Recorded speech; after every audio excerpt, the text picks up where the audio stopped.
Okay, thank you, everybody. I apologize. It is a reminder to everybody to eat their breakfast, have their coffee.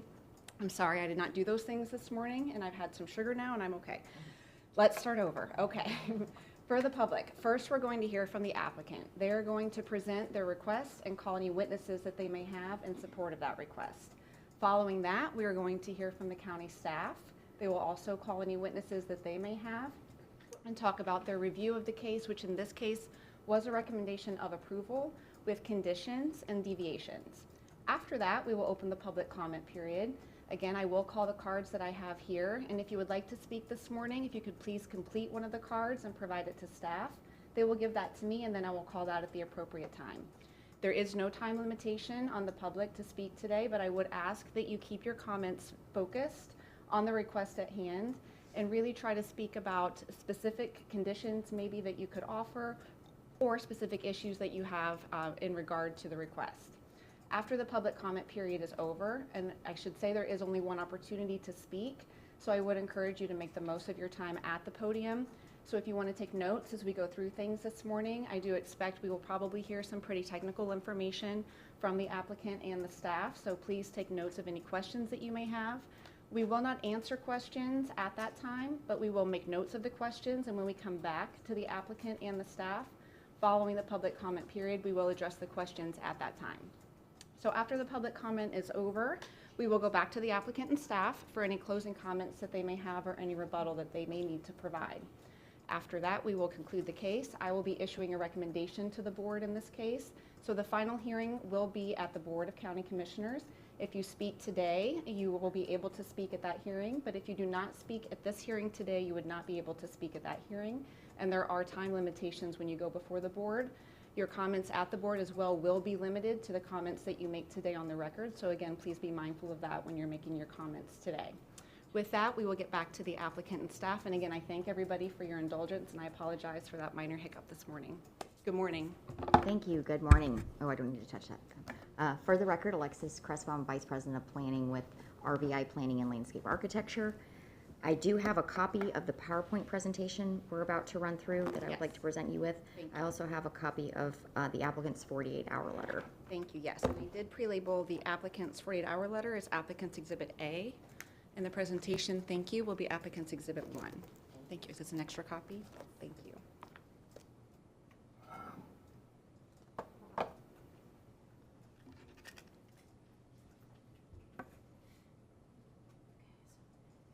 Thank you. Joining me today are a large number of folks, depending on the questions that come up during the presentation. But to speak on behalf of Lee County Utilities, who's the applicant for this request, is Nathan Beals.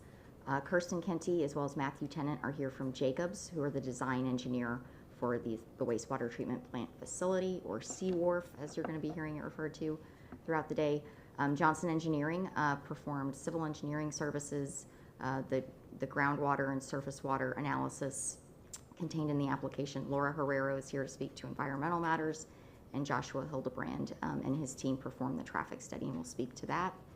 I am with RVI, and we'll be discussing the planning aspects of the case, and then Josephine Medina is here as well, and she is project manager also with RVI. I would anticipate we probably have about an hour of presentation for you this morning. We want to walk you through just the planning framework in terms of the zoning and land use. Nathan is going to talk to you about the need for the project and the history, because this has been seen before in this forum a few years ago, and we want to talk through that. I will then present to you the master concept plan, explain the location of the facility in relation to all the other site design aspects. Eric Howard will then speak to the groundwater resource and surface water management aspects. Laura will present to you on the environmental overview, Josh on the traffic, and then we'll close out with just touching on our community outreach approach to this project and our compliance with the Land Development Code and Lee Plan. The request before you this morning is seeking your recommendation of approval to rezone 112 acres currently zoned agricultural to the Community Facilities Plan Development Zoning District. This would allow for a phased wastewater treatment facility known as the Southeast Advanced Water Reclamation Facility, or SWRF. I say phased because what you'll see is The site accommodates the initial 6 million gallon per day project and then can be phased upward to accommodate the need in Southeast Lee County up to a 10 million gallon per day facility. Pleased to report that yesterday the comprehensive plan amendment is for a portion of this property was adopted by the Board of County Commissioners. It was a small scale, so that was the adoption of that comp plan amendment, and that designated all uplands, all areas proposed for development of community facilities to be within your public facilities future land use category. While public facilities are permitted per the Lee Plan in all future land use categories, this is just a cleaner, more consistent way to approach the project. So pleased to report that approval yesterday. In previous applications that the hearing examiner saw, this room was very full, largely because the project co-located the wastewater treatment facility with a solid waste transfer facility. There is no longer any space available on this site for a solid waste transfer facility. That use is prohibited in our schedule of uses, as very clearly outlaid in the staff conditions. So we think that's an improvement to this project and certainly has improved perception with the public. We are in agreement with staff on the 48-hour letter that I've presented you. I believe you received that from staff yesterday morning. It's largely housekeeping type changes. Laura is going to touch on our proposed changes to conditions 6C, G, and H. We also included in our letter that we have a revised master concept plan dated October 2023. That included more clearly depicting the restoration areas in the preserve area, and also just modifying the preserve chart to address what is restoration and what is existing preserve. We also submitted a traffic circulation analysis dated June 2023. This was reviewed and deemed sufficient by staff. Just in pulling all the materials together, the initial traffic study was included in the staff report. So again, minor housekeeping. And then in the body of the report, there was a reference to 35-foot building height. We are seeking 45-foot building height. And there was a reference that our project would have conditions relating to wildlife crossings, and those are really tied to the Alico roadway project to our south, which will be coming out of this project. So before I turn it over to Nathan, I'm just going to lay a little bit of groundwork. Again, the 112-acre site, it's located north of Alico, north of Green Meadow Road, right where Alico and Green Meadow meet. This is going to be north of the Alico Road extension that's going to connect this area. You can see there's a wetland area on the eastern side of the site that will remain in wetlands, future land use remain undeveloped. The majority of the property you see there is upland pasture, and there is an existing cell phone tower approved by a special exception dating back to 2008, I believe. This next slide is our current future land use map. Again, as of yesterday, the uplands that will house the development in the project will be in the public facilities future land use category. And just to reiterate, the wetlands will remain in the wetlands future land use category to provide further protections for those lands. The surrounding future land use pattern is a mix of conservation lands. Those are publicly owned preserve areas owned by Lee County, and then we have DRGR is the other predominant future land use category in the area. The current zoning of the property is Ag 2. This is a fairly dynamic area, as I'll be touching on in my presentation. So there's a lot of Ag 2, but you can see the mining operations. There's IPD, CFPD near the site, as well as mixed use plan development just to our south and west. And we are proposing to bring the site into a unified community facilities plan development to allow for this facility. With that, I'll turn it over to Nathan to talk about the history. Thank you. Good morning. Good morning. For the record, Nathan Beals with Lee County Utilities. I have not presented before the hearing examiner before, but my resume has been submitted on file, and I would like to be deemed an expert on Lee County Utilities and planning.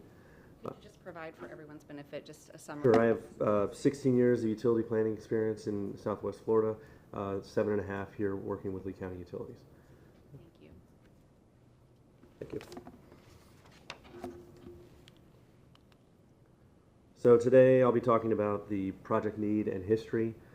In 2010, we performed our integrated water resource master plan where it identified that the Three Oaks service area would exceed its capacity in 2030, which was the assumed build out for that 20-year plan. In 2015, we continued and did a flow analysis of the Three Oaks service area and determined that it would exceed probably closer between 2030 and 2035. In 2015, there was a comprehensive plan amendment that for Wild Blue that created the Environmental Enhancement and Preservation Communities Overlay within the DRGR that allowed for increased densities when certain criteria were met. And so with that, we started the Corkscrew Overlay Area Wastewater Master Planning in 2016, where it identified that we needed a new treatment facility, which was called Southeast Water Reclamation Facility, by 2025. And that was due to the new growth expected in the EEPC, as well as assuming no expansions of the existing Three Oaks service area facility. The initial capacity at that time was going to be 2.5 million gallons per day, with a build out of 5 million gallons. We evaluated two possible sites. The one this is from the study. The one on the east end was a site we had purchased to place a well for the Corkscrew Water Treatment Facility, and then the site one is the actual Corkscrew Water Treatment Facility and its associated well field. After analysis, the Johnson Engineering, who did the study, recommended that location one would be ideal due to the flexibility of sewer flows and a much larger site to be able to develop. So then we continued and we were communicating with our county lands to evaluate other possible large tract lands. And in 2017, we did an addendum to the overlay master plan where we looked at another site, which was the one we're talking about today at the curve of Alico, and as well as looking at the service area boundaries. It recommended the site that we're looking at today for the ability of constructing a size that we needed, as well as looking at the service area, which would be, and it's on another slide that I'll show you in a moment, but it has a new, it still shows the build out to 5 MGD. In 2018, the board approved a purchase for the eastern portion of this property from a willing and voluntary seller, and we were proposing that at that time as a combined wastewater treatment facility, solid waste transfer facility, as well as road right-of-way. And in 2018, we submitted a zoning application, which was to do that with a 6 million gallon per day plant maximum capacity. After some discussions, staff requested that the CFPD be remanded back to staff for additional analysis and modifications regarding the compatibility, environmental protection, etc. This is the map from the 2017 study addendum that shows locations 1 and 3. Location 2 is not shown because in 2017 it had already been determined not to be the right place. And after evaluation, as I noted, this would be the site 3 was the recommendation. So while we were doing our analysis and modification, the board approved a settlement agreement with Florida Farm Developments, FFD, in 2020 that allows 5,208 residential units to be constructed on the south side of Corkscrew Road near the intersection with Alico, where we had originally only expected around 800 based on the EEPC. And then again in 2022, another settlement agreement for Kingston was agreed to allow up to 10,000 residential units out on the very far east of Corkscrew that we had not really intended to serve at all. So between those two settlement agreements, that added another 15,000 residential units that need to be served. And, excuse me, we deemed that the southeast facility needed to be reinitiated to meet the demands of the utilities. This is the service area boundaries that we're proposing for this facility. It's south of the airport and east of I-75, pretty much to the county line or to the Bonita Springs utilities service areas to the south. So to reiterate what I was talking about with development, the location that we're talking about today is where the star is. First was Wild Blue in 2015, the place, then Verdana Village, Florida Farm Development, and now Kingston. So that you can see the impact of those developments and growth that wasn't really expected before 2015. So this is our flow projections that we have. It shows the demands that we have and the need. We are expecting next year to have our Three Oaks facility expanded to maximum 9 million gallons per day treatment. And then it still shows the need for additional capacity in 2028. And that's the facility we're talking about today, the 6 MGD Southeast facility. So how is the timing of that going to work with these other projects that you've identified? Is the county tracking, do you track development orders or building permits or Yes. something to anticipate? So you're always going to be in front of that development? That's the goal, yes. Okay, and so the phases that you've talked about, there were 3 phases that essentially increment by 2 MGDs, it seems like, each time. Right. So is that determination, you don't know exactly when those phases are going to occur? So we try to meet the demand when it's going to arrive just in time, and so we build the capacity. And then also, when you look at this chart, you can see we're building 6 MGD in 2028, and then try not to have to touch it for 15 years. Okay. So we could do another expansion sooner if growth happens faster. So we are always monitoring and adjusting as we see changes in growth. But at full build out, or I guess build out at the 10, that is expected to accommodate all of the development that you've identified on the Yes. prior map? Exactly. Thank you. So then, in March of last year, we withdrew officially the CFPD, and a new CFPD and comprehensive plan amendment was filed with substantial updates to address the concerns. The build-out capacity of the new facility is now 10 MGD, and the site doesn't accommodate the solid waste transfer facility, and therefore it has been removed. We had a public meeting in January of this year. Alexis will talk more about that later, but I'm going to pass it back to Alexis to continue on our presentation. I could ask one more question about Yes. the site selection. The narrative was very helpful, and I went through that in detail, as well as I think it was the CPA documentation, but one of those 2 detailed the site selection process, and it said in addition to capacity, you were also looking at environmental concerns and other things. Do you have any information, like what exactly were you looking at when you determined the site? Was it just, is your testimony simply about the capacity issues, and maybe my question? We determined which site to select. Correct. It was the ability to build the size facility we needed, that have the ability to have flexible ways to get the flows to there. One of the furthest site away was going to make us have one large diameter pipe to get out there, where the location 1 and location 3 provide the ability to have 2 points coming from the east or south or north, depending on the way. So it was an extensive, multifaceted Yes. review. It wasn't simply about one particular issue. You were looking holistically at each of Holistically, those things. yes, and what impacts that would be to the entire system. Thank you. You're welcome.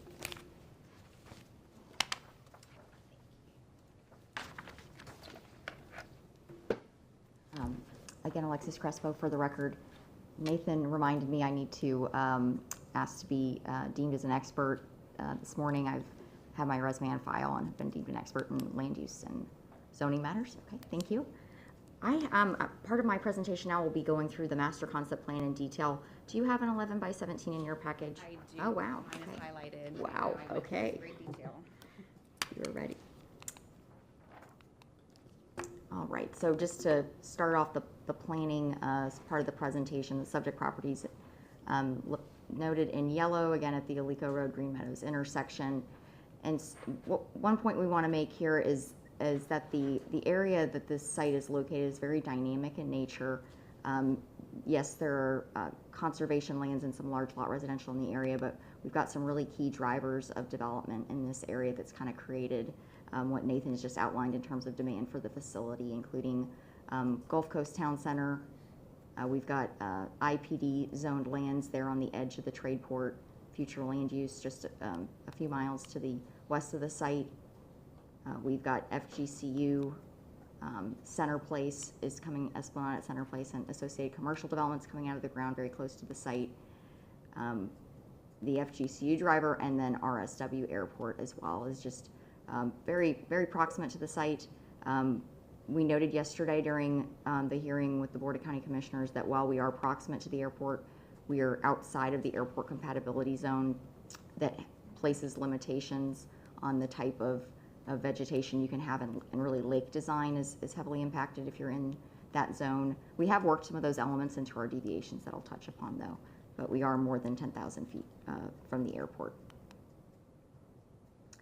This is the site from the future land use context. I've noted that in my preliminary statements that the uplands are designated public facilities now, no longer DRGR. It was deemed appropriate to make that land use change by the board yesterday, and then the wetlands will remain in that category. I believe Laura's going to address in more details the site selection in terms of the environmental aspects, but I'll just touch on that briefly now that, again, this needed to accommodate up to the 10 MGD based upon the different settlements that the county entered into. And this had enough uplands to properly site those uses away from our neighbors, and we'll walk through that in detail. And so really the sizable land area that was true uplands and would not impact the environmental sensitive portions of this site was also, I think, a key factor in selecting this property. So that is the black and white version. I'm gonna zoomed in version that I believe is in your package as well. So 30 acres of the 112 acres are just right-of-way reservation for the Alico Road project. So the bottom of the master concept plan is reserved for that use and will not be a part of the project. So we're about 81 acres really when you look at the project, less the right-of-way that will be taken. We sought a deviation for a sole egress from Alico Road. The idea there was to limit multiple access points onto the roadway for interference with other types of traffic in the area that could be residential in nature and or traffic coming to and from the mines out in this area. So felt that was a good design. You can see there's a divided median built into the design for safety, and we did get all necessary letters of no objections from the first responders as well as DOT. We have worked extensively on buffering and setbacks, and again, this property was ideal because it was sizable enough to accommodate the full capacity needed over time of the wastewater treatment facility, but also leave us plenty of room to buffer, setback, and provide for open space. I've noted the entire eastern side will remain wetlands, future land use category. It's designated as preserve. On the master concept plan, there are some areas of restoration and then just largely native preserve in those areas. And we are more than double the code requirement in terms of on-site native indigenous preservation areas, and that's delineated on the MCP. In terms of open space, we are also almost double in the required open space for this. A project of this nature is required 30%, and we're very close to 60% when you do all the calculations. In terms of when we get into the development footprint, we've done a healthy 30-foot wide type D buffer along the roadway. The code requires a 20-foot buffer, and so we heard in not only the initial case on this, but at our public outreach workshop back in January, that really visual impacts was a main concern for many of the residents in the area. They did not want to see the facility, so we developed a wider buffer along the right-of-way to better screen the uses. And then, of course, the retained preserve areas along the eastern side of the Alico frontage will screen views of the project. As we move to our western property line and then our north, we have a mix of a 30-foot type F buffer. That's triggered because our use is next to publicly owned conservation land, so that triggers that 30-foot wide type F buffer, which we did in this location. We are seeking a modified buffer along this portion of the western property line and the northern property line. That buffer is intended to meet the intent of screening views and mitigating impacts of this project to the surrounding preserve areas in terms of light, noise, etc. So we've incorporated a 6-foot tall double hedgerow into that 20-foot wide buffer, and this will also contain 8-foot tall panther fencing, which Laura will speak to in more detail, but it's intended to address the protected species in the area, and then also provide that thorough visual screen to mitigate any views into the preserve areas. We've also sensitively located our stormwater detention areas. We have 3 main lakes and then 1 smaller lake on the southern portion of the site. Those were put along the perimeters to, again, increase separation between the proposed facility and any adjacent residents in the area or just property owners in general. The remaining portion of the site, again, clustered as far away from everyone as possible, is the facility itself. I do not have the technical details on things like the bioreactors. We have people here if you'd like to really dig into the functions of each of these structures. In addition to the facility, that this is showing the final build-out phase of it. We do have some office space for employees. This will be very low populated in terms of employees from a day-to-day basis. There's about 3 shifts per day, and I believe the PM peak hour trips were around 30 trips. So Josh will speak to that, but this is not going to have a lot of employees or be a main hub of office activity. These are people to make sure everything's functioning well, and then deliveries of chemicals maybe throughout the day for the treatment plant. Going back to access for a second, if you could Yes. provide. There is that one along the west that's maintenance only for the preserve areas that are west of the site. Correct. That Yes. it'll still be fenced around that, so I assume county county personnel will have access to get into the preserve areas, but that's a low traffic area. I don't think that they get in there that often, I guess is my question. I think Laura can speak to how often they'll come in for maintenance of the preserve. But yes, we imagine very minimal use of that, and by county staff only, and maybe the water management district. Oh, I wanted to speak about specifically of the setbacks. So there is guidance in the Land Development Code for setbacks between wastewater treatment facilities and property lines and other uses, and that's 50 feet. We have built in 100-foot minimum offset where really nothing is occurring other than some buffering and stormwater management. So we've more than doubled that. And then you can see based on the plan that once you start actually interfacing with built structures, you're 200 plus feet from any of the, certainly the Alico Road right-of-way property lines. So we really, again, it's nice to have a bigger site where we can build in those compatibility measures into the design. So for the drive-by experience, for anybody that will be on the Alico extension once that's built, what is that going to look like for them? Will it be entirely vegetated? Will they be able to see signage to indicate it's there, but otherwise not really know that it's back there? Is that the experience? Yes, and I feel very fortunate that I actually have those images to show you. If you'd like, I can they're a bit later in the presentation. Wait. But we have prepared renderings from various viewpoints along the road to show the experience of the public as they pass the site. I've kind of hit on the deviations already, but to summarize, we are seeking a total of 4 deviations. We are in agreement with staff in terms of their recommended conditions associated with these. For deviation 1, it is that modified buffer along the north and portion of the west property line, incorporating an opaque hedgerow as well as panther-safe fencing to interface with the preserve per the intent of the code. We are seeking 2 deviations related to our lake design. This is really to use less real estate for the lake features on the site. So 4-to-1 lake bank slopes allow us to use less of the site to meet that water management requirement.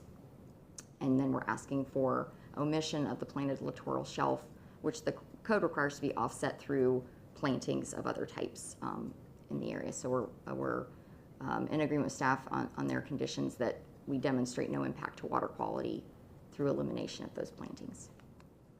And then those are the stars represent the lake areas, all of which those deviations would be applicable to.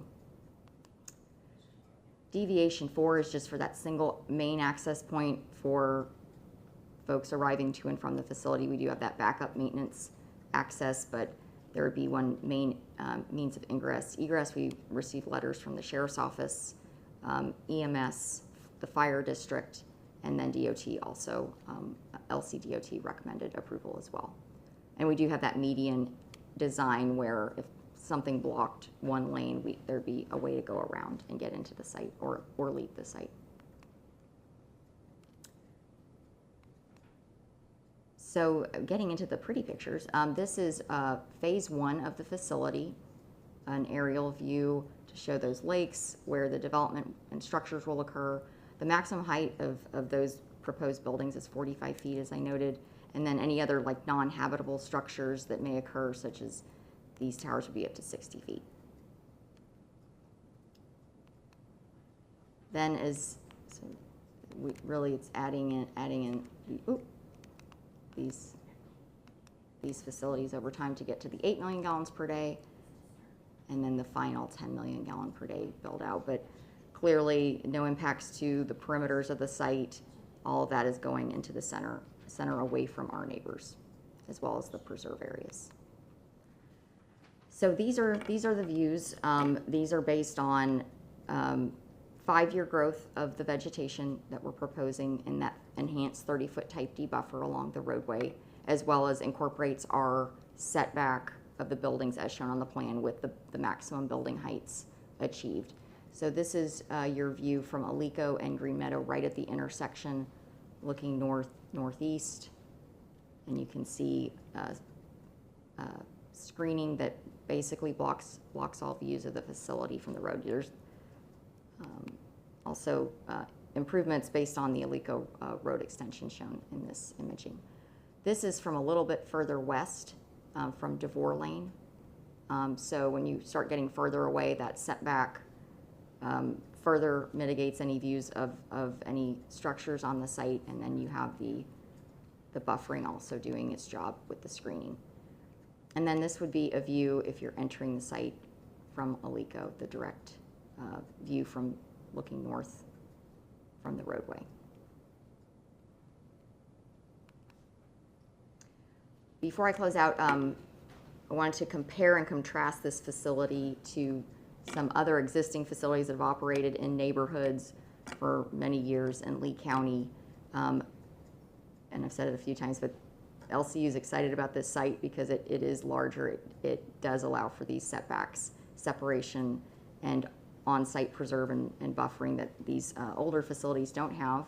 So the Fiesta Village is in that Cypress Lakes corridor near McGregor and Cypress Lake High School.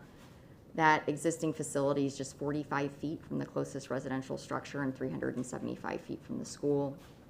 And that's measured property line to property line. So this is how current facilities are functioning very well in Lee County. Another comparison, it's a little newer, is the Three Oaks facility. It's 170 feet between the property line and the nearest residential structure in the Three Oaks area. And then we're 450 feet from a school in that location as well. I believe this one, is it 350 feet to the closest residence? I believe the staff report said, if you don't have. Oh, we may need to correct that then. No, for the proposed. Oh, yes. Thank you. That was my next slide. I'm sorry, I keep. No, you're keeping me moving. That's good. We are 350 feet from our property line to the nearest structure, and then you can add an additional several hundred feet on before you get to even any of the structures on our site. And then 1,250 feet from folks on DeVore Lane, and then 900, that's not a residential use, but it's the closest structure to our immediate south. Have there been complaints from the neighbors on the other projects, to your knowledge? We did pull data. There have been no complaints within the reporting period. On the Three Oaks, there was one complaint for Fiesta Village, per the data provided from Lee County. So to summarize, the compatibility measures that will tie directly into compliance with the Land Development Code and Lee Plan, we are doing enhanced 30-foot wide type D buffers along Alico Road. We are setting the buildings back 200 feet from the roadway. We've incorporated panther-friendly fencing into the perimeter buffers. We've limited our building height to 45 feet. We have a setback of 350 feet from our property line to the nearest structure. that will be further mitigated by the proposed design. And then Eric is going to go through more technical details, but there's odor abatement technology in this advanced reclamation facility, that's the key word there, that has been built into this program in order to mitigate any odor complaints. With that, I'll turn it over to Eric, unless you have questions. I asked them as we went along. Okay. Thanks.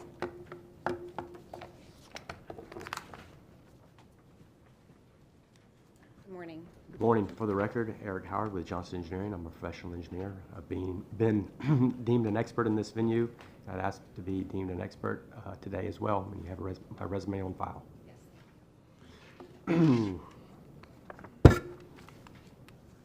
So just an overview. Some of this is a little bit of a reiteration, but this is a new advanced water reclamation facility designed to treat 6 million gallons per day of wastewater. It's expandable to 10 million gallons per day.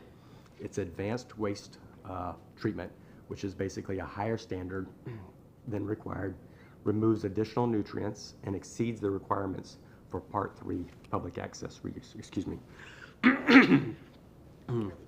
And the facility is designed to mitigate impacts. The plan is set back to mitigate visual impacts, and odor control and noise attenuation is included within the design. It's designed from the ground up to be reliable. It's designed to operate in all conditions, including storms, and is staffed accordingly. The facility will be designed to the highest federal and state standard for reliability, called Class 1 reliability. This ensures that the plant remains operational under adverse conditions, and if certain parts of the plant are not operational, the plant itself remains operational. And this facility is consistent with other reliably operated facilities that Lee County Utility owns and operates. And a state permit is required for the facility, and testing is required with monthly reporting to demonstrate permit compliance.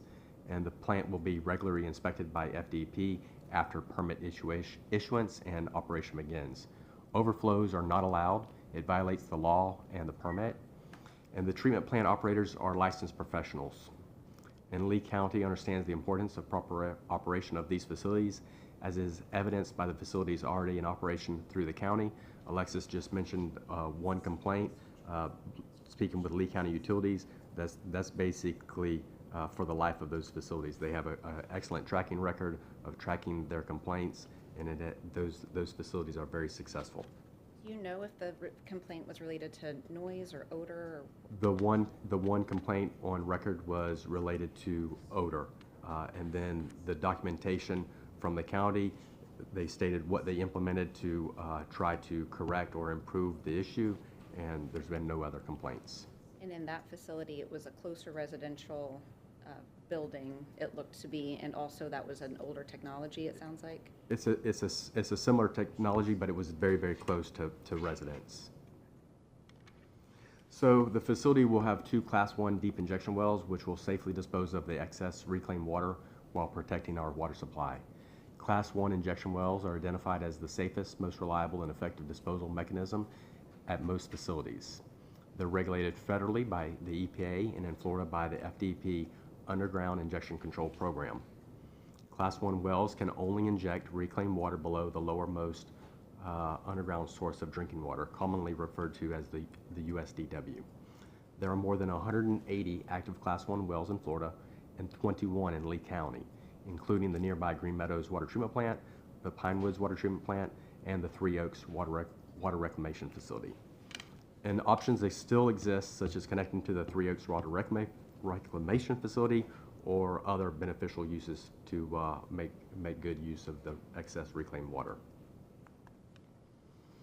And Lee County safely operates deep injection wells. The Green Meadows Water Treatment Plant, which is located approximately 1.25 miles northwest of our proposed facility, it includes 9 public water supply wells, 4 superficial aquifer wells, which are approximately 30 feet deep, 3 sandstone aquifer wells, which range between 100 and 200 feet deep, and then 2 Floridan aquifer wells, which are approximately 700 feet deep. And so those wells are located basically between 400 and 1,000 feet from that existing deep injection well. And the routine monitoring and sampling of those wells and the deep injection well and the dual zone monitor well, demonstrates safe operation.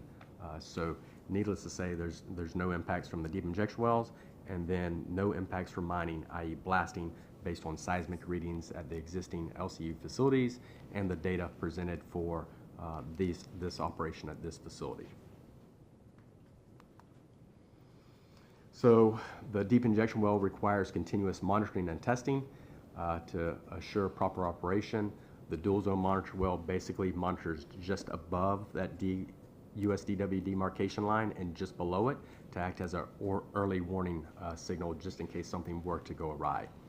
Daily, monthly, and annual sampling is required for the life of the well, and mechanical integrity testing is required at least every 5 years for that well, and a permit renewal where a thorough data review is performed of the data collected and monitored for that 5-year period that gets submitted to DEP to renew that 5-year operation permit for the deep injection well.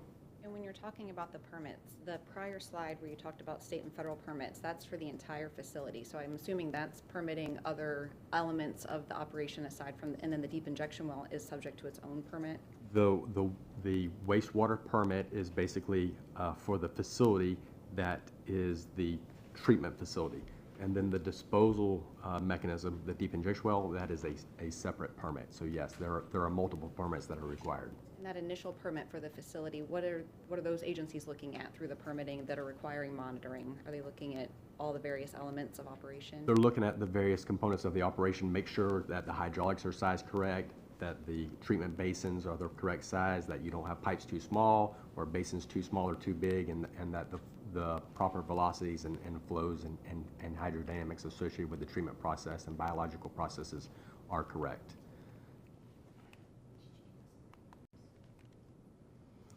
So this is a nice section view. The top right,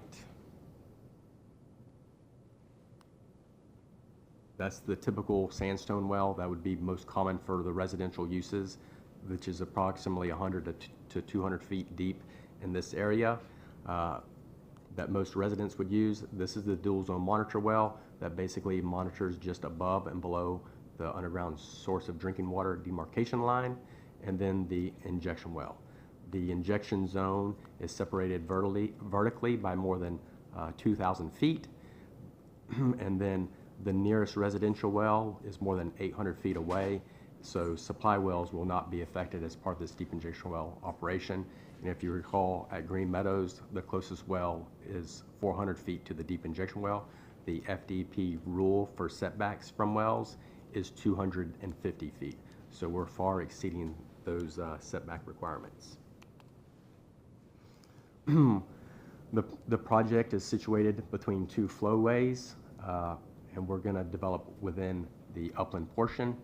You had asked a question about the aspects that went into the evaluation of the locations, specifically location 1 and location 3.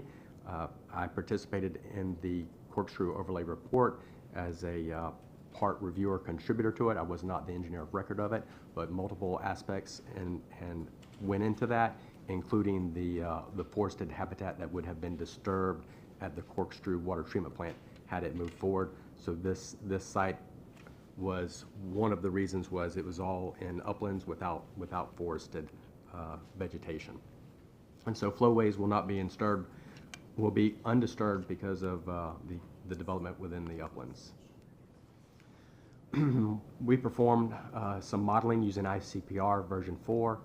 It basically integrates groundwater and surface water components, and we did it for the existing and proposed conditions. For that modeling, the calibration and the modeling runs were done between 2018 and 2022, basically during normal rainy seasons. Hurricane Ian was specifically omitted because of the high rainfall, so that our modeling would be able to be calibrated and adequate comparisons could be made. The results demonstrate that no adverse impacts to the adjacent wetlands would occur as a result of this project. Is water quality monitoring one of the things that the permits that you mentioned before about state and federal permits are going to be looking at as well? There is water quality associated with the plant and the deep injection well, As part of our project, Lee County also, we submitted a draft water quality monitoring plan. So we're going to be monitoring at the northeast corner of our site, a shallow monitor well to basically monitor the subsurface flow of water coming into our site. And at the southwest corner, where our surface water outfall is, we'll be monitoring the surface water outfall, and we'll be monitoring the groundwater in the superficial aquifer there shallow to ensure that we're excellent water quality. So that's condition 4. So that plan then sets forth the detailed water quality monitoring that'll be moving forward. Yes, ma'am. If it's annual or monthly or whatever it is that you're going to be agreeing to. Yes, ma'am. So in general, for the infrastructure element, we're in compliance with the Lee plan. I won't read over all of the objectives and policies. And for the DRGR, we're in compliance with the Lee plan. Essential services are allowed in any area. So, and then for the surface water and groundwater quality, we're also in compliance with the Lee plan.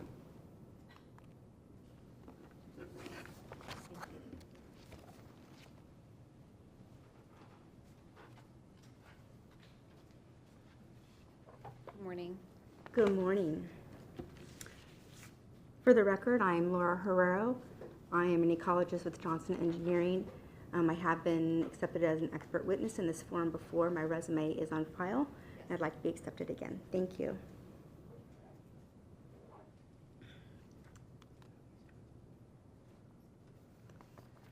So I'm going to go ahead and start with providing you a little bit of an overview of the environmental conditions on the 112 acres. Alexis and Eric have both kind of touched on them again, so I apologize if anything's repetitive, but it is, fairly important for the case that we're trying to present. So as Alexis indicated, the eastern portion on the property that you see here on the slide is the forested area. That is going to remain in the wetlands future land use category. It is not proposed for impact by the SWRF project. And then as the aerial illustrates, the majority of the property that is going to be subject to the actual development footprint has been previously cleared for agricultural uses. The center of it, if you can kind of see it, there's a 211 on there. I do have habitat codes on here in accordance with the Florida Land Use Cover Informs Classification System, or as I refer to, a flux code.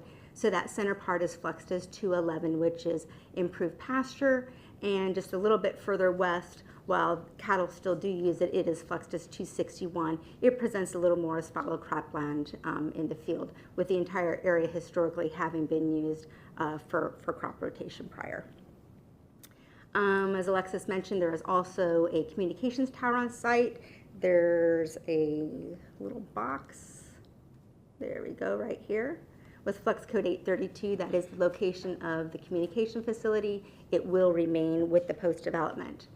Other than that, there are a few other surface waters. There's a little cow pond just south of the communication facility, and there are some linear ditches that you'll see along the southern portion of the property, and a few internal that were really remnant of the past agricultural use. The surface waters that are on there will likely be impacted with the proposed development, but again, any site design that's going to come in will have to have its own surface water management system designed specifically for the site, and that will get reviewed by the South Florida Water Management District as part of an environmental resource permit application.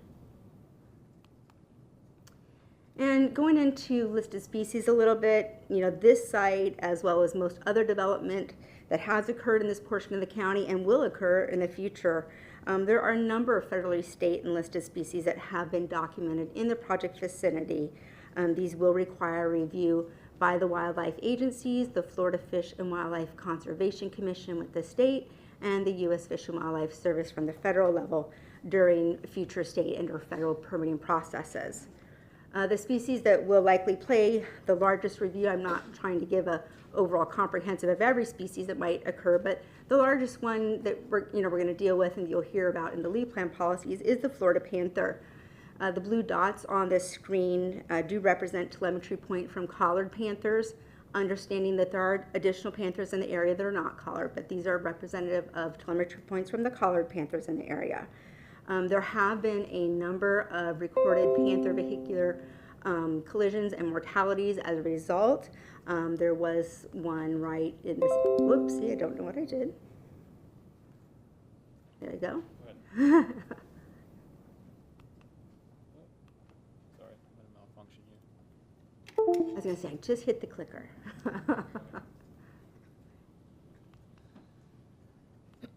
There we go. Sorry about that.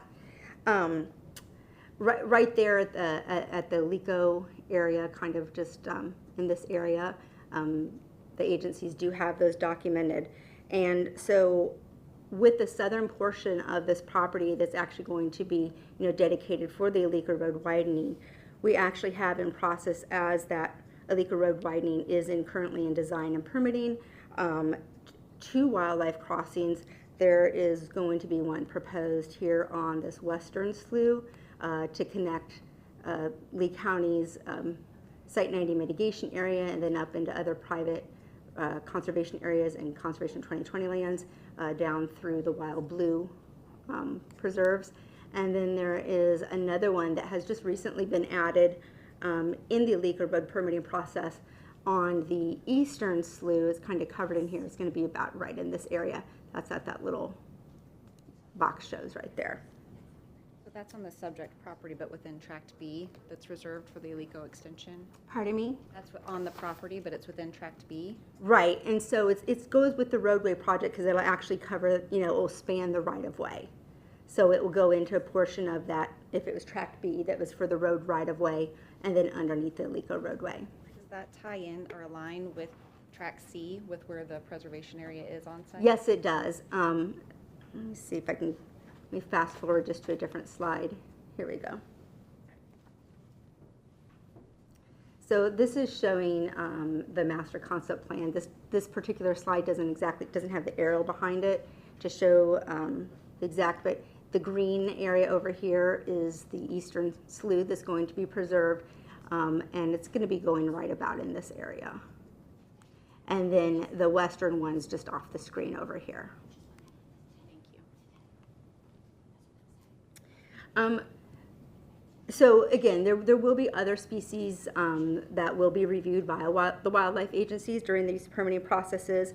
They will look at all the potential effects on listed species habitat, and the agencies may very well likely, and we anticipate that they'll require some additional compensatory mitigation, through the use of credits and that for potential loss of wildlife habitat. But really, it's the design of the wildlife crossings that are going to be intended to really be able to provide some continuity in the area, which is really much needed. Other benefits of the plan, we've heard us talk about it a little bit, but it's really the compact development layout that is allowing for the preservation of that eastern slough. And with the implementation of an indigenous management plan, will help to provide an enhanced ecological corridor, and the slough then connects 2 larger tracts of county preservation land. So we'll see that a little bit better on an upcoming slide. Specifically though, with the approximately 30 acres across the bottom shown in the red hatch there that have been dedicated for the Alika Road widening, that really leaves, 81 acres, and of that 81, approximately 31 that you see there in green, and there's going to also be an upland buffer beside it, is going to be in preservation. So that equates to a little over 37% of the development area actually being retained as indigenous open space, which exceeds LDC requirements, as Alexis had referenced earlier. And as I mentioned on the previous slide, this provides opportunity for the wetland slough to be enhanced through exotic removal and maintained in perpetuity, thereby promoting Lead Plan Policy 33.2.1, which calls for restoring large-scale ecosystem integrity in southeast Lee County. I'm going to point to our site on here because it's tiny. Here it is down here. But I wanted to show you this because it really becomes more evident when you look at, here's our little eastern slough portion. It's not in a color. When you look at it in the larger conservation landscape with the purple representing recorded conservation easements, and then the green representing other Conservation 2020 lands that aren't necessarily under conservation easement, but they are protected through the 2020 program. So, when you look at our addition of the little slough on our property within the larger conservation landscape, it really has the opportunity to, expand that conservation corridor in southeast Lee County. And again, that will improve habitat for listed species like the panther, other far-ranging species like the bear, and coupled with those wildlife crossings and wildlife fencing that we are actually along the roadway that we're coordinating with the wildlife agencies as part of the roadway permitting process, it has really helped, is meant to, make it for safer passage for those species in this corridor area. What is that fencing like exactly? I don't know that I'm familiar with it. The panther-friendly fencing, I think they called it. Alexis was referring to it as panther-friendly fencing. So there are some different types of fencings depending on where we're going to be putting it. Areas that are going to be adjacent to the actual wildlife crossings, what we're working with the agencies right now on, it comes to about 10 foot in height. There's usually about an 8 foot of chain link, and then there's an additional 2 feet of barbed wire outriggers that are then tilted so that the panthers aren't, jumping it. They want to funnel them into the wildlife crossings. We are working with the wildlife agencies in some areas where, you don't necessarily have a preserve to preserve connection. We want to try to deter them, but if they were to get across the road, we don't want to find them with nowhere to go. So if they don't use the wildlife crossings. So in those areas, we're doing just an 8 foot without the riggers. And that would allow, although an 8 foot fence can be a deterrent, panthers can and have, crossed them before. So again, the idea is to not necessarily have the panthers utilizing the, reclamation facility site. We want them in the preserves, but if they were to find themselves in it, they could get over that fence. It's not going to have the outriggers on the top. So is the entire perimeter, is the entire perimeter of the property fenced, or does it run the fence line between the preserve area, between tract B and tract A and tract C? So there will be fencing around the site on the, we'll have it on the south side of the site there at the illegal roadway. It'll actually be in the right of way, I believe, right there. You're going up. Tall perimeter security fence. I'm just not clear on where that actually. Right now, so the LECO roadway project is in design, same as our project is in design. There's close coordination between both projects. At the present design, the 8 foot fence is entirely around our project, and our project where the access is, those gates are approximately 100 feet off of the road for ingress and egress, so trucks can fully get out of the sidewalk and roadway. And then the LECO right-of-way fencing will meet up and join our fencing on either side of that project. But that LECO fencing is all in design, but is being coordinated to make sure we don't have a gap in the fence. Okay. And we don't necessarily want to have the double fence, you know what I mean? We want to be able to use one fencing continuous. Thank you, Eric. So when we manage the project like this, and you can kind of see the where it fits into the larger conservation corridor, it really helps promote a lot of different LEAP plan policies from an environmental and conservation standpoint. I'm not going to necessarily read over every single one for you, but the enhancement of that eastern slough, it protects high quality habitat, natural plant communities within the project area. And then again, when managing managed with that larger conservation landscape and coupled with the wildlife crossings, the project has the ability to further protections than the current conditions for the Florida panther and help with regional wildlife movement. And these are just a few of the same additional LEAP plan policies that it also addresses. And then just finally, before I close the actual environmental presentation, I wanted to go over the revised environmental conditions that were included in the 48-hour letter that you received. They really are intended to clarify or simplify a few items. We worked with staff on on the revisions, and they are in agreement with them. But really what we were trying to do is, instead of referring to a restoration plan, call it an indigenous management plan, consistent with LDC section 10415B4. And the reasoning for that is because the majority of the slough is in good condition. There's really only a few areas that were shown on the master concept plan in yellow that have more excessive levels of exotic vegetation, meaning like a 75 to 100%. And so when we do exotic removal in those areas, there might be the need for supplemental plantings and the sort. We won't know until that's done. That's kind of what would, is more the restoration component. So the indigenous plan may have a restoration component in it, but the entire slough didn't fully need restoration. It just needs exotic maintenance. And so really it was meant to clarify that. And so with that clarification, condition 6G, which was requiring the indigenous management plan, just became duplicative, and so we were asking to strike that.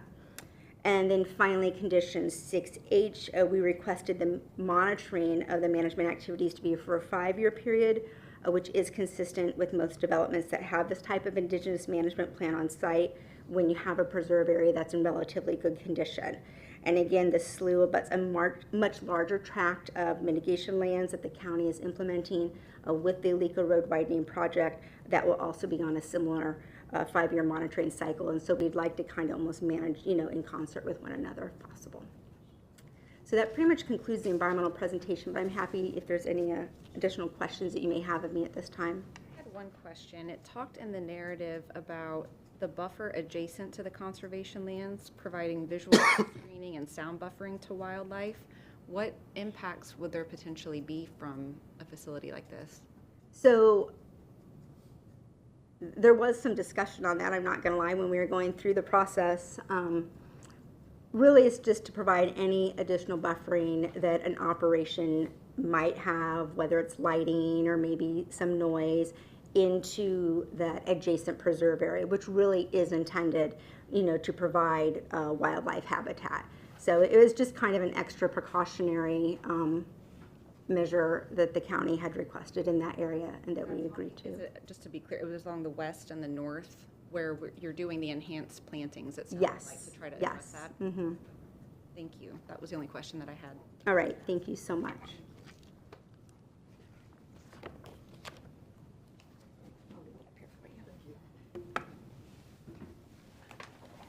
Good morning.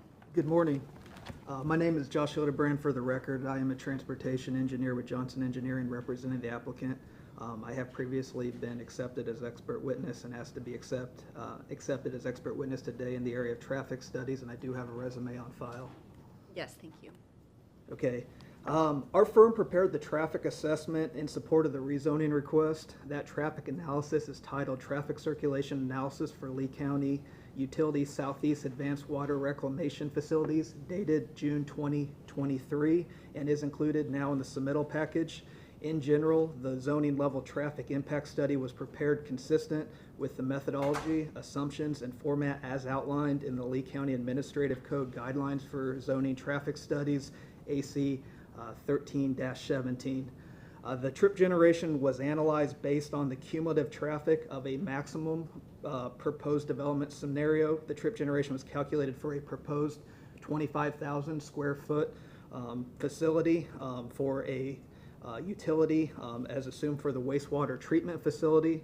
The proposed development is anticipated to generate a net new 58 a.m. peak hour trips, 32 p.m. peak hour trips, and 166 daily trips at maximum build out of the site.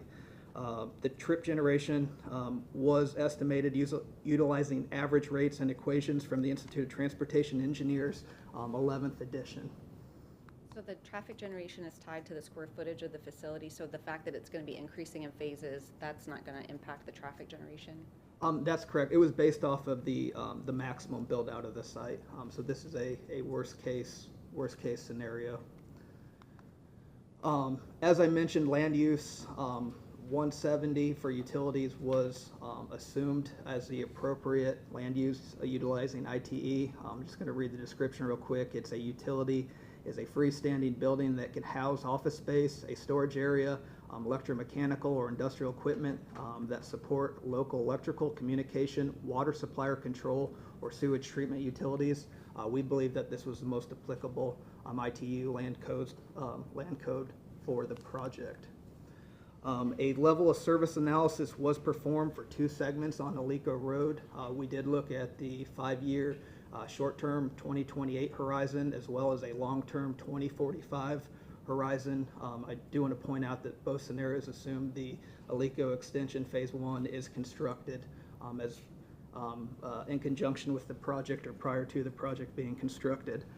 In both scenarios, in the 2028 background, the Alico segment from Ben Hill Griffin to Green Meadow Drive with and without the project did operate at a level of service C. And then from Green Meadow Drive on Alico to Corkscrew Road, a level of service B in the 2028 5-year scenario. Looking at the more long-term scenario, assuming that the Alico extension in its entirety is constructed, it was with the project at 2045, excuse me, a level of service E from Ben Hill Griffin to Green Meadow Drive, and then from Green Meadow Drive to Corkscrew Road, a resulting level of service B. Just to summarize, the traffic is in compliance with the Lee Plan, compliant with policy 37.3.3, availability for roadway capacity, policy 39.2.2, reduction of conflict points along the roadway. As Alexis previously mentioned, we are requesting a single access point to minimize the reduction in conflict points. Policy 95.1.3, adequate level of service standards. So with that, I'm more than happy to answer any questions regarding traffic. I think it was mentioned there would be 3 shifts. Do you know approximately how many employees per shift? I assume that's going to be the lion's share of the traffic that you would have coming to the site, aside from deliveries. I'm going to let Eric. In general, there's 2 to 3 plant operators on staff at all times. So the between those 3 shifts, basically about 6 trips, and then there'll be staff coming in and out throughout the day for various meetings or deliveries or routine maintenance on the facility. So the ITE study based on that standard is much higher and a much greater estimate than what actually happens at Lee County operated facilities. Thank you. That was all my questions. Thank you. All right, thank you.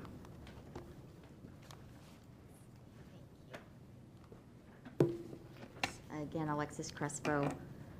I will wrap us up here. To close out, we did undertake community outreach prior to filing any of the applications, either the comp plan or the rezone.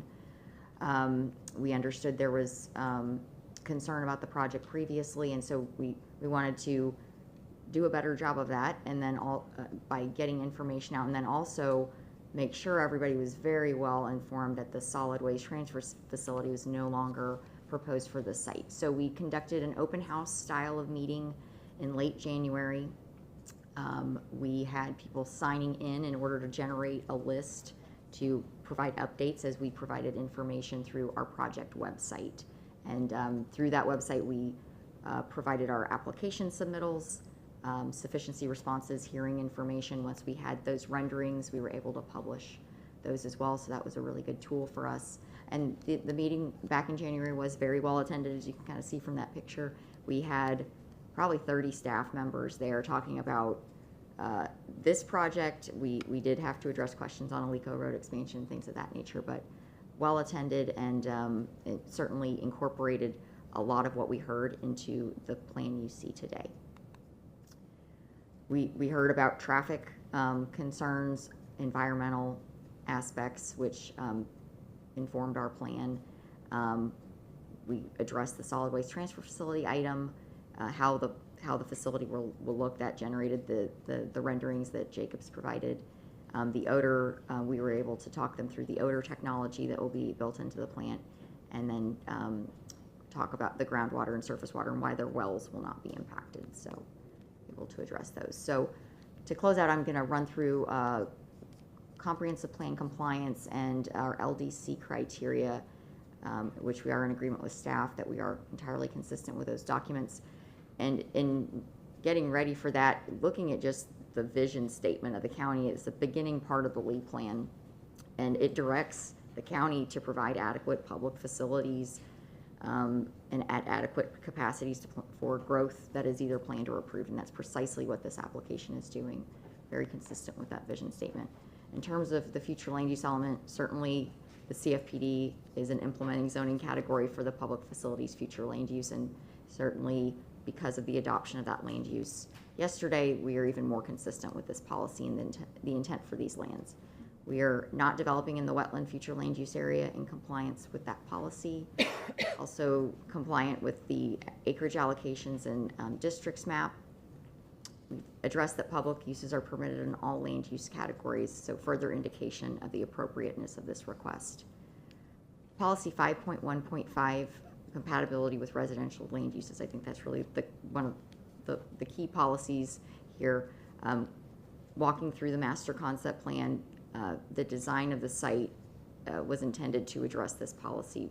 200-foot structural setbacks from the property line, enhanced roadway buffering, double the open space, double the indigenous preservation requirements, and clustering the development area to the center of the site away from our residential neighbors. And then the technology piece that Eric discussed is also a key part of that. And I want to clarify that we are sensitive to the fact this is a semi-rural area. There's certainly growth coming in this area through the EPCO projects, but there are people with large lots.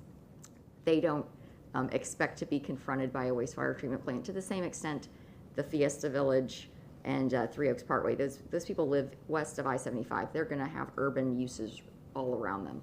So we're not providing that information to suggest that's appropriate here, and that's why we do have double, triple the setbacks worked into this plan, because we are noting this needs to be in context to the area. Goal 33 is the Southeast Lee County planning community, and Eric's testimony, I'll just rely heavily on that, and the key item we need to address here is that we're not negatively impacting surface water, groundwater resources through this application, and we have extensive data analysis that supports that finding.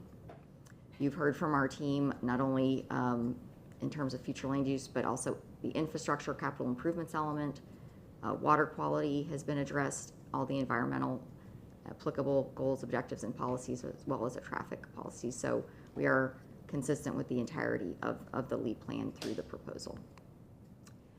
In terms of criteria, I've addressed A. This does meet the county and applicable county regulations and qualifies for the deviations. The only guidance in the Land Development Code about setbacks for this type of use is in Chapter 10, and we're more than double that setback. There is some supplementary setbacks in Chapter 34 for intensive uses, and this use does not fall into any of those setback requirements of the code. So we've again more than double met the burden of applicable setbacks for that. We have addressed compatibility with the surrounding area. There is sufficient infrastructure to support the proposed development, including transportation facilities. The design protects the environmentally critical areas and will include even some restoration to enhance those. And we have all the necessary services for the project. For the PD criteria, we've addressed that the proposed use, its location, its site design is appropriate at this location, and we've provided for many safeguards to protect the public interest and mitigate any impacts of the project. Our 4 deviations are consistent with that criteria, that they will protect and enhance public health, safety, and welfare, and will achieve the objectives of the PD to maximize that upland so we can maximize the area left to remain in open space and preserve. So to conclude, your staff is recommending approval. We are in 100% agreement with the staff report as with the amended conditions that Dirk submitted yesterday. This is consistent with your LEED plan and LDC. We have provided extensive data analysis to support all these findings. This will be a site-specific enhancement that benefits the general public of Lee County on a regional scale and provide a very necessary service to this area. And with that, our team is here for questions. The one question I think, and you mentioned it again on the public outreach, is just the odor control. I know that you touched on it briefly. Could you just go into slightly greater detail about what how it differs, the technology now from the operational plants that are already nearer to residential areas that are not having impacts? I'm going to ask Matt Tennant with Jacobs Engineering to address that question for you. Thank you.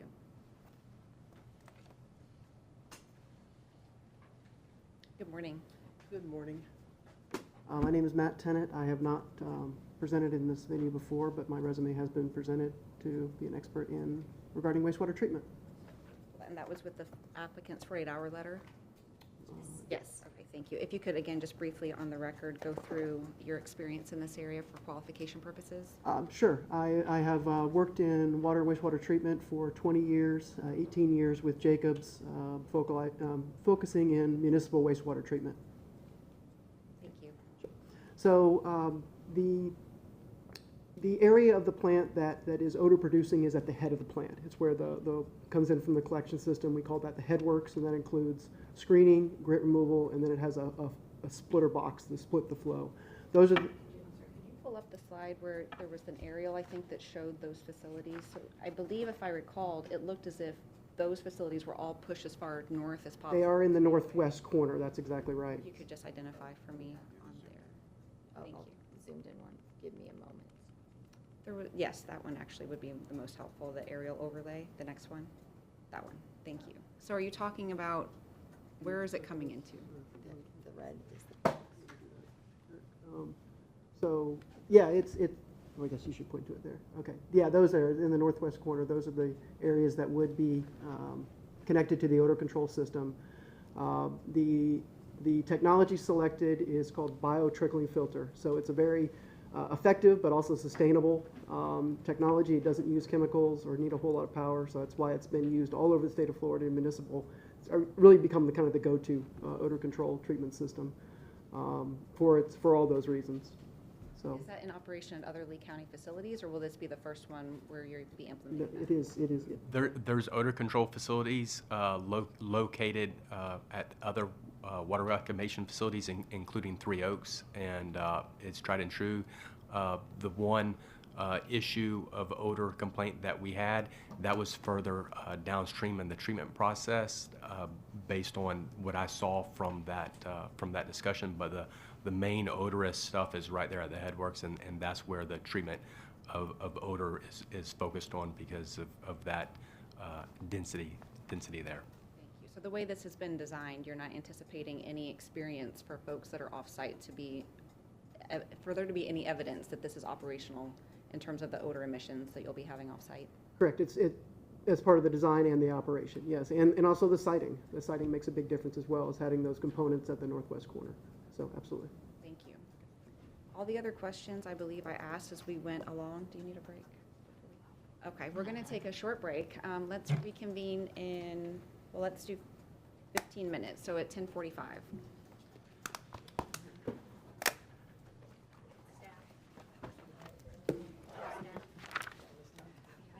Proverbial about that. Great job.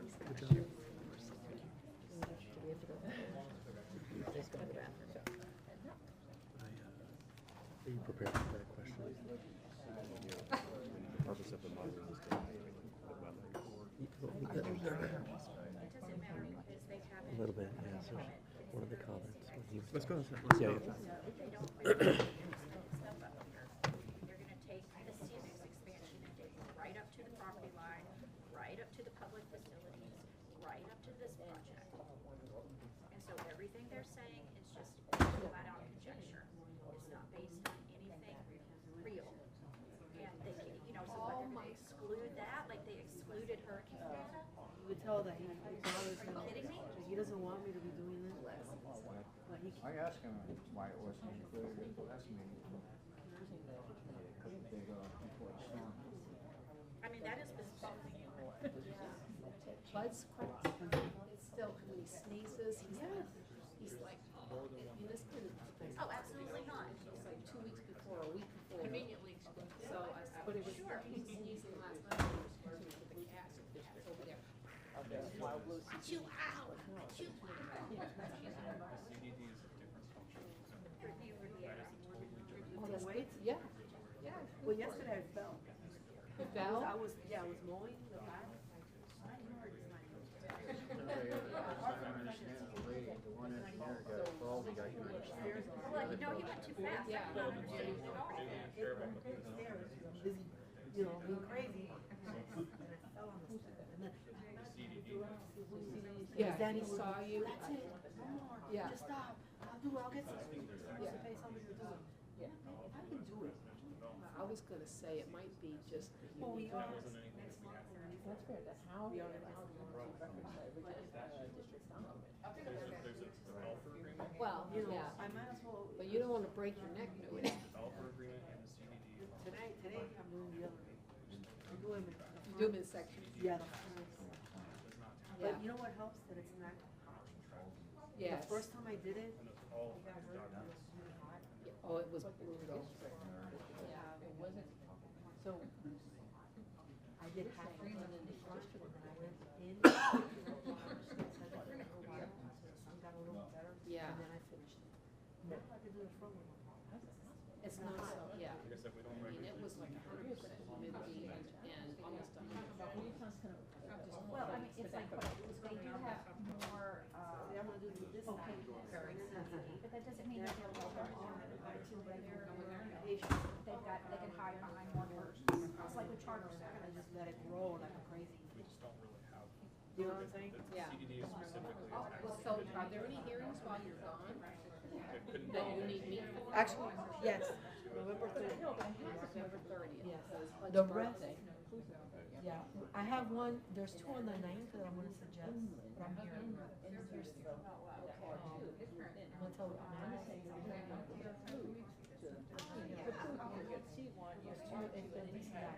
One of them I can see, the one in the morning, definitely I think. If that teacher's taking out the Stuff like that. PD. But I'm gonna tell her. I just want to put it on But because that night, The problem is like, well, you got the first, right? November 1st, they put on December 3rd. it's a good idea. Like, No, no, and the thing is that that's these guys another are 2 days. because they don't have. So they put that in there just. Commercial. First, No, that's what I don't get. which is wild blue. How do you force them, put pressure on people to be nice, you compel them. And I said, Like you do in middle school. I didn't send you. You can't reverse, but you can get the gas. Told me, oh, we have it, we have it. Yeah. They know about it. Well, my little section that they put stuff in. We're taking it out of play for December. That's the You know what I'm gonna do? Okay. Lee County.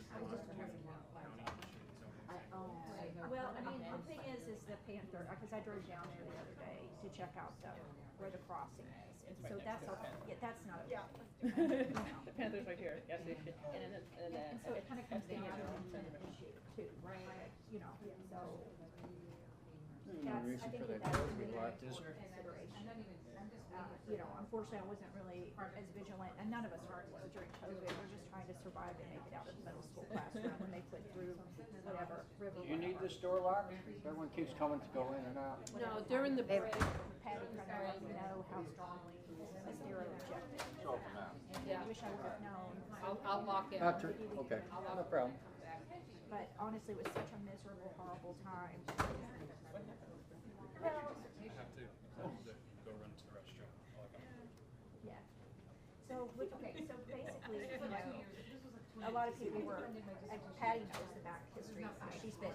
I heard a lot about you. Oh, thank you. Because I think she was asking if we were, I thought she was asking that, but she, I really, Eric said, and maybe he should say it again. Okay, well, it's a Said that it's kind of mixed into it's kind of the. weird because I can see Yeah. where we just want to make sure we weren't putting it in. Yeah, we're not. So yeah. I guess. during rebuttal, we can. I mean, if she wants clarification, I guess we don't have to bring it up again. But anyway, she knows The way I interpreted what she was saying Yeah. was what you were saying, because I saw you pointing at like that. He said it like after 5 minutes after she asked, Yeah, you know, yeah. finally. So, but I'm sure she's she's. got Yeah. a long time, so she understands a lot of these nuances, right? She's Boy. very passionate. Right, that's perfect. Yeah, yeah. Well, I used to be more passionate. Patty, you're so passionate. Well, like really deeply care. The real work. What can be done? Is it yes? If they can, well, yeah, they can approve with conditions. Yeah. I felt bad because he started like. But right here it's the location. The really interesting thing. Not choke, but like. I did. I was like, if you're like in it. I thought you were playing around. I was not. I thought you were really starting to joke. I was gonna let you drink from it if you really needed it, but if you earlier. that wasn't a necessity. So we can't put her because it's not the same. When I thought, oh my god, he's not gonna be able to talk. And then you're willing. So 1 minute, you're let me, not let me, and then the next minute you. Well, no, if it's a desperate situation, if it's just out of convenience.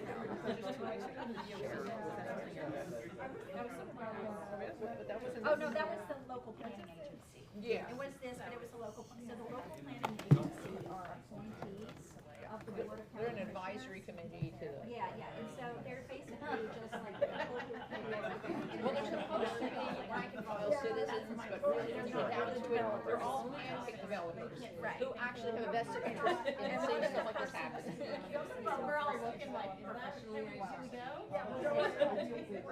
What's his name? Find it out, of course, you look at it, Right. it's the Business Observer article, so we took off. This is his own consulting business in 2021. So, yeah, he says some very, you know, strong things about the intent of Wild Blue for environmental conservation, and you can draw on that. Yeah, he's actually pretty good. He's a pretty No, good no, guy. no. You can draw on the things he For a said. developer's representative, he's actually one of the more honest ones, and he has said things that, you know, he can be self-critical, let's put it that way. Yeah, so Patty told me that she was involved in an action, and he eventually realized that it was a Well, bad idea. they wanted to, he worked for Legal Land Development, and this was way back 15 years ago. Okay, so Legal Land Development, you know, they're a big land developer, legal, right? They wanted to convert a citrus field out on East Coast Road, way out, through marshland, habitat. And so they wanted to convert that to a mine. And so when it came up, it was a Collier County issue, so that's across the Collier County line. We fought it. We hired a geohydrologist, his testimony to prepare, you know, a monograph of all her professional opinions and so forth. We submitted stakeholders on this, and ultimately we won. Like the planning agency denied it, and then the commission denied it. But he was like, you know, when he got up at the podium, you know, he said we lost. He admitted we lost. It was probably the best decision on our part to push a mine in that location. So, you know, we'll take our licks and we'll go back and reconsider, you know, how we would move forward with our other business plans or whatever.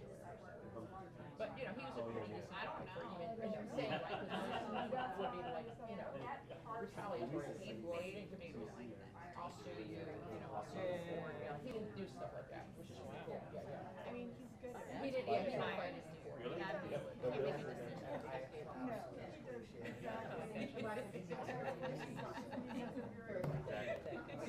Make sure all the corners are completely straight. Yeah, well, I'm not against those street plans, I think the county definitely, yeah, this is definitely a location, it's meant to be too flowing.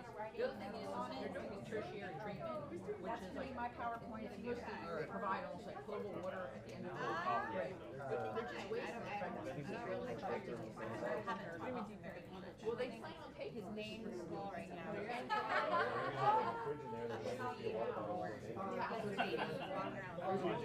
Why? Why are you taking and then you're putting it on stage, and then you're just waiting for your chair. I heard they're gonna use this water to get rid of the so I was like, I bet that's water. now they're deep well injecting it all. They should. FFC, they're like using like we just spent federal money. Right. You guys aren't honoring. I know, because they don't want to create, they don't want, there are people who are involved who are making money off their lake pumping and irrigating from the lake.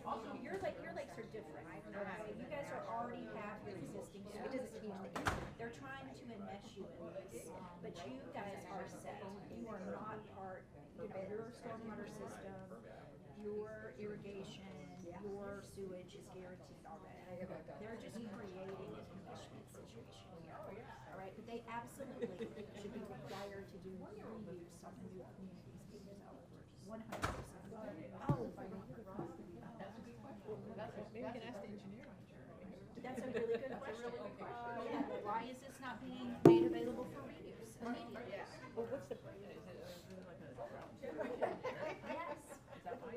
No, that's not why they're doing it. They're doing it, in my opinion, because there are players at play who benefit from irrigating from these stormwater ponds. They have businesses. I got a new business card. I'm getting a new business card. Chairman? Oh, cool. That elephant.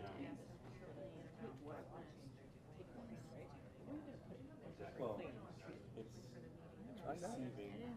receiving wastewater flows.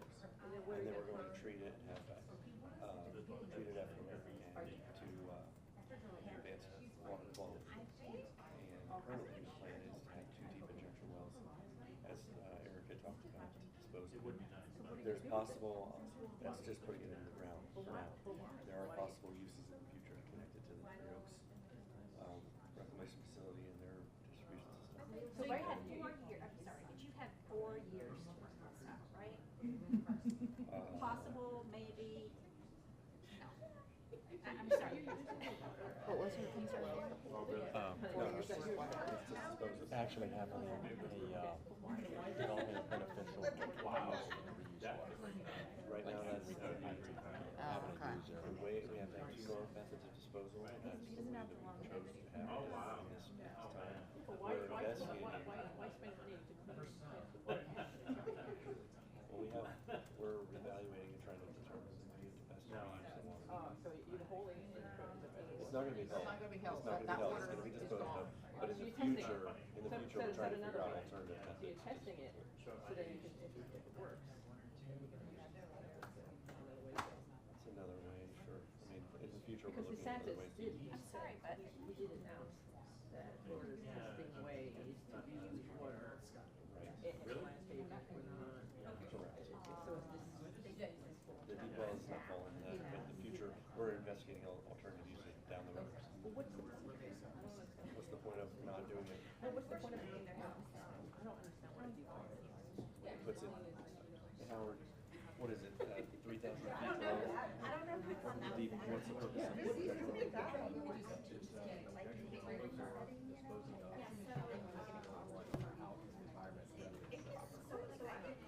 Oh, Alexis, so it's not so toxic. Hey, Patty, how are you? Good, good. Good morning. Hey, what, is church people gonna come back with their, with their application, or are they kind of giving up on it? I think we're gonna retool it a little bit. I think we're gonna look at the number of kids and see if there's anything they can do to limit that. I think we've got to get more information on how the pickup drop-off works and things like that. Yeah, They do want to come. They really appreciated your comments that you're balanced enough to say this could be worse.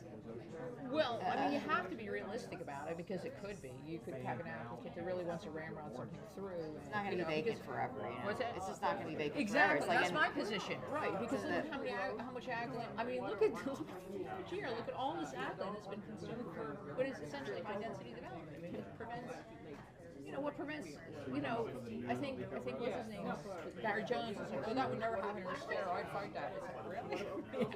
So, Lee County, fought and lost. I mean, how's that gonna work, right? Yeah. So, yeah, okay. Yeah, so they're gonna, and I mean, really, if they want to keep it like that, they need to do a stronger overlay for that neighborhood, right? Like Acero now should put through a stronger overlay for that neighborhood, so right, that to limit uses. limit the further. uses exactly. So you can't just ask for Because a it's special kind of exception. vague. It just says neighborhood something, neighborhood zone 1 or something. What does Right, that which mean? allows, it's like suburban. It's like suburban, right? Tim is also gonna work on some of the green infrastructure pieces, so. Cool, yeah, that's what great. you can expect to Do you see. think he's gonna like look into? I think for some reason I'm a lead AP, so one of like the principles of lead is also the previous papers. He seems to think that wasn't. He really pushed back on that. So, but I'm like, well, come up with what's your next? If you don't like that, then what? Like, you know. So I mean, to me, it seems like I don't know, but it looks nice it's too, a pretty honestly. strong congregation, and they could raise the money to do whatever they want. You know what I'm saying? Yeah. I mean, it's like the pastor, what's his name, Matt Newberg, yeah. Under my desk, so, you know, I mean, you know, if he has a strong following, and a lot of evangelical, Yeah. business, they're involved, business leaders, and Yeah. so forth. You know, they can pull it off. Is what I'm saying. They can create a And model. some green infrastructure is not more expensive, obviously. It's doesn't have not. to No, be. it's not. No, I know that argument is bogus. It's not more expensive. It's actually less expensive. I agree. Yeah. Yeah. And it's there's no landscaping, by the way, shown in the plan. Is that right? Well, because it's a special exception, we don't have to provide a landscape plan yet. Like usually, you're seeing the plan development rezoning. Yeah, I understand. You don't want to spend the money until you can But cross the first we hurdle also type of heard thing. that like we need to just Oh yeah. plant selection will be important because like oaks instead of palm trees, things Oh yeah, things exactly. like that. More So shade. Yeah, more shade cover. And yeah, stuff. and internal landscape planning Yeah. is another way to like the heat island that you mentioned. So yeah, we're not resubmitting. We asked for an extension. Okay. What does that mean, an extension? Because technically now with the state statute, you have to respond in 30 days to Oh, you comments. do one and way or the other. Yeah. So you can pull it. You can ask for an extension, And or like you can. everybody works well together generally, where like the local governments aren't like watching, and then we're not saying, oh, it's 30 days, you got to give me comments. So not everyone's pretty cool with it, but we just let Mary we probably are going to need another don't expect it anytime soon, a month or two That's probably. good. I know Matt wanted to do a neighborhood meeting type of thing, a Yes. neighborhood outreach meeting. Yes. And he gave his business card, and he was all excited. It's like, like I said, they can do that on their own. All they have to do is do postcards. It's like, but wait until you come up with a better plan. We're going to before do you it, that. yeah, exactly. Come We're up going with a better to try to do plan, it at the then Estero. hold the meeting. Yeah, Then at hold the the neighborhood meeting. Yeah. So, Oh, it's a 15, it's 100. Oh. Okay. Embarrassing. Okay, thank you. It's still double, that's good. How long are you gonna be? Where?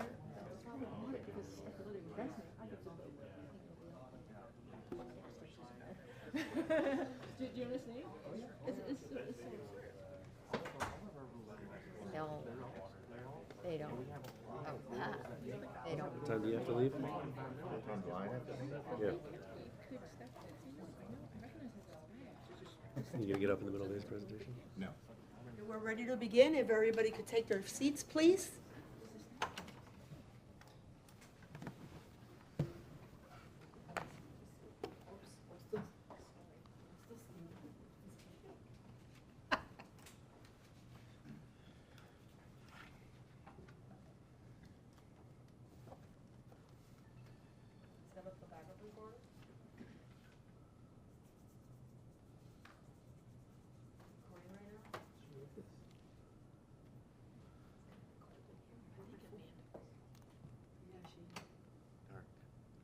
It's for short people.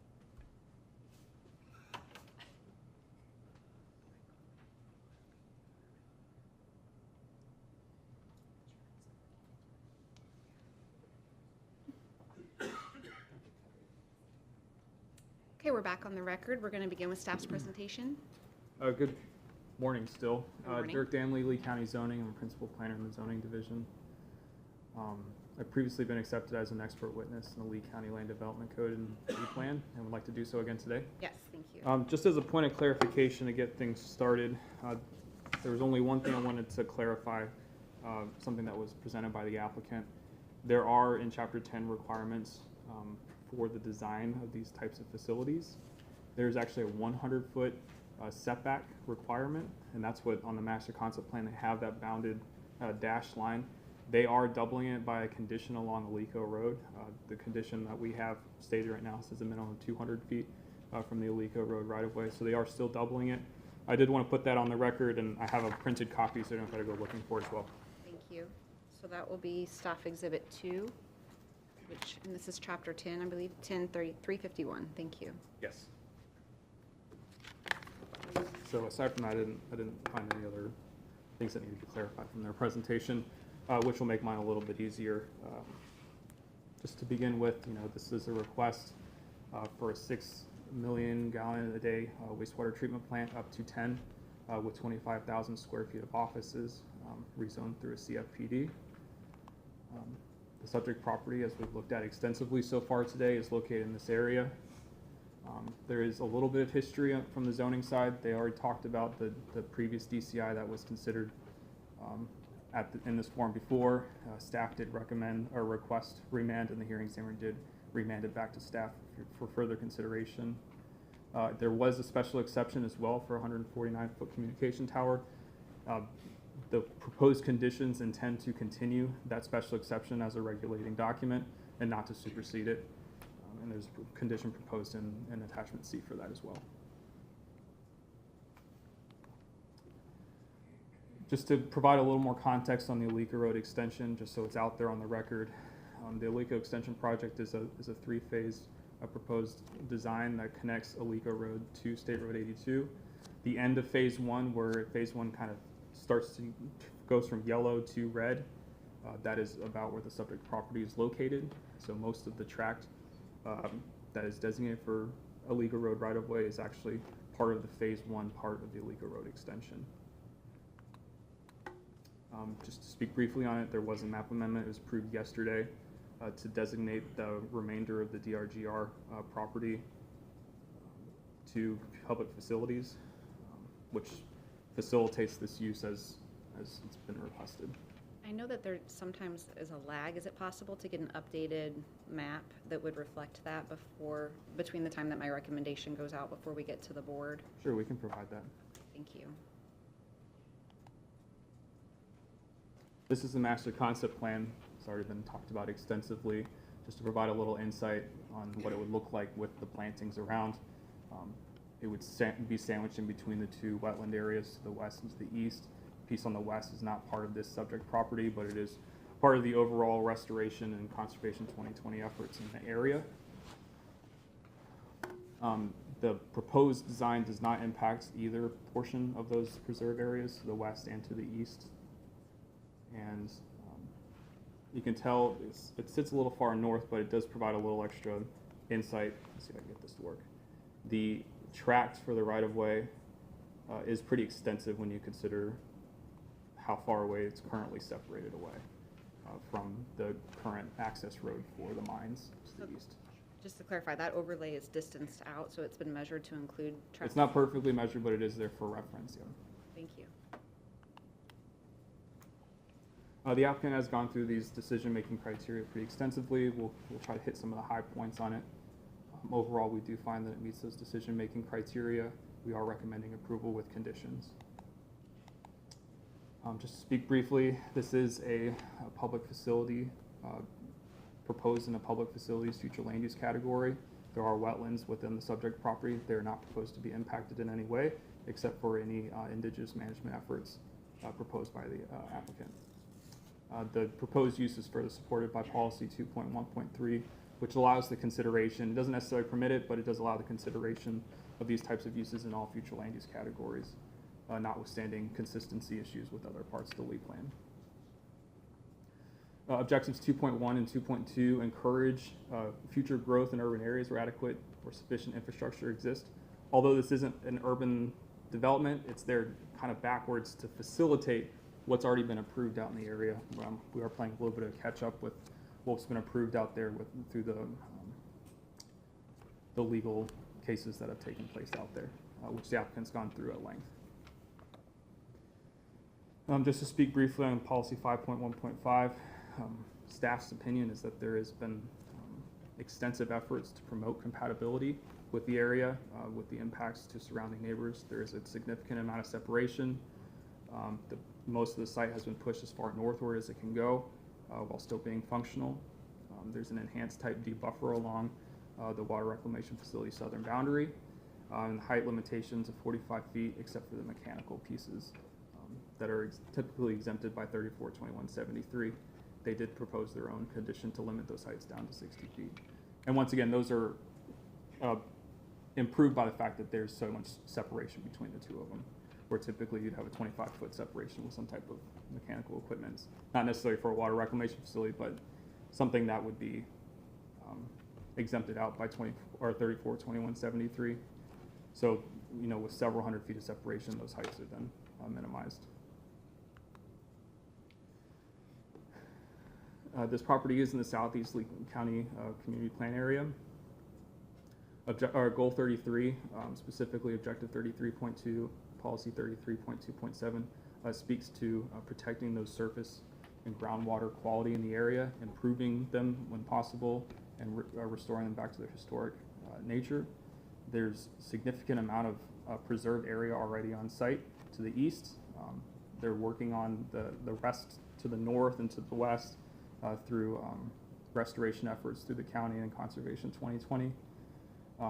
The applicant did provide an integrated surface and groundwater model that demonstrates that they're meeting the intent of this goal, these objectives and policy. Once again, talking about these policies as well, it goes back to water quality.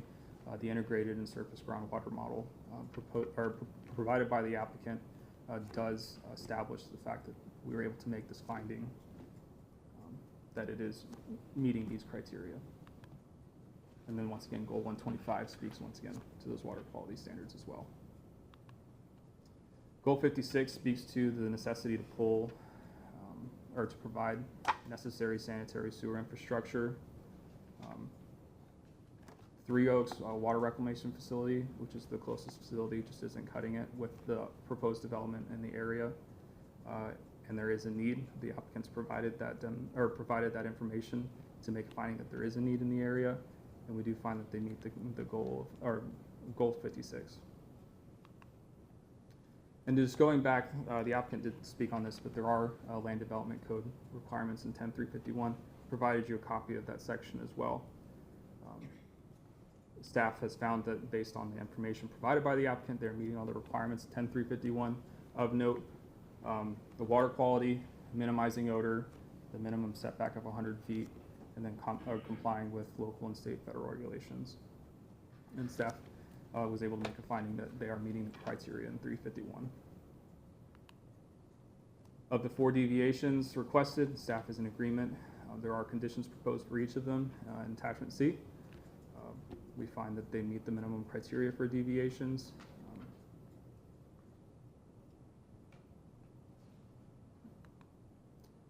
And then just speaking briefly to the 48-hour letter, we do find that the changes provided by the applicant, we provided a letter in response.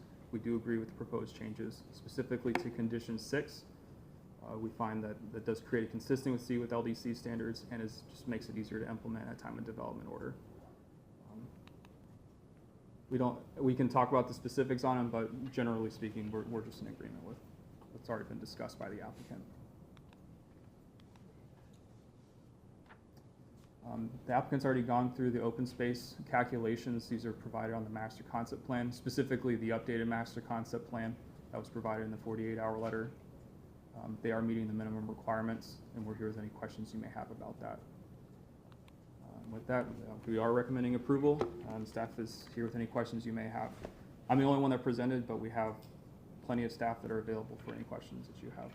On the water quality monitoring, I asked earlier, it sounded like the plan had already been submitted. It was dated August 2023, so is the condition just intended to be ensure that it tracks through and carries forward, aside from, generally we'll see specific water quality monitoring conditions in the zoning, so Right. can you just discuss briefly the change? Yeah, my understanding is that the water quality monitoring plan was vetted quite significantly by our natural resources staff. We found them are insufficient several times to get those pieces corrected. And with that, the water quality monitoring plan that they provided was sufficient for our review. And that's why the natural resources report was somewhat brief, because they did everything we were looking for. As opposed to trying to wrestle through pieces that there may be a disagreement about, like we get sometimes. We were in agreement with what was provided by them, and we are recommending that plan is going to move forward as part of the development order. Thank you. I believe all of the questions that I had were primarily directed towards the applicant, and I asked those as we went through it, but certainly I will reserve the opportunity for additional questions after we hear from the public. Thank you. Thank you. Okay, so with that, we will open the public comment period. I will call the cards that I have here in the orders that I have them. The first card that I have is from Marcia Ellis.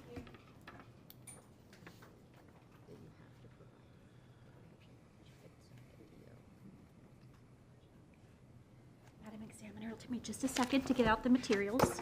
Good morning.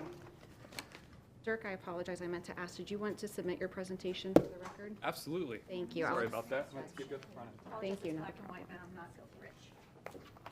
Okay, so, I'm sorry, I just don't want to get it mixed up. So the staff's exhibit will be, staff exhibit 3 was their presentation. I apologize. I was late getting that in. I don't want to get anything messed up here. Okay, thank you. Here's a copy of the PowerPoint presentation. Okay. And this is a copy of the letter submitted yesterday. Okay. So I will accept those both as an Ellis Composite Exhibit 1.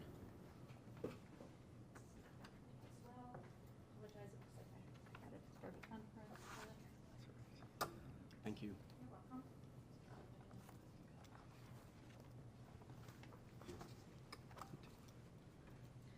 Good morning. I'm going to start out, before I get into the heart of the PowerPoint presentation, to just address some of the issues that have just come up this morning as I've listened to the testimony from the applicant and the staff, as well as the experts.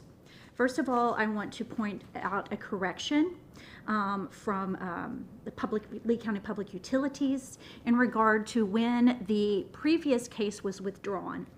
It was stated it was withdrawn in 2022. As you will see in the PowerPoint presentation, that did in fact not occur until last month in September of 2023.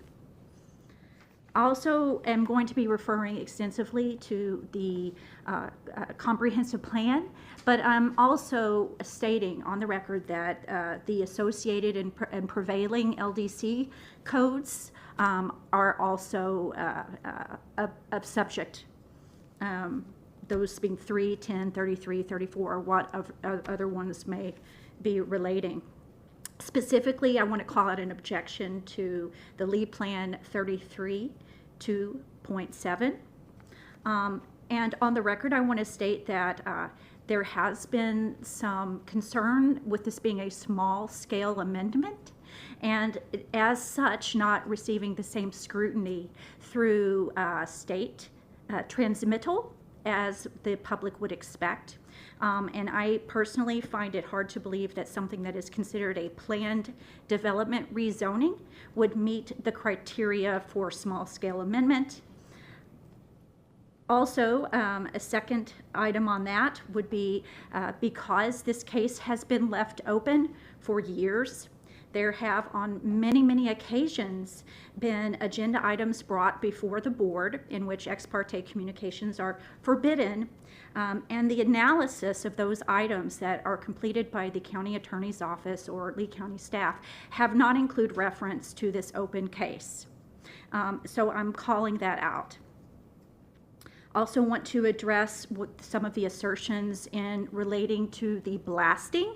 Any blasting that has been analyzed has not included the CMEX mining extension, in which that extension has allowed what were previously wetlands and increased the distance of that high disturbance on the hydrology, the land, and impacts to public facilities existing at the Green Meadows plant, as well as this proposed facility.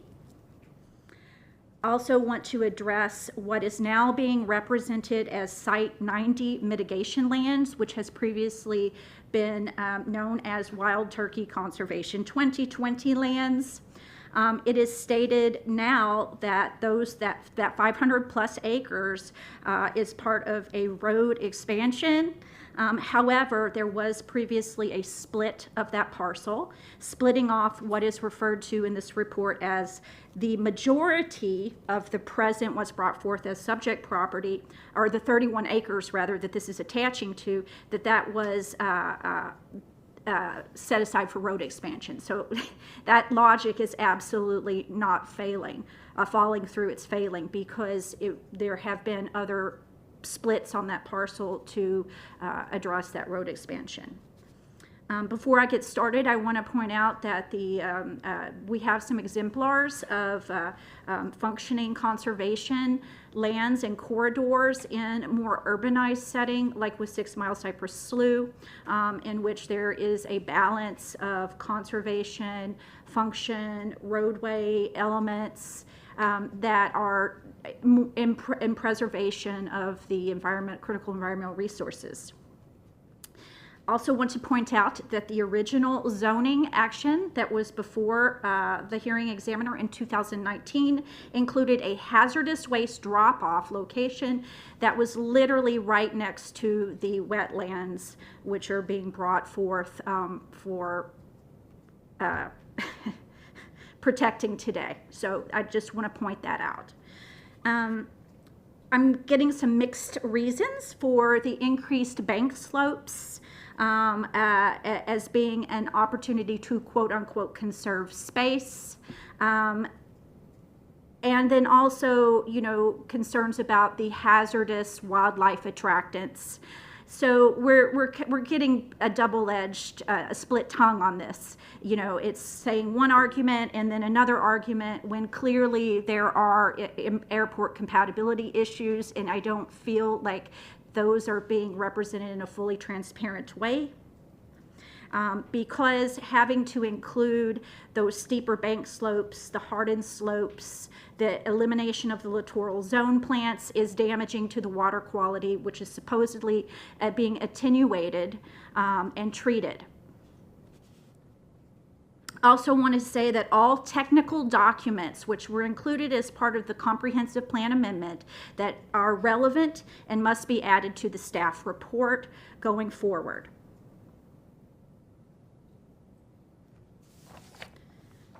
Thank you. Before we get started, I'm just going to reference one section of the letter presented yesterday to the Board of County Commissioners, and this is on the second page, 1, 2, 3, 4, 5, 6 paragraphs down. It says, after ignoring the valid concerns of the hearing examiner, referring to the past remand, staff, impacted residents that have a standing, as well as the broader public, valuable time has been wasted by not finding a suitable location for critical facilities.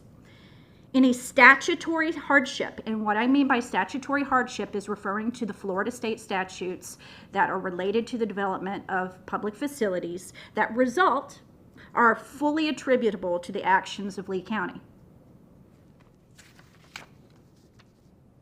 Now, let me put my pen down. So I laid out a table of contents. However, I did not really have time to go back in. I apologize to assist you in referring to the various sections. So basically, let me just back up. We're looking at the remand and the procedural problems of which some I've called out, conflicts of interest in terms of the original land swap with the 31 acres creating some sort of presumption, the water quality and water resources, wildlife, deviations, wild blue and greenway, suitable location, and pollution. And each of these will be expanded upon.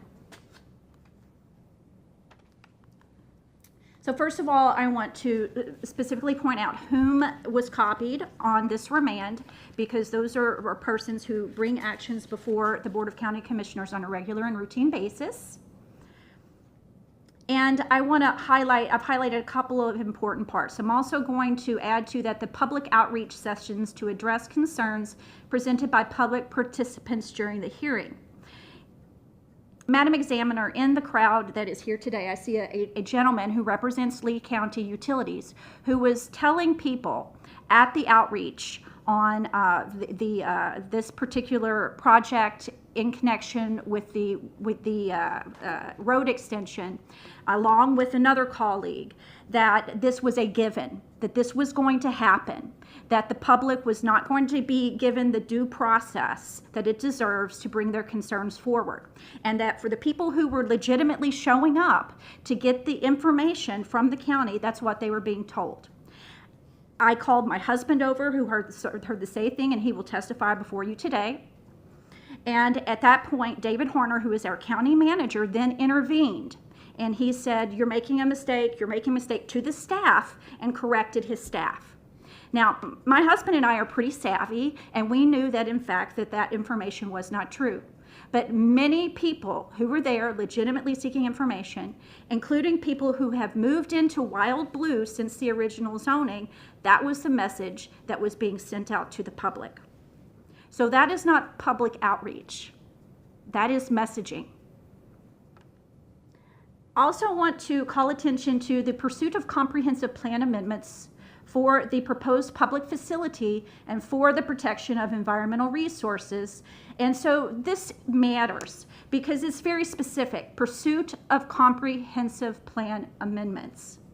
And I have brought this to Conservation 2020 meetings. I've had these conversations with Robert Clemens of County Lands. I've had these conversations with Pamela Keys. I've had these conversations with many people in terms of what this means.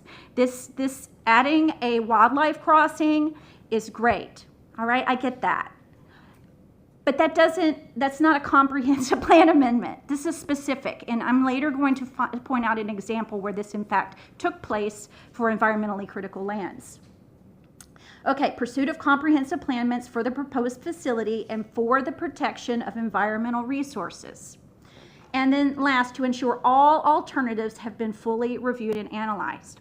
And Madam Examiner, what has been brought forward to you today are analysis from 2016, some analysis of need, which was underestimated in a 2017 report. We are not seeing analyses that took place after this remand was issued. Now, I have sat in on closed-door meetings where I know there has been discussion, and those things have not been brought out into the light.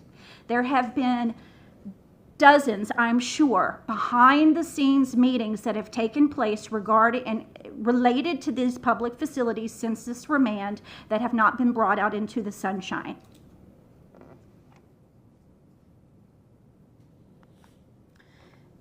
So, in preparation for today, I've reviewed all 38 records of the previous case. I've referenced them, I'll be making reference to them, and I'm bringing those forth associated with this action. This case was withdrawn, and this is accurate, September 13th, 2023. I got a text from my husband that said, "Oh my gosh, the case has been withdrawn." I got texts from people in the neighborhood, jubilant. I was jubilant. We were all jubilant. We thought, we're not going to have to do this because that was our interpretation of this case being withdrawn. There was no explanation. It basically said the above referenced case has been withdrawn. And we thought our lands are going to be protected. We're not going to have these facilities in our neighborhood. So I have questions. I have questions about ex parte communications. At the local planning agency, I submitted a 9-page letter for the local planning agency to review prior to that vote. That letter was not brought forth apparently to the Board of County Commissioners. Is it because there is a tandem zoning hearing going at the same time the comprehensive plan amendment is happening? I mean, the small scale amendment is muddling the waters further. There is no separation, there is no opportunity for the public to bring forth their issues to their elected representatives. And so procedurally, we have a real problem here. That letter should absolutely have been available for the commissioners to review prior to that vote, as submitted in good faith. And through the process, we're being denied our rights.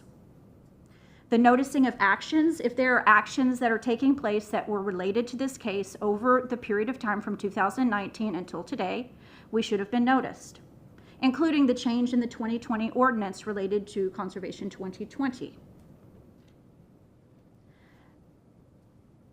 I'm going to bring forth some evidence related to the purchase of the property that took place after the remand and the removal of the wild turkey parent tract, which I mentioned just a little while ago. So policy 123114, protect and expand upon the Corkscrew Regional Ecosystem Watershed Greenway. It's a significant greenway with priority panther habitat. This is priority 1 panther habitat. There are other lands further east that are secondary. This is priority level 1, primary. Through the continued participation in public land acquisition, restoration programs, incentive programs to preserve and restore habitats. And so I pulled this. This was, if you'll notice, mysteriously, the Site 90 mitigation lands are now being represented in a different color. And in fact, they're not showing up on Google as conservation lands either. That's a problem because I've written to many federal and state agencies advocating for this conservation corridor. Those can't be accurately assessed if the information being put out on Google is not accurate. So we can see that we have the opportunity to create a greenway all the way from State Road 82 down into Larry Kiker, or even further deeper into closer even into Collier County, quite honestly, because we already own those lands.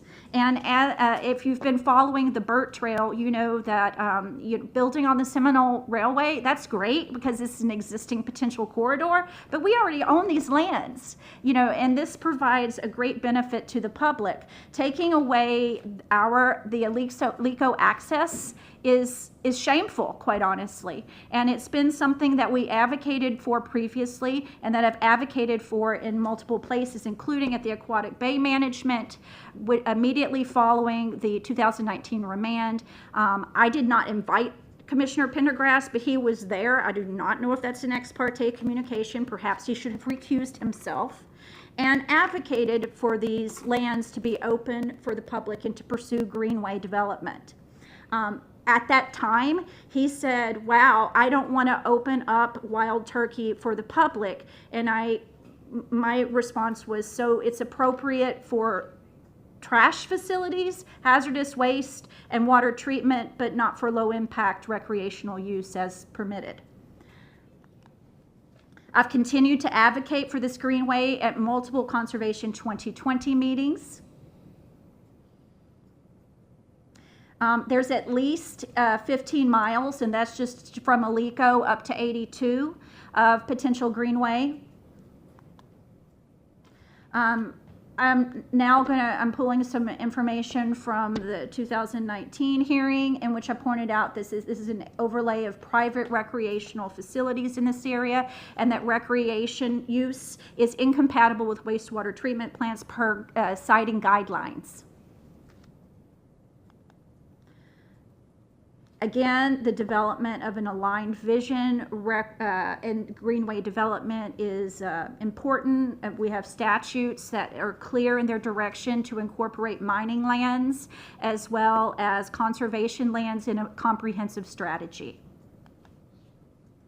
All right, so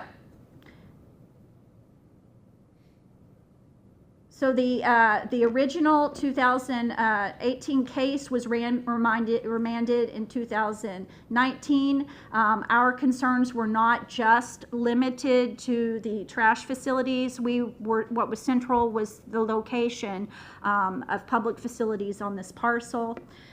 It did say to pursue the comprehensive plan amendments for environmental resources, ensure all alternatives have been fully reviewed and analyzed. What it did not say was to address the environmental impacts or to evaluate design alternatives or to pursue a small-scale amendment. And that seems to be the conclusions that have been drawn by the consultant.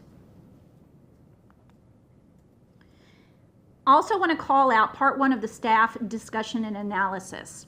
Even with the recommended adoption of the proposed amendment, Lee County Utilities must demonstrate consistency with the Lee Plan, including the proposed amendment, in order for the companion rezoning to receive a favorable recommendation. So there cannot be a presumption that just because this parcel has gone into public facilities designation, that this is a given.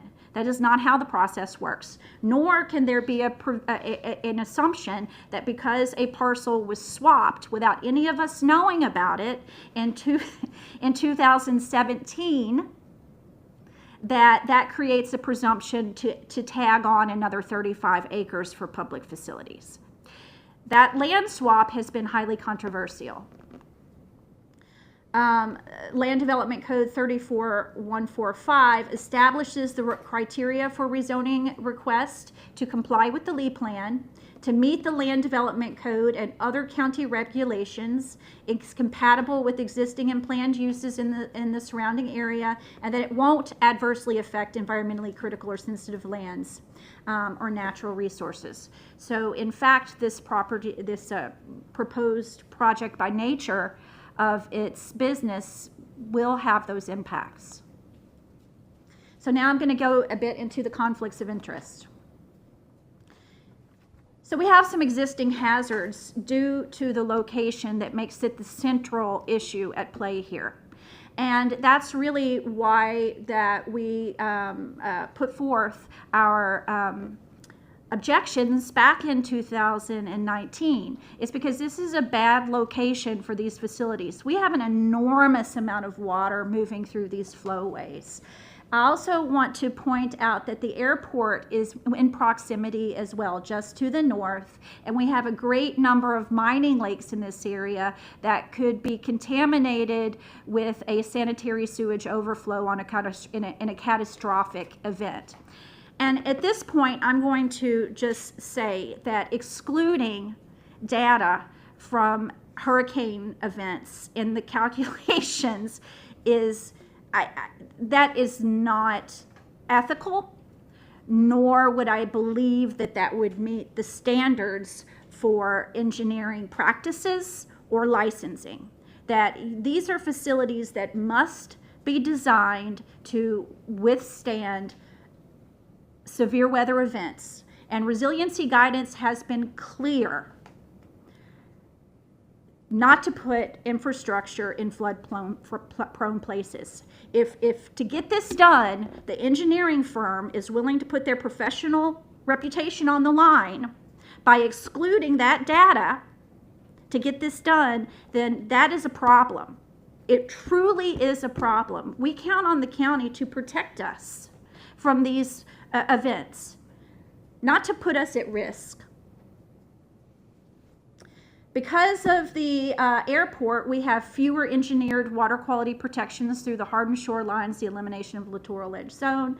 We do have a likelihood of a water body being contaminated. We have a lot of development in this area, so that means that you're going to have, and hopefully you're going to review that pollution database. I'm going to give you the link.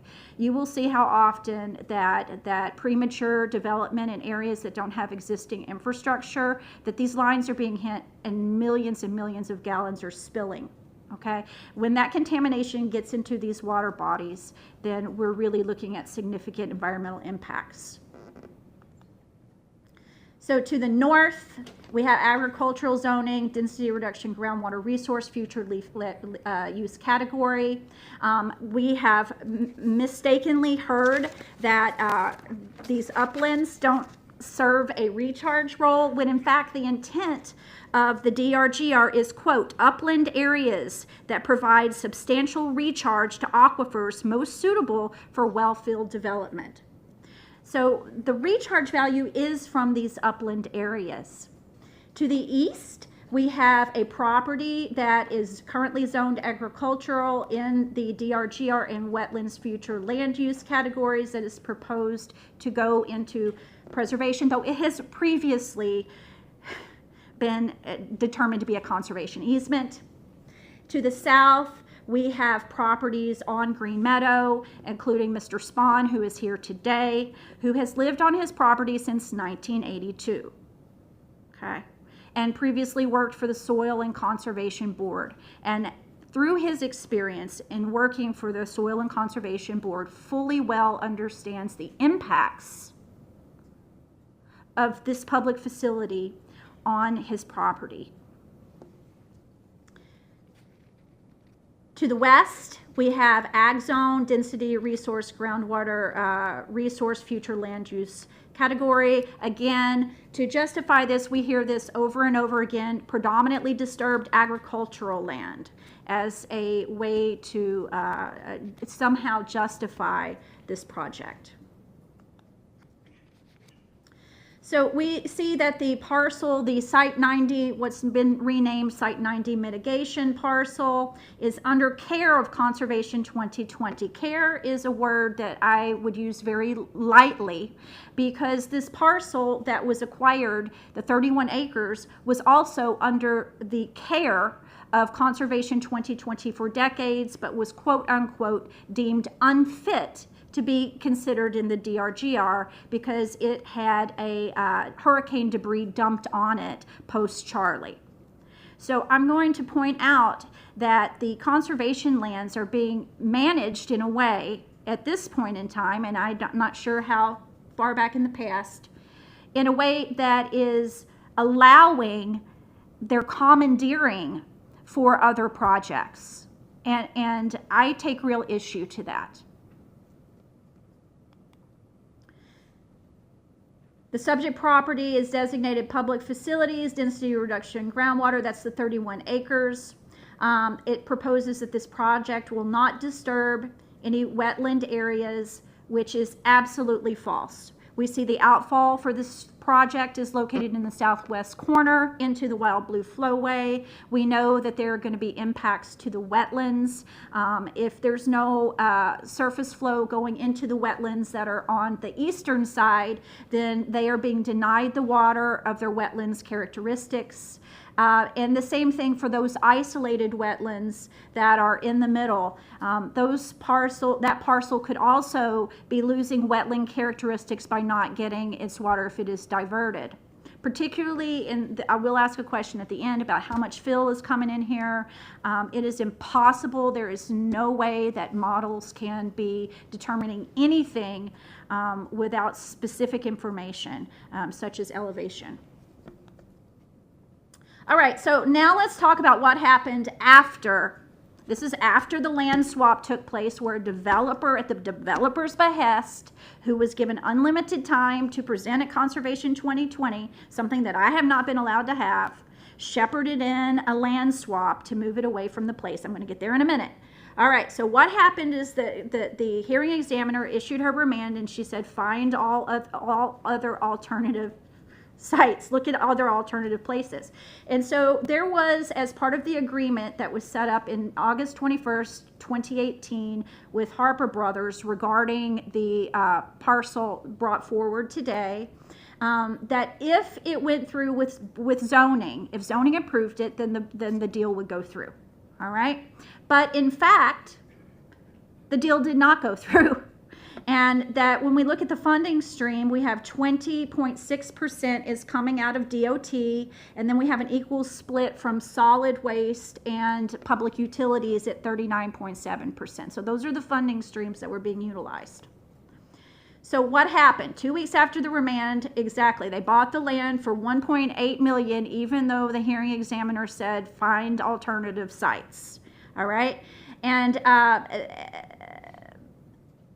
This wasn't included in the staff analysis. I didn't see any, I mean, I just don't think that no one said, hey, this is coming before the Board of County Commissioners, public participants. We didn't know.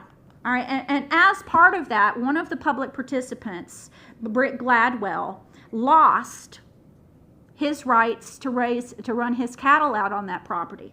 He did. He participated, and he lost his rights. All right, and even better, listen to this. They took the document that he signed after the consent agenda and then backfed it into the consent agenda after the meeting. That is not okay.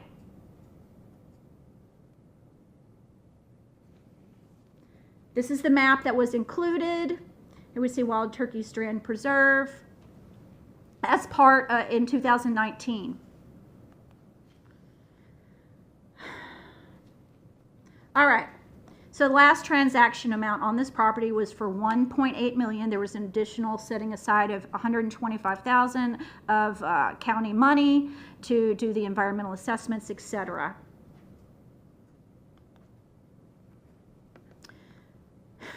The documents were signed by Mr., I think it's Ing, I don't know, I just see his name tag at every Conservation 2020 Class Act meeting, which to me appears to be a conflict of interest. His name also appeared on the cell phone tower zoning from 2008.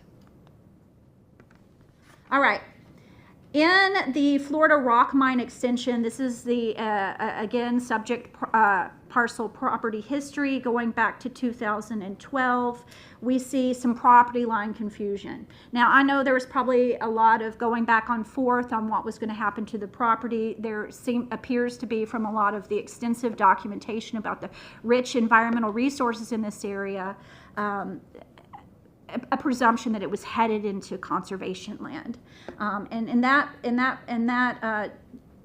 packet, the property line was represented on the other side of this subject property. It refers to these preserves, the wetlands that we're talking about, as the, in this, what's being brought before you as the Western Slough, sections 3 and 4, that the management for the Western Slough included the removal of exotics from the slough and adjacent lands. This is important because they did go in and they managed these lands and they removed those exotics. Why does that matter? Because when you read through what the applicants bring forward, they make it sound like that the land's no good, that it's all full of invasives, it's got some dog fennel on it, it's grown up with this, it's grown up with that. But it was already under management as part of the conservation easement that the parcel belonged to. So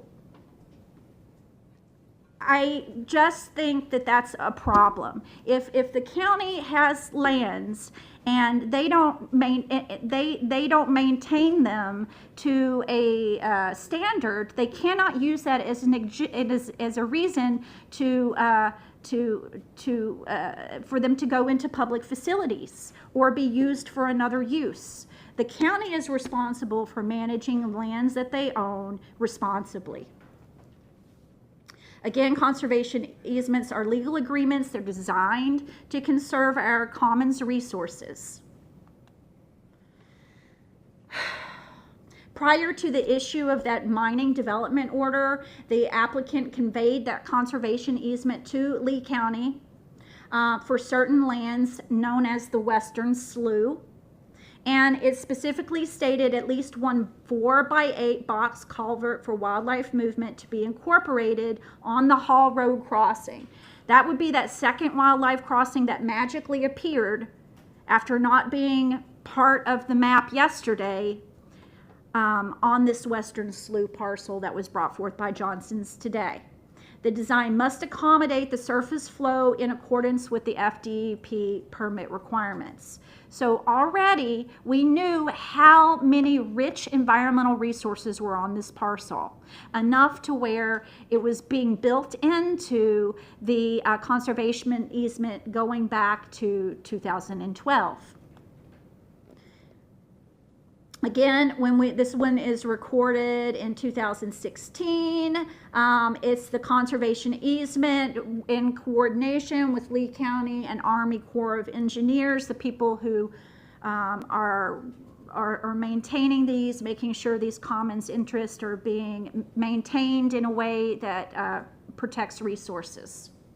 It also, at that time, on the passive recreational use, it says that passive recreational uses are not contrary to the purposes of this conservation easement and may be permitted upon written approval by the state.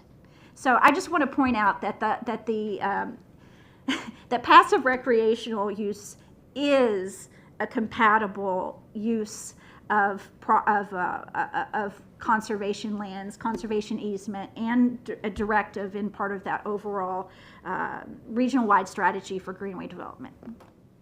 Okay, so in the first few years, they went in, they removed the exotics as part of that management plan developed by Passarella.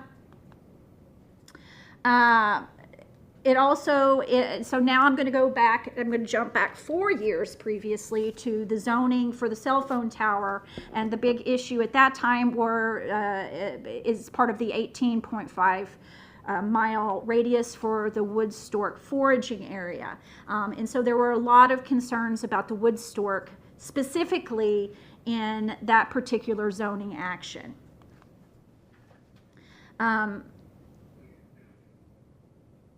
Again, the easement is dedicated to the state of Florida, provides third-party rights to the U.S. Corps of Engineers and Lee County. So this is really important to understand because honestly, if you go back in the swamp today, you're going to find old signs that say that these lands are preserved in perpetuity, that these lands are part of conservation easement.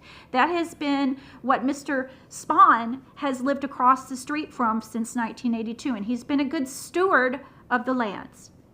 He helps everyone. He cared for one of our elderly neighbors who into her 90s.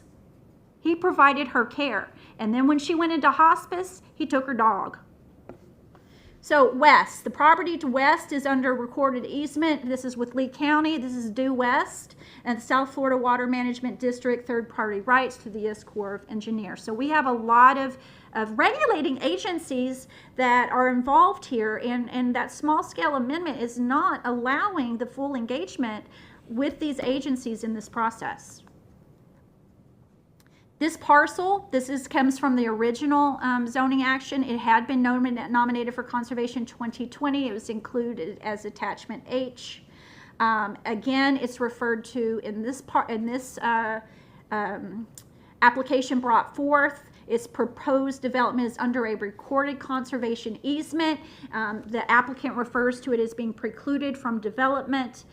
But how did we go from conservation easements being sold for public facilities? It's just not connecting for me. There's a lack of consistency in the way that the county is conducting their business in relation to the management of conservation lands. What is happening are a lot of backroom deals and de-incentivizing the mines participating in conservation projects. That's what's happening to shepherd in development of large developments. So, in October of 2017, Lee County Board of Commissioners authorized the land swap along Lee County property along Corkscrew Road to provide a greater environmental benefit due to connectivity and vegetative quality. So I'm going to say that this took place right after Hurricane Irma.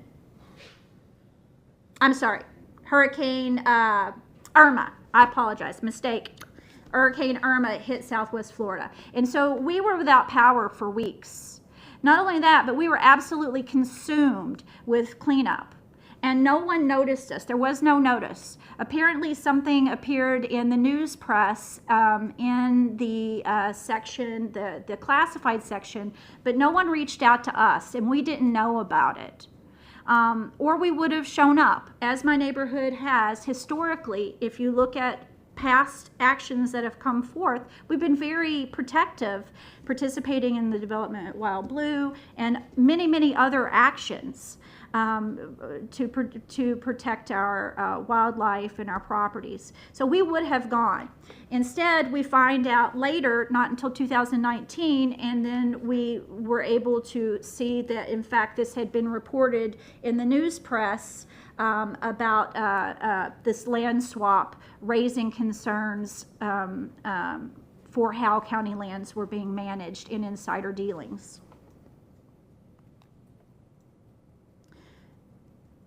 In my letter to the Board of County Commissioner, or the local planning agency, on September 24th, 2023, I raised those concerns, as some of the members of the local planning agency, in fact, did have conflicts, and brought Mr. Raymond Blacksmith, who is on the LPA, was the person who advocated for that land swap.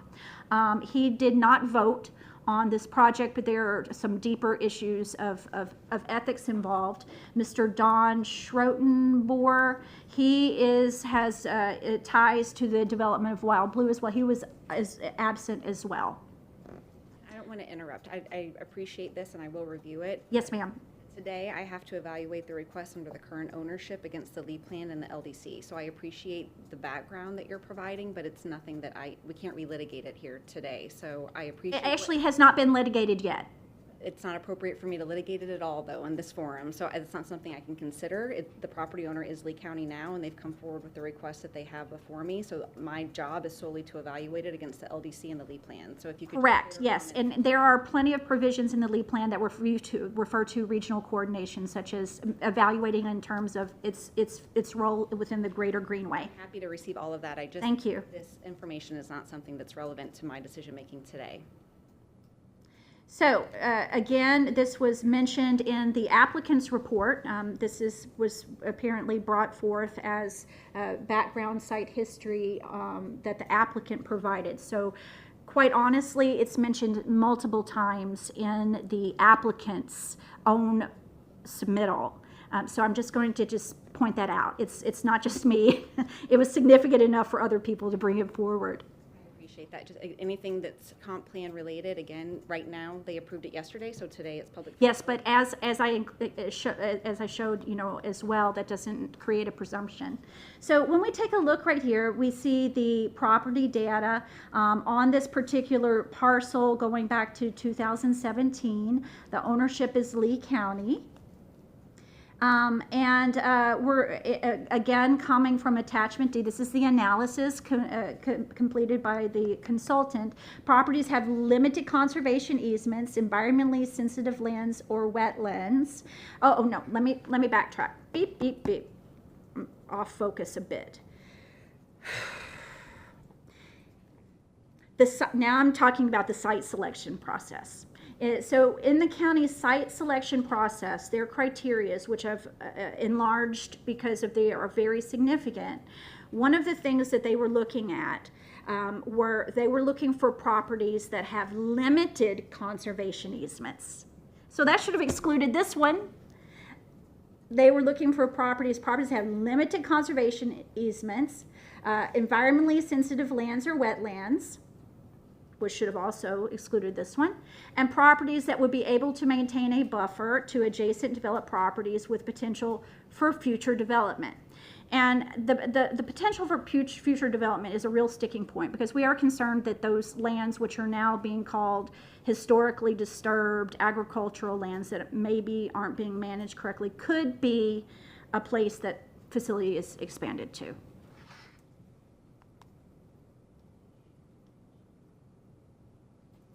So again, in 2017, the property, through discussion of the disturbed lands owned by Conservation 2020, they were removed from Site 9D of the Wild Turkey Strand Preserve and were used for hurricane debris and considered scrap lands. Again, these are lands that were under the care and management of our county.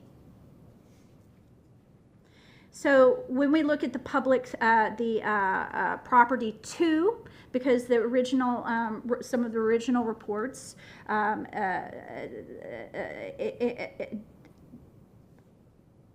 as stated, included the property where you have potable water facilities down towards Corkscrew and Alico that are county owned.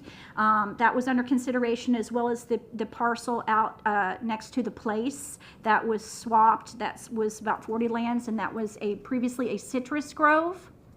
And there was another property that wasn't mentioned, which was originally they had talked about siting the facilities off of Airport Hall up towards the Green Meadows plant as well. I haven't seen a reference to it this time, but that did come out in the 2019 hearing.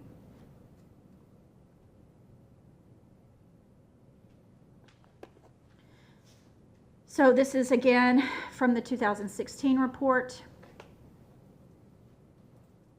Through the land swap, the developers of the place were successful in moving public facilities away from where this waste was being generated.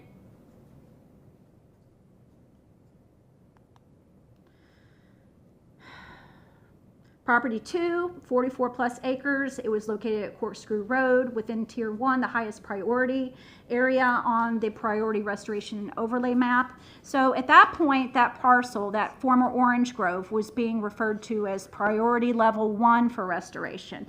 And it was public facilities. So it just strikes me as particularly ironic and not consistent or fair that a parcel that a developer once swapped is referred to as highest priority, but a parcel that is already under county lands management through nomination and acquisition is referred to quote unquote scrap lands. Lee County Utilities and Conservation 2020 recognize this perpetual conservation of property too. And they state that that would help create an approximately 4-mile interrupted preserve corridor to provide a higher value to maintaining the integrity and restoration of the large-scale ecosystem in southeast Lee County when compared to the property located along Alico Road. Now let me point out the irony here. The property that was brought forth, okay, now we know we have one wildlife crossing going in with the Wild Blue Flowway. We know that a second crossing has been allowed to in the conservation easement, at least one, is the specific language, for at least one wildlife crossing on the western slough. We also have a wildlife crossing, here.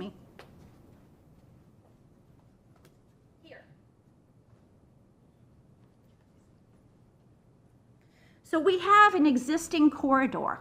We have Panther, the same Panther, Florida Panther 257, we have her telemetry moving from our neighborhood all the way up to State Road 82 next to Wild Turkey, moving well over 15 miles in an existing corridor, well exceeding the 4-mile corridor as referenced here.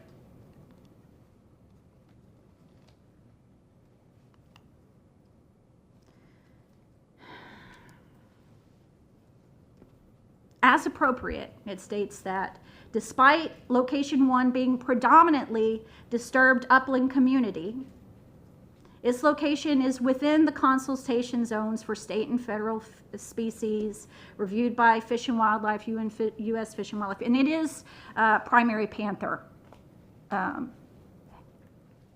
specifically primary panther habitat. It's within the primary panther zone. We have recorded telemetry. It's within the 18.6-mile foraging area of the wood stork. These are substantial, documented, well-known existing conditions existing on this site. This represents existing condition.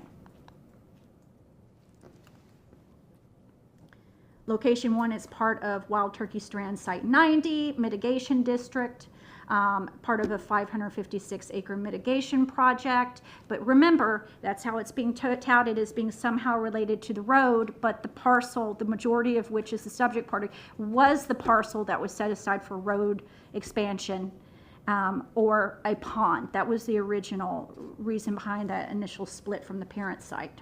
And again, it was used and degraded by the county through their mismanagement and not returned to appropriately as should have happened. So here's the subject property. And we can see it, oh, darn. So ma'am, I wish I could slide this over, but if you were to see this parcel in a larger context, you would see that what was being touted as part of a 4-mile connector for the Panther, it is now directly across the street from Verdana Village. And unless the Panther's going to run over to Verdana for a sleepover and some martinis, that connectivity it's not there.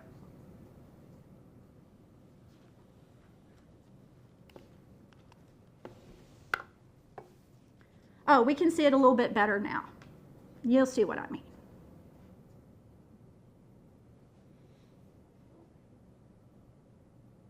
So what I anticipate to happen if I were to look into the future is, do you think this parcel, what have they done to it? They haven't done anything. You think it's going to turn into conservation lands as originally intended? You think so? You think a school's going to be there? Firehouse? Something. Property analysis, location 3, location 2. Location 3, this is from the, going back to the original. The property owners are close by, within feet, living there since 1982. The land was in conservation, easement for decades. It's identified as priority 1 in the Dover Coal Report, which is the guiding document for the development of Southeast Lee County prospects of Lee County from 2008. This project offers no benefits to the surrounding properties. We have our own private facilities. The subject property, the location has numerous hydrologic and wildlife connections. There are numerous well fields in proximity just to the north. It's within the airport vicinity. Agricultural and conservation area. We have private domestic wells that will be impacted. The blasting due to the mine proximity, which has increased with the CMEX expansion into previous wetland areas, pulling them in closer, exceeding the wellhead buffers. And this is an example of cluster zoning. We have these roads expanding into our conservation areas with the expansion, and now we're looking at facilities that could be expanded into what is now being called disturbed agricultural lands in mitigation to the north. Location 2, it was purchased and identified for public facilities because it was an orange grove. Is contiguous and adjacent to the developments that are under development out in the East Lee. It only has one well in proximity. It's a developed area. The roadway expansion is underway in that area. It has no nearby domestic wells. There's no blasting out there, and it is at a location where they lack sewage infrastructure, and they need it. We've got Wild Blues taken care of. They're already on sewage. So I'm going to pull a couple of slides. It's pretty short from the prospects for Southeast Lee County from the Dover Coal Report. So first of all, this is really important because we had an example of lands, mitigation lands from the airport that were originally represented as public facility.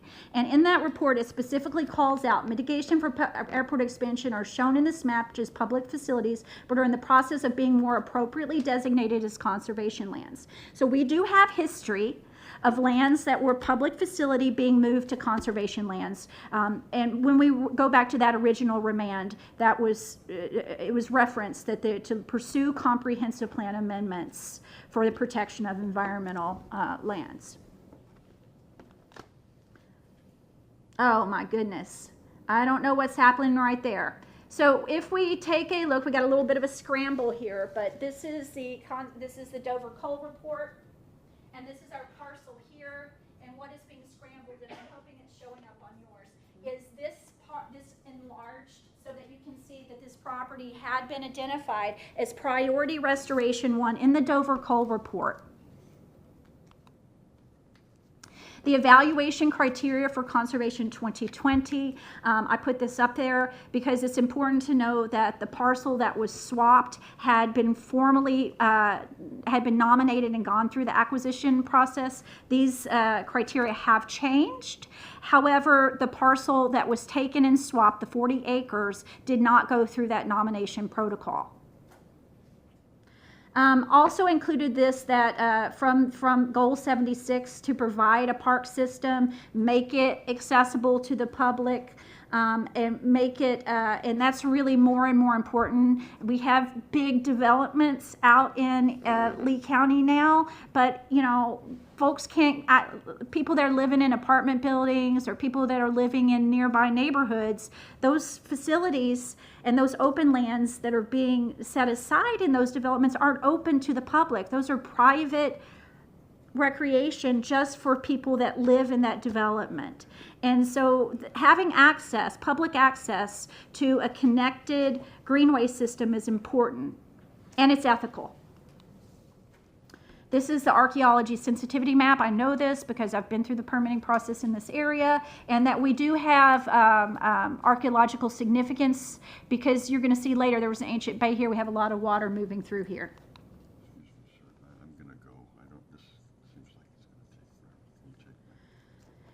Existing conditions are represented by the two flowways, the western wetland, the sloughs, the mining lakes, the environmentally enhanced preservation community, the private ponds.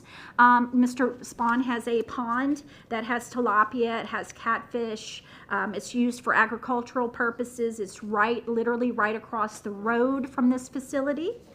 Domestic wells, groundwater recharge, flood and water quality protection. It's a connector for wildlife from north to south. The panther habitat, there's also the edge effect of the, along the edge of the wetland area, which is used by the panther for the upland portion. The bald eagle area, we have bald eagles in the area, as well as caracara. It's a wood stork foraging area. We have wading birds of all kind. I know that the Johnson report said they did not see any birds there or wildlife, but yesterday when we drove back from the CPA, there was like literally a flock of birds. And it looks very different, ma'am, than the way it's being represented in these photographs. It is, you don't see furrows or anything like that. You see a kind of a scrubland that is a great habitat for the panther to lay up in those wetlands and then move along those, or lay up in the wetlands and move along the uplands and acquire prey that are in those upland habitats. So cherry picking, we have the mischaracterization playbook. How do we characterize conservation lands to make it appear to be justifiable or ethical to take them for public facilities? How does that happen? Well, we cherry pick data. Or, here's another one. We take our conservation lands and we throw a wrench in the cog, all right? So we degrade them, we don't take care of them, they're not so good anymore, and then they're could be taken out of conservation use and put into public facility use, let's say. Water quality and water resources. We have the mining lakes. I just wanted to put up another slide specifically to call attention to all of the water in this area. This is unique to this area. Siting these facilities someplace else would not put all of this sewage moving into an area experiencing development with all of this water around. And it doesn't matter. The smallest amount of pollution necessitates a pollution report to the statewide system. We have some statutes. Again, this is towards community planning to be compatible with the protection of our conservation areas, our wetlands, the land uses to be considered and directing compatible uses away from wetlands, you know, not taking a parcel and making it acceptable by committing the wetlands that are right there beside it into conservation does not meet the criteria of the statute. It is clear to direct incompatible land uses away from wetlands. Natural resources, recreational or conservation uses to keep them away from known pollution problems, the potential for conservation recreational uses of lakes, wetlands, groundwaters. conserves, appropriately uses, protects protected water sources, waters that flow, which we have 2 flowways here, into estuarine. This is the Estero Basin. It also, we have a split with the Flint Pen here into the Imperial Basin, really right on this property. So the Western Slough is going into the Imperial Basin, and what is the Eastern Slough at Wild Blue is going into the Estero Basin. So we have a split right here. It says to protect from activities known to adversely impact water quality, including natural groundwater recharge, which is the upland portion of the proposed parcel. Surface water is used as a source of public water supply. So our domestic wells are on the sandstone, as are most of the ones on Green Meadow. So we're going to get into that. The analysis should consider existing levels of water conservation use and protection from applicable policies of the regional management district that are appropriate for the regional water supply plan. That's important because this is being brought forth to deep well inject all of this water. And there's not been an emphasis on getting it out for reuse to these communities as is appropriate. They've had years to plan, and it's not been taking place.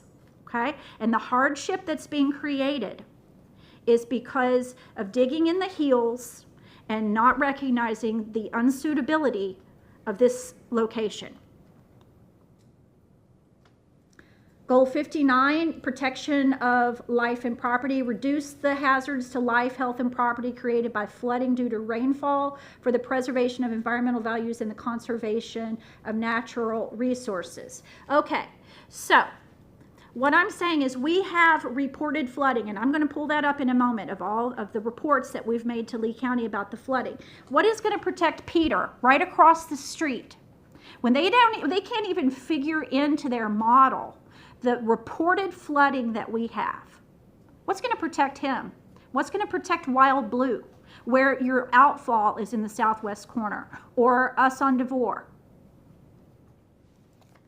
Objective 59.1, their management plan, regulatory mechanisms, facility proposal that will improve the protection of present and future uses, stormwater flooding, while preserving or enhancing environmental natural resources of both land and water. So these are pretty clear. We have existing resources, and we want to protect them. We have known flooding.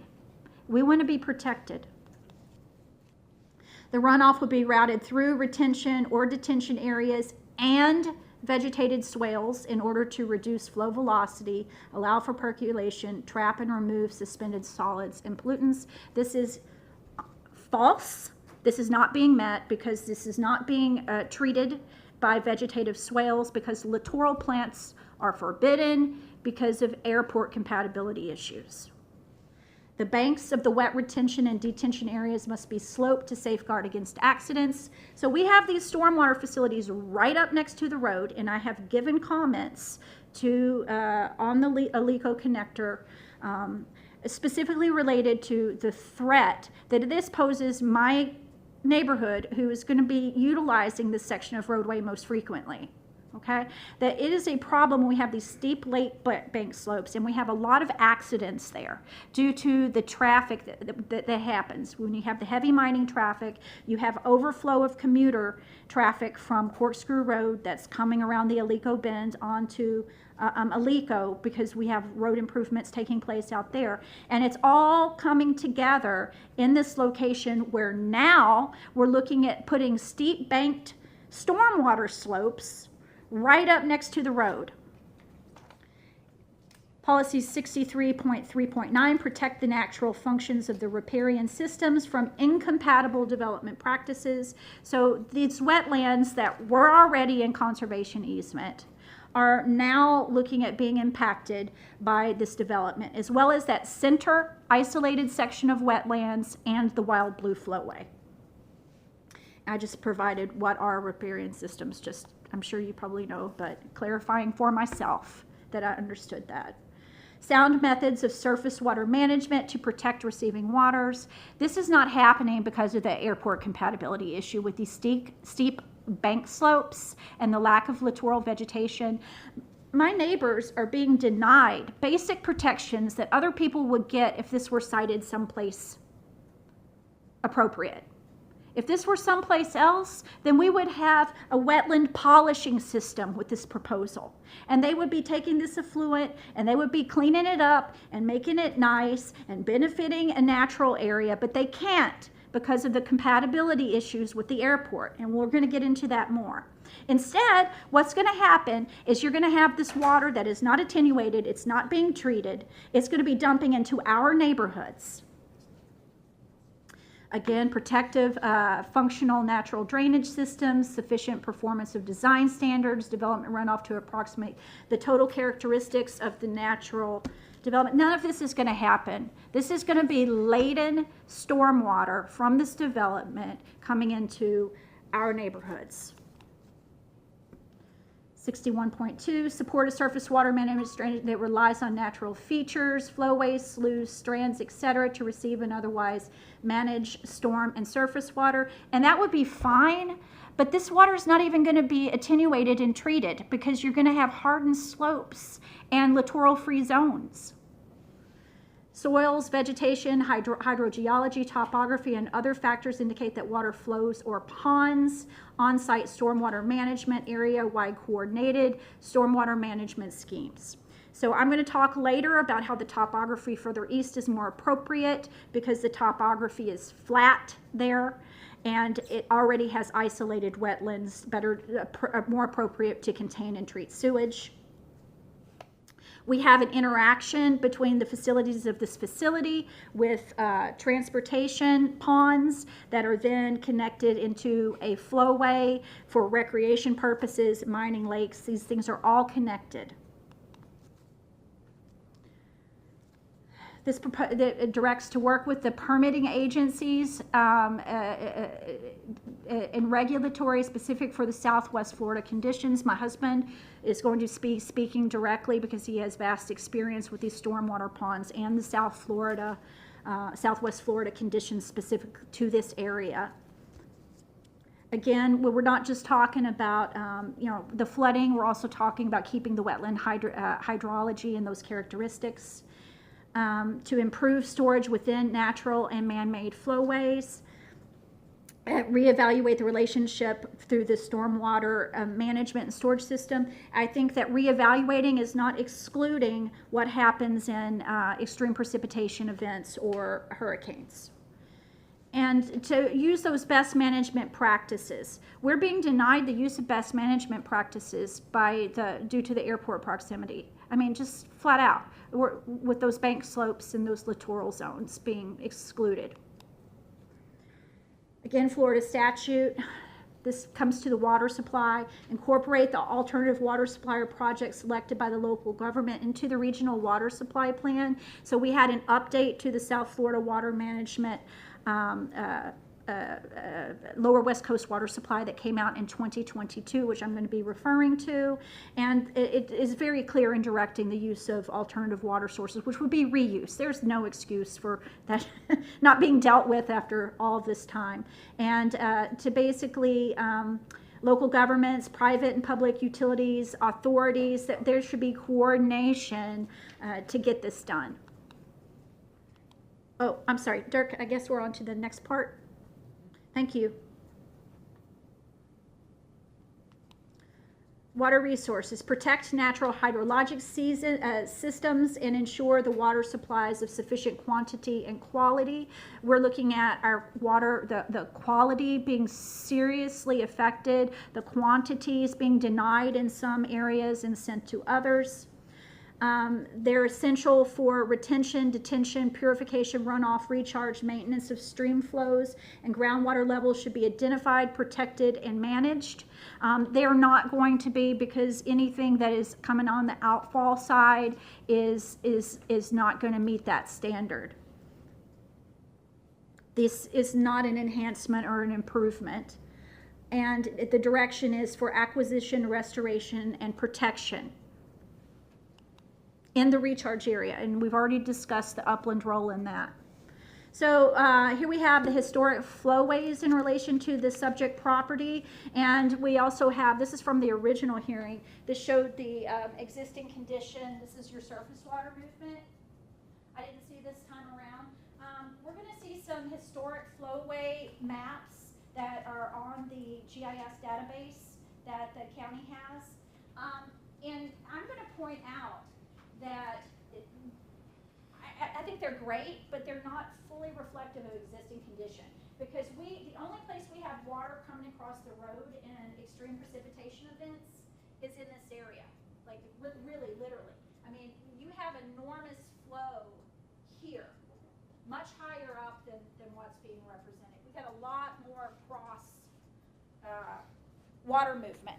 And when we talk about flow, we're talking feet of water. In the upland portion, feet, standing feet of water, expanding way beyond what has been identified. And I'm going to talk about the criteria that were used in determining those, but extending way into this area.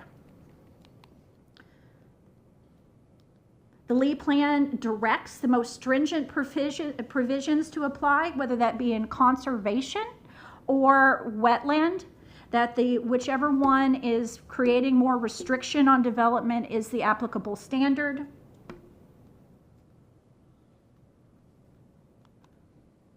Now I'm going to talk about the soils. So when we take a look at the soils that were provided as part of the application, all of these are hydric. There's only one that is listed as non-hydric, and that's the Oldsmar sand on 33, which was part of what was originally taken in the land swap.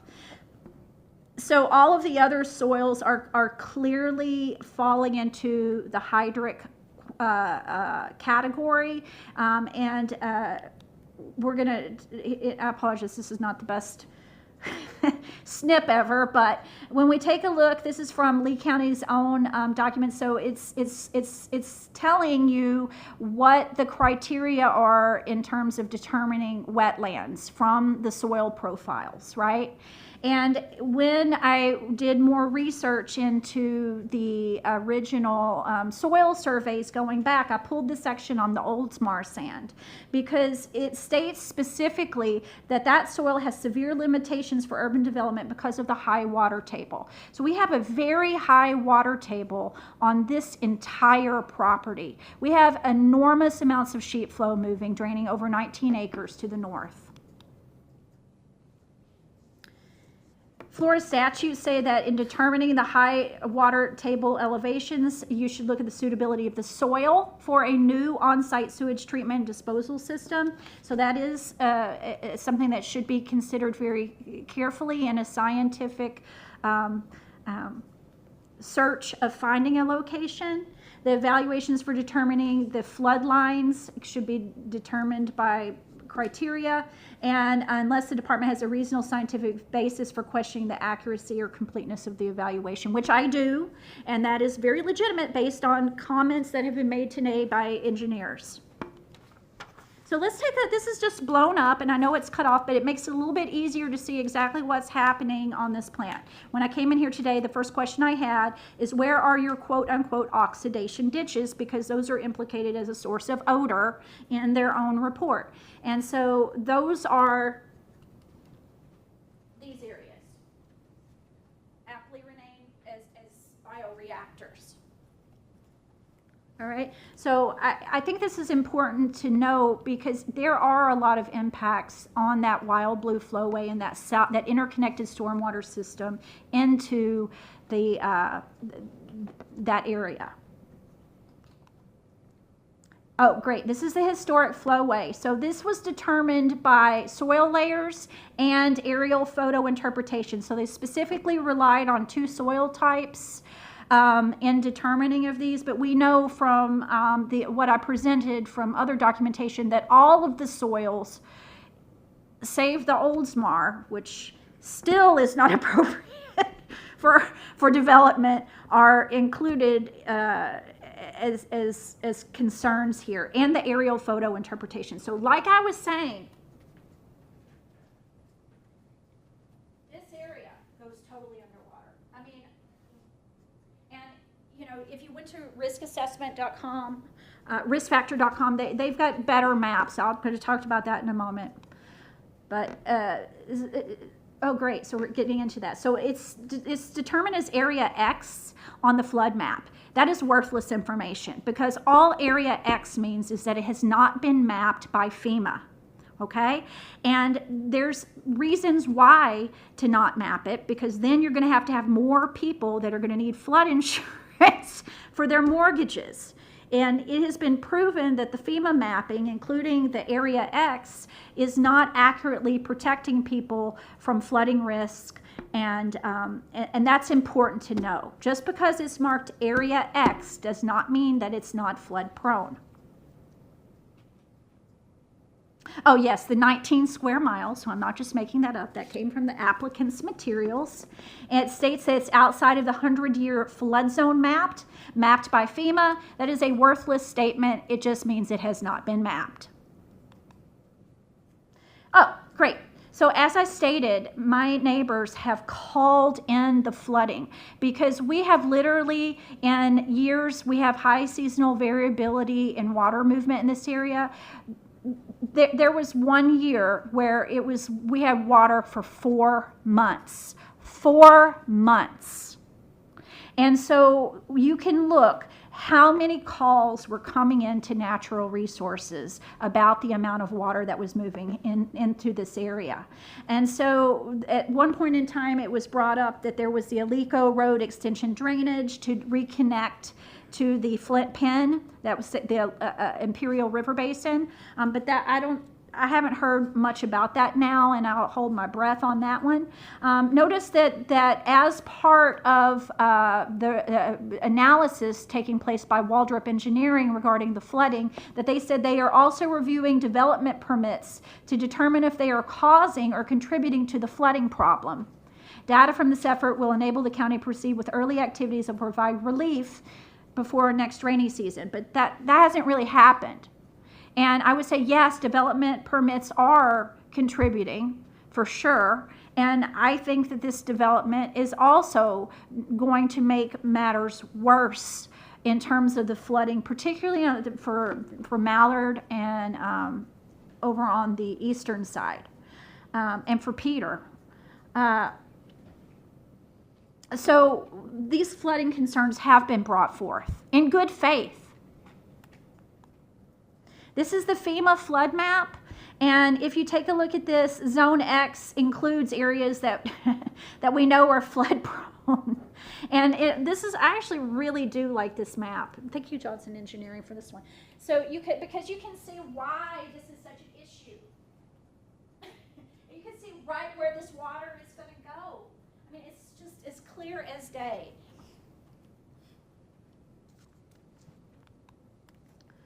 All right.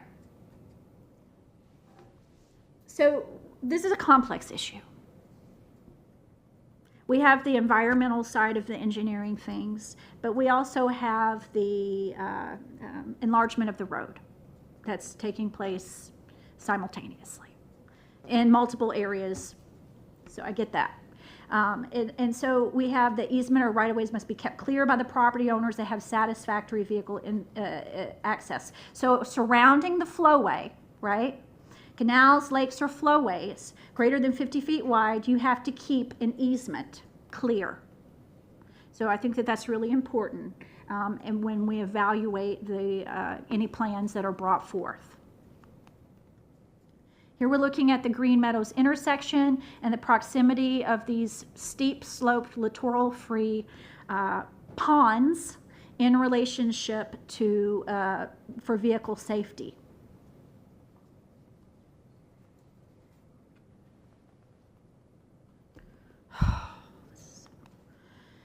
Stormwater ponds have been placed along the southern and the western perimeter.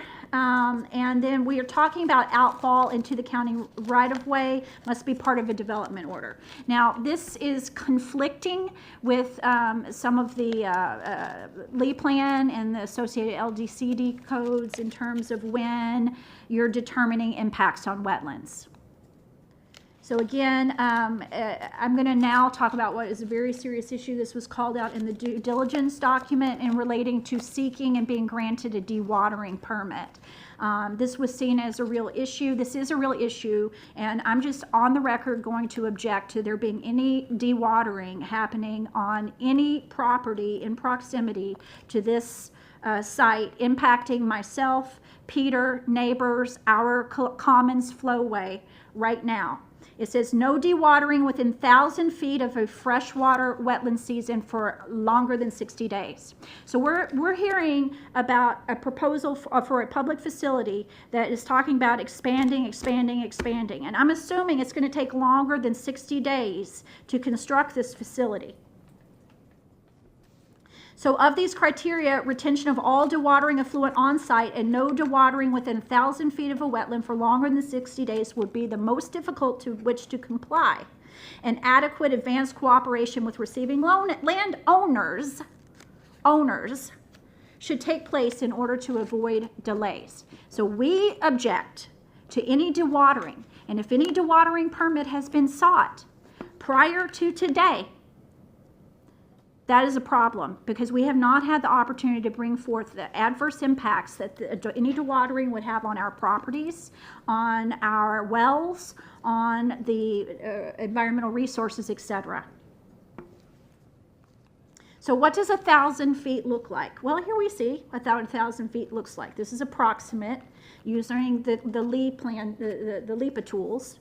And we see that 1,000 feet is pretty much everywhere. Because we're really talking about 3 wetland systems here, aren't we?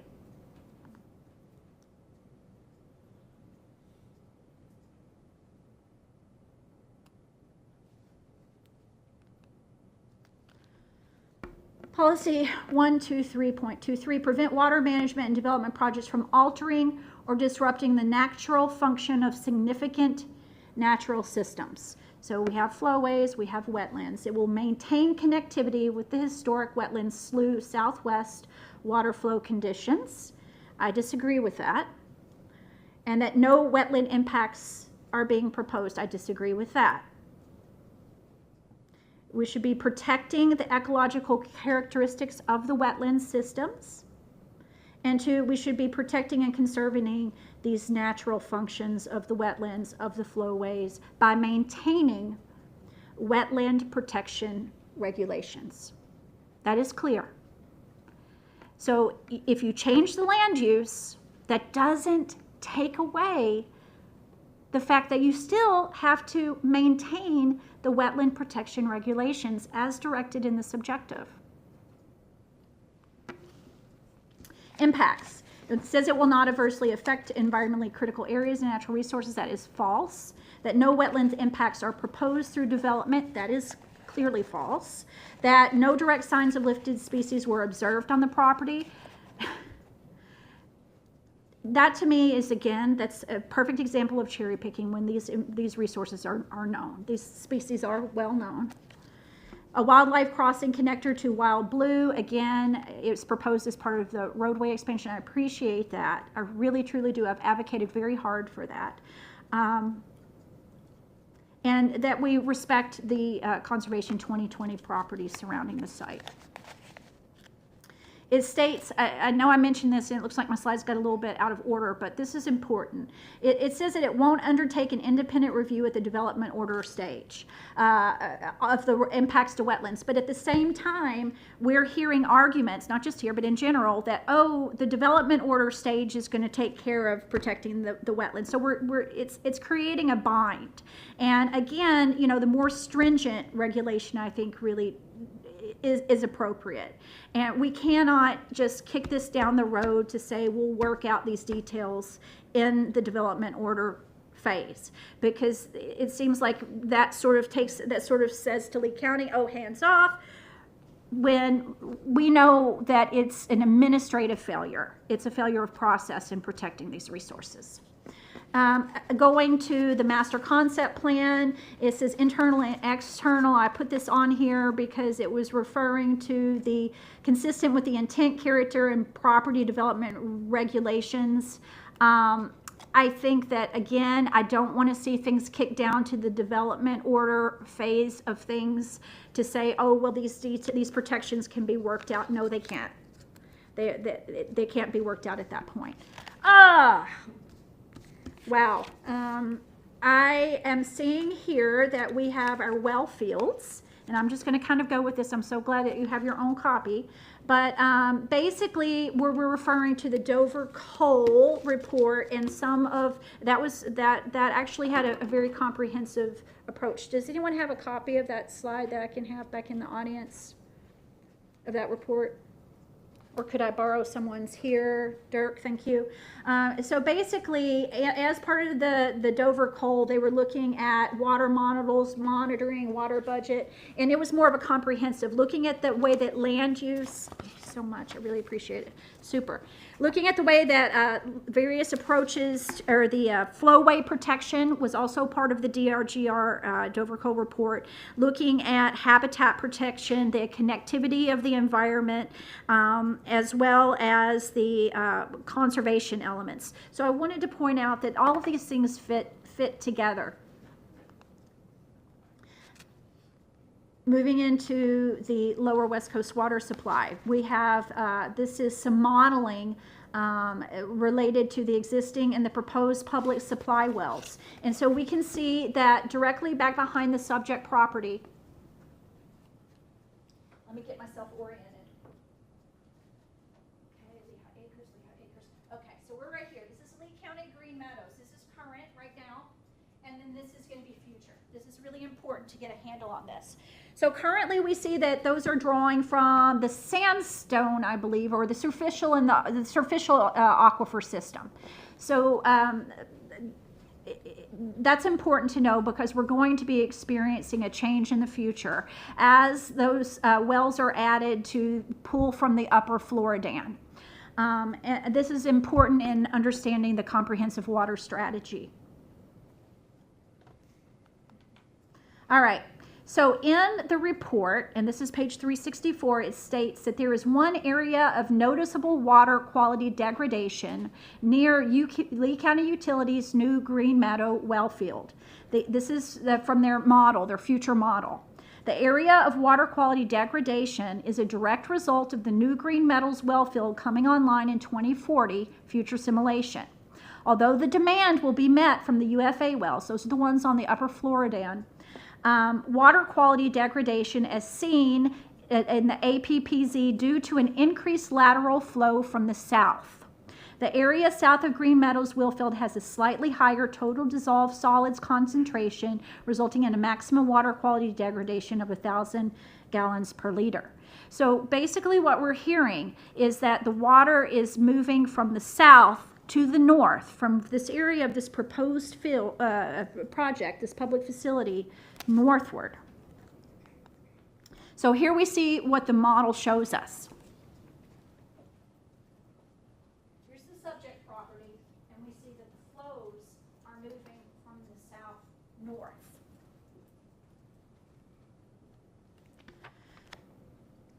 So as such, I cannot see how, if we already know that the water quality is going to be adversely impacted in the future, if we don't take care of our superficial and our intermediate aquifers through adequate upland recharge, all right, and we have to move to a lesser quality water of the Floridan that costs more money, has a third of waste, and we're having to rely on the Floridan because maybe we've mismanaged our resources, and then we have the water moving from the waste facility into our public water supply is a problem. So we can take, these are our wellhead buffers.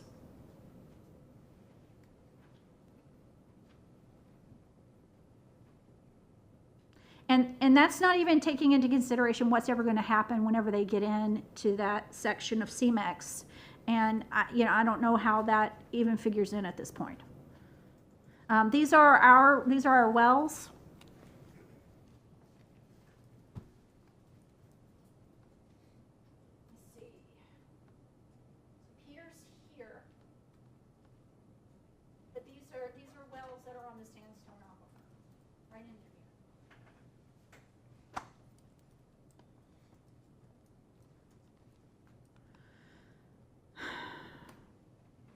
These are our wellfield protection zones. We have an ASR zone here. I wish I had more time to research that.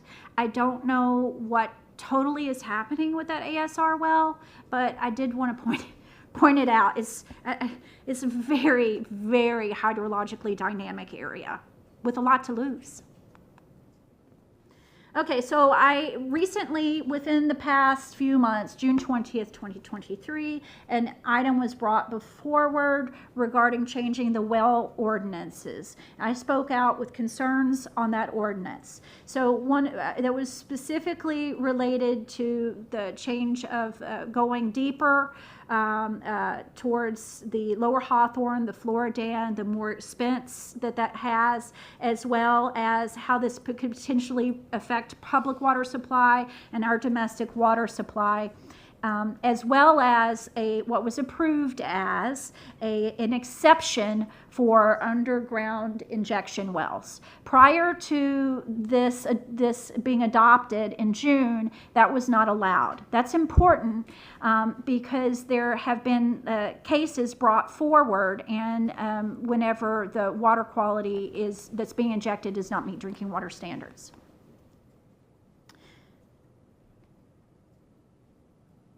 So I'm just going to kind of go through these. As part of an underground injection permit, which I haven't seen this met yet, there is an area of review that extends out 1 mile. So one of the things that I want to see is I want to see the area of review that is being conducted for any ASR well, including any boring that's taken place. If there's been a test well that has happened at this site for this proposed injection well, and we haven't been included in the area of review, I want to see that too. So I want to see that this has been completed to protect our wells and subject to any permitting on any test well or going forward.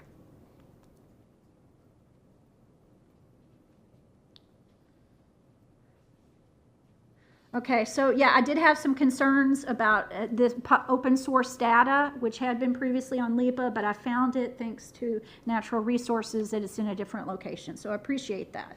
This was the rule here, and why that it's an issue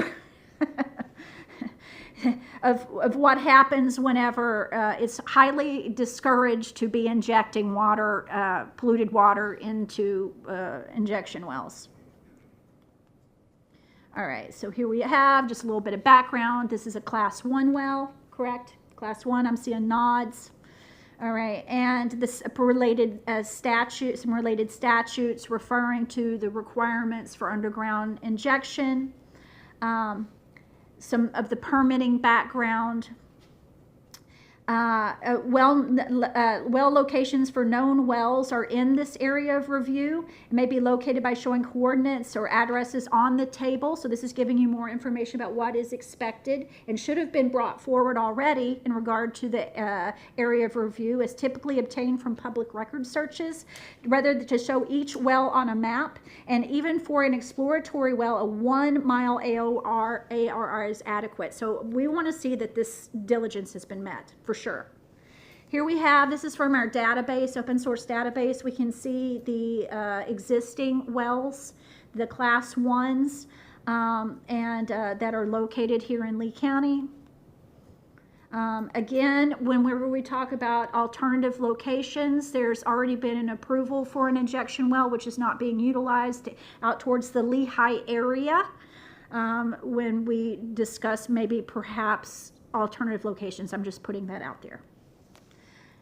Why does this matter? Well, whenever in Marco Island, when they were injecting water that did not meet drinking water standards, they were required on behalf, the Department of Environmental Protection has to file a suit, and it has to post notice of this suit, and any member of the public can join whenever that is being injected into in an underground well. So we can see right here that this was ran and no one joined, but trust me, you know, that's one of the things that we're going to figure out, is to find out how do we get notice to of any kind of injection. And we will look into the ASR zone that's currently existing, because we want transparency in processes. We want to know what's being injected in our neighborhoods. Again, the closest existing structure is 350, and Peter has a 30-foot well at that site. He's been there since 1982. Additionally, we use our ponds throughout the area for agricultural uses. It says that it will not create significant impacts on surface or groundwater resources, and it doesn't include the wetlands. It will provide opportunities to address compatibility. I think that the location is so flawed, and this was really central before and it's central again today, that there is no way that any kind of buffering or anything else is going to stop water that is moving in such great quantities above and below the ground in this area. Let me go back. It's calling for a 10 MGD facility at this point. What started out as 6 MGDs in January has become 10 or beyond at this point. It also states that, again, through presumption, by taking that 31 acres, they've created a presumption. It's not that much of a leap to think there are 500 adjoining acres to the back that could easily turn into a recovery resource facility or other facilities.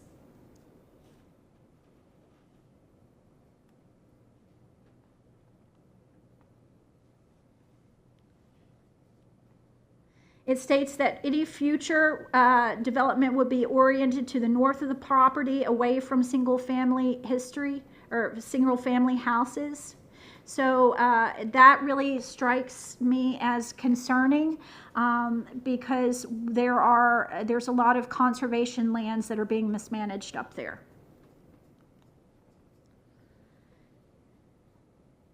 The CPA requested the redesignation of those uplands to public facilities from their recharge capacity for the DRGR. It already contains 31 acres of the public facilities. Therefore, the entirety of the project would be in the public facility land use category. And I'm just going to call out what was mentioned earlier, that even the recommended adoption of the CPA doesn't create a presumption. It still must demonstrate consistency of the Lee plan. Oh, great. Sorry. Do you know the slide number where we're at, just so that it can... Thank you. Oh, this one's not marked. I gotta have this.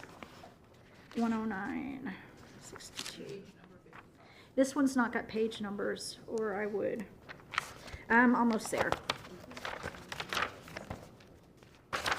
I am there.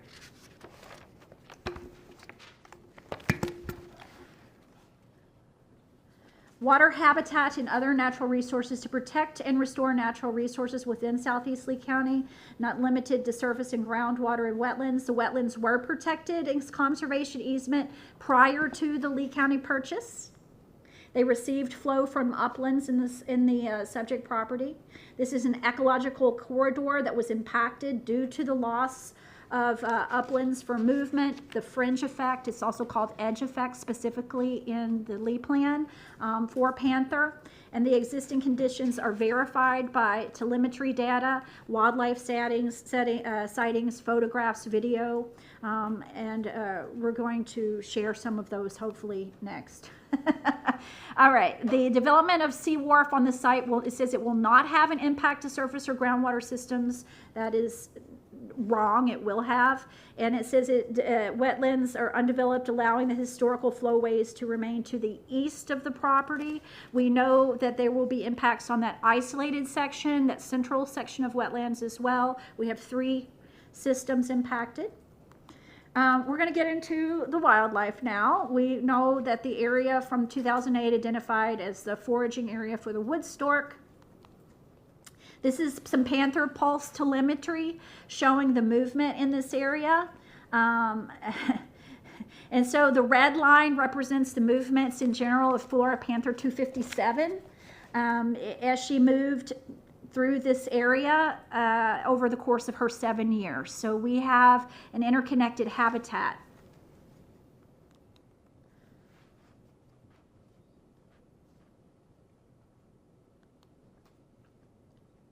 Some backup information on her death in 2021. I'm also going to point out that there was a cub killed at the intersection of Alico and Corkscrew that got trapped behind the fencing. I have been calling attention with on the roadway with this fencing because we have panther moving. I've watched a panther run off the end of Devore, and so we have the wildlife fencing right there. We're looking at trapping panther on this between literally the fencing for this facility and the road. So we've already had one 4-month cub killed. And there's a wildlife crossing just a few hundred feet to the east, but the babies can't, they can't get over that fence. And we have a breeding population of panthers in this area, and I'm going to show you some evidence of that. This is the biological survey brought forth by Johnson. When yesterday it didn't have the crossing in, it magically appears.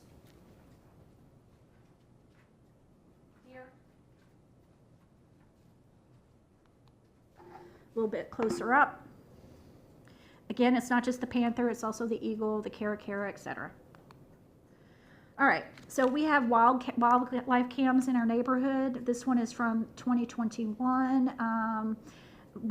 Wild Blue, they are also documenting panthers. I got an email from someone over there about 2 days ago I haven't yet responded to for a panther sighting. I saw one run across the road. Serge sees them more often. My husband, because he's out more at night, going to the university. So here's some more cam footage. We have the video of the mother and 3 cubs that, believe it or not, was commented on by Carol Baskin from Tiger King fame. So you can see that we have a lot of documentation of the panthers and of the breeding population of panthers. And this is confirmed up to the north, too, with our neighbors up off of Shawnee. So these are some of the interactions I've been having with Florida Wildlife Commission, seeking the telemetry data on Florida Panther 257, the comments I've given at various meetings, my concerns regarding several zoning actions, commercial development at Wild Blue among them, etc. Trying to point out that we have this connected corridor, working with the scoping with the federal government to look at preservation, state agencies, etc. So this is only a partial list.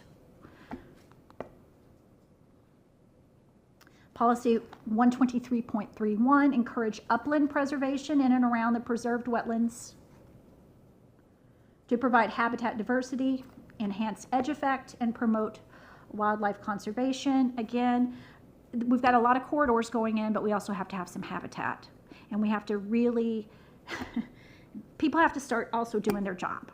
I mean, if you are a biologist and you know this information and you're not being straightforward and forthcoming about the impacts that these facilities have on panther as documented, as literally written into the LEA plan, then we have some ethical questions that are coming up, truly. It states that it will enhance the ecological corridor by assuring the jurisdictional election which was already in preservation as part of it, etc. The crossing is proposed. So we're hearing of enhancements for things that were already in place and were supposed to happen for a property that was already in easement. Again, the fencing is a problem. I have written it is a safety issue. We could be having an accident there. We got a panther running across the street. We've got a baby trapped on the fence. This is really a problem.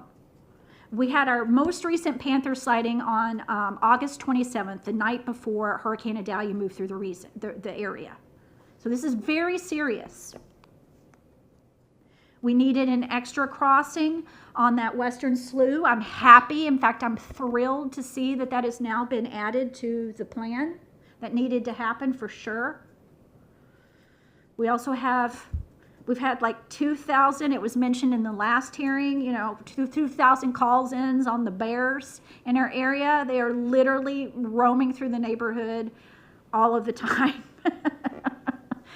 So it's not just the panther. We have a large, healthy bear population in this area. Now we're going to talk about the deviations. The ability to reduce the area and size of the wet detention area allows for greater flexibility in where the structures go. This is bothering me because I'm getting a couple different lines here. You know, going with those steep bank slopes. It's just, this is a bad location. And is it because it's a tight footprint and you know that you would really need to be asking for more land up to the north? Or is it the airport, or is it both? I mean, I just want some transparency. Oh, so this is a lovely photograph. Hopefully this suite is going to show up a little bit better. So these are some examples of some hardened banks.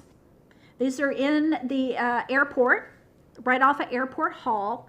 And so I drove up there to take a look at what these hardened, these 100% hardened banks look like. Because this is the second hearing I participated in here recently that have referred to these.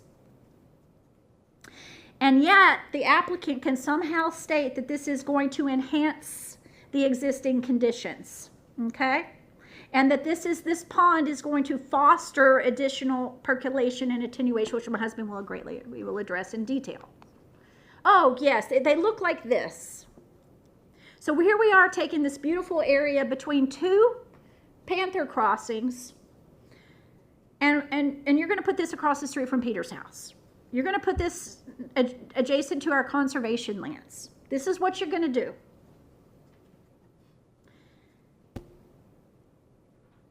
There we got our panther-friendly fence.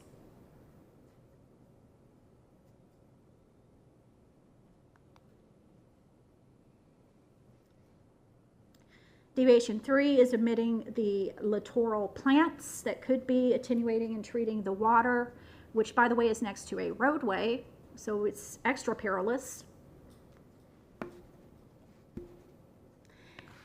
It's also stated that the water reclamation facility should minimize the potential to attract birds and other wildlife.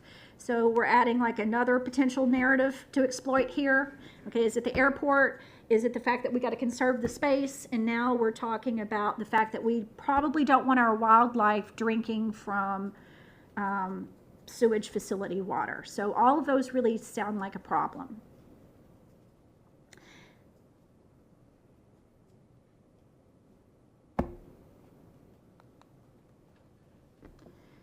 (123.23) on-site stormwater management system associated with the project retains the existing wetland slough connectivity, protects the high-quality plant communities to the east, designated as on-site preserve. And when I went out to the pond, I was really pretty alarmed by this, because when we have these hardened banks, we're talking about the use of pesticides now. Right? Because we're going to have to keep the weeds off. All right? And so if you look right here and around the fences, this is the fences that you're now proposing putting around the facility too. You're going to go in and you're going to spray Roundup. Well, Roundup, they've discovered in tropical areas and in places with hard water, reacts to stay in the water for 7 years and stay in the soil for 22. So now you're talking about putting in these hardened shorelines, all right? Putting in the hardened shorelines, getting rid of the littoral plants, putting this fence all around, and we're talking about adding all of this herbicide inside of a flowway. Sorry, Dirk.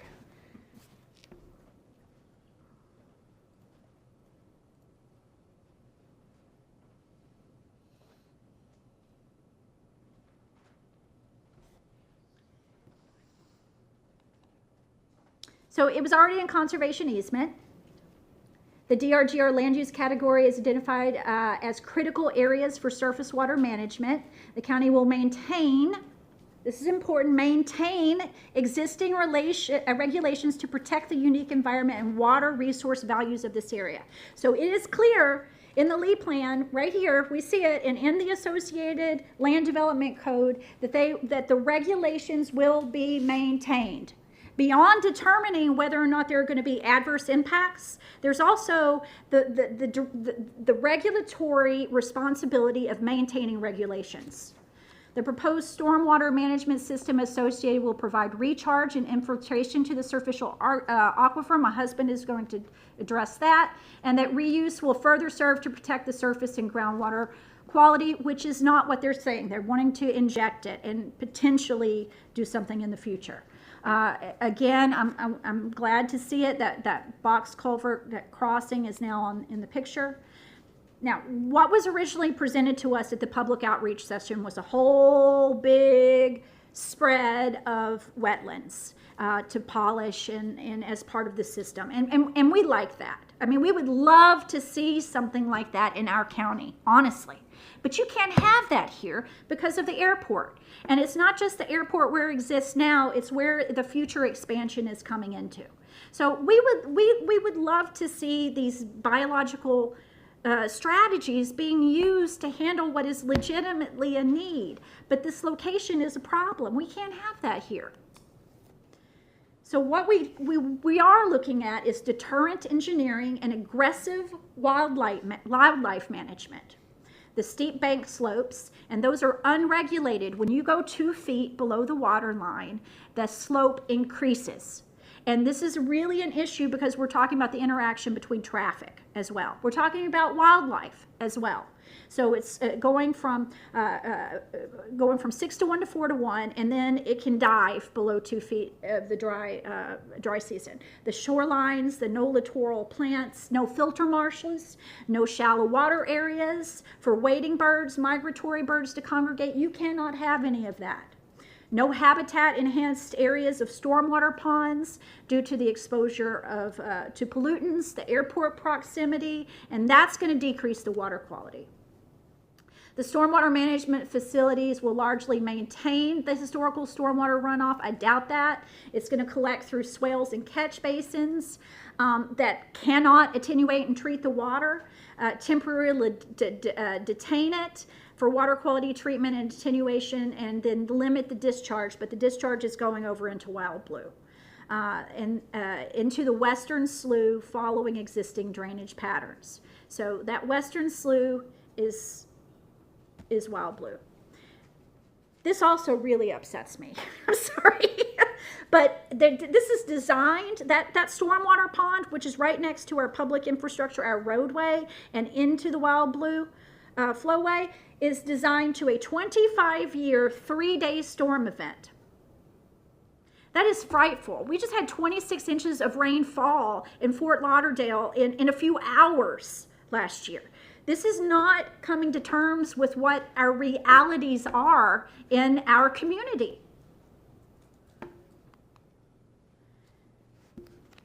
Development designs must provide for maintaining or improving surface water flows. It says that its management system will enhance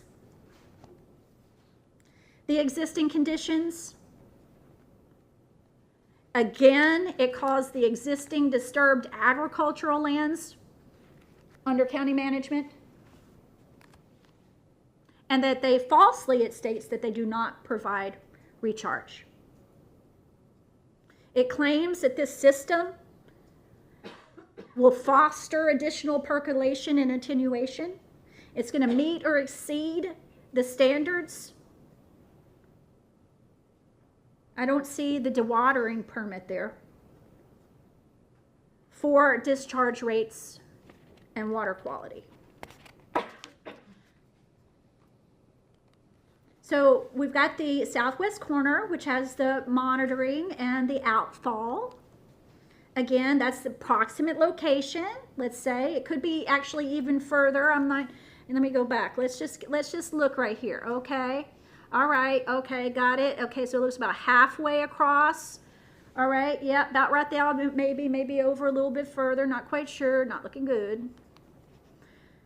So Wild Blue was sold to people as an environmentally enhanced preservation community, and Mr. Schrotenberg of the LPA, he basically was involved in the development of that. He said where environmental restoration preservation were a major component, other local developers follow that environmental lead, and the residents benefit from things like preserved wetlands and ample habitat and wildlife. So we have an intent for this flowway to be benefiting the environment, and that's what people bought into. These environmental preservation areas are good for the sustainability of the environment, and they provide passive recreation for the residents as well. As remember, recreation is a primary overlay component here, and that is what was being sold to them. And the facilities, public facilities, are not compatible with recreation uses. So this goes to the Business Observer article from 2021, as well as some other relative research. It doesn't fulfill the Lee Plan Policy 123.2.10, and this is, take note of this. So this policy requires that development adjacent to aquatic and other nature preserves, wildlife refuge, recreation areas be designed to protect the natural character and public investment in these areas, okay? So this is important because it doesn't fulfill this requirement for all of the following reasons, which I listed in bulleted, points. And this is specifically related to what they're experiencing over at Wild Blue and those recreation facilities that were promoted there. And policy 5.1.5 protects the existing and future residential areas of any encroachment of uses that are potentially destructive to the character and integrity of the residential environment. This is important for those same reasons, and more specifically, requests for conventional rezonings will be denied in the event that the buffers provided are not adequate to address potentially incompatible uses in a satisfactory manner. So the reason I point that out is because no amount of buffering is going to address the movement of the water, the hydrology of the water. It can't. And they're not adequate to prevent these potentially incompatible uses or protect during sanitary sewage overflows. So we're going to go into the topography. This is from the associated modeling with the Dover coal on the hydrology in this area. These are from the LIDAR. So basically what we see is a change in slope and a water table change. And what is so unique about this property is you really have one of the lowest places in the DRGR, if not the lowest, right here. This is right off the corner of, if you go straight out Alico and Corkscrew, it's like a bowl. It is a bowl there. So water is coming from all directions, and you have a lot of elevation change.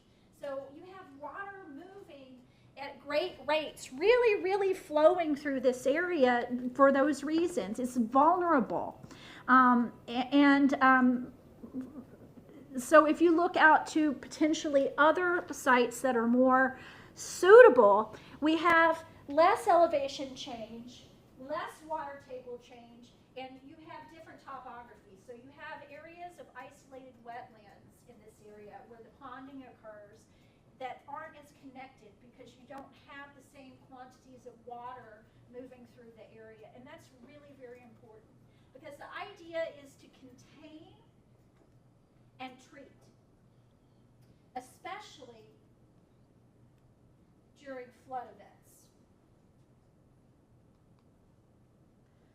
Again, this is an overlay showing their approximate site. This is a little outdated because there has been more mining, but you can see that water is moving into, this is the Flint Pen, that low area that you were looking at.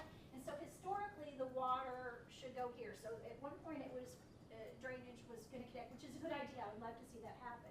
So we literally have a split of the Estero and the Imperial Basins right at this location. I don't know what's there. Let me look. I have to say, Johnson Engineering, you did make some great maps. It's not,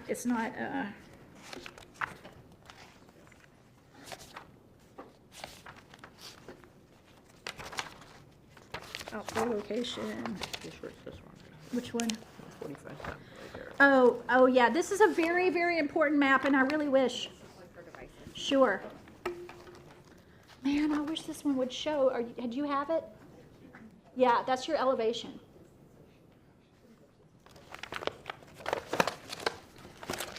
Okay, so I was really thrilled to find this map because these elevation lines pretty much show just what I showed you on the other topography map that was associated with the Dover Coal, which is you have elevation change here. You have a lot of water moving across the elevation change, and it's verified by the applicant's own engineering work right here. So I just refer you to it as being, quite significant. It only takes like literally millimeters to change the flow here in Florida. Now we're going to talk about airport compatibility. So we have a noise zone B, it is the blue, and then the orange is noise zone C, but more importantly for us, we have the future expansion, which is represented as D, okay? So this is really significant to us because the distance from the existing runway to our proposed water facility is 3.47 miles exactly. Now, and it's actually less for airport consideration because I'm going to show you some other guidance that directs it to where it would be movement. So it would really probably be more accurate to be measuring from here currently.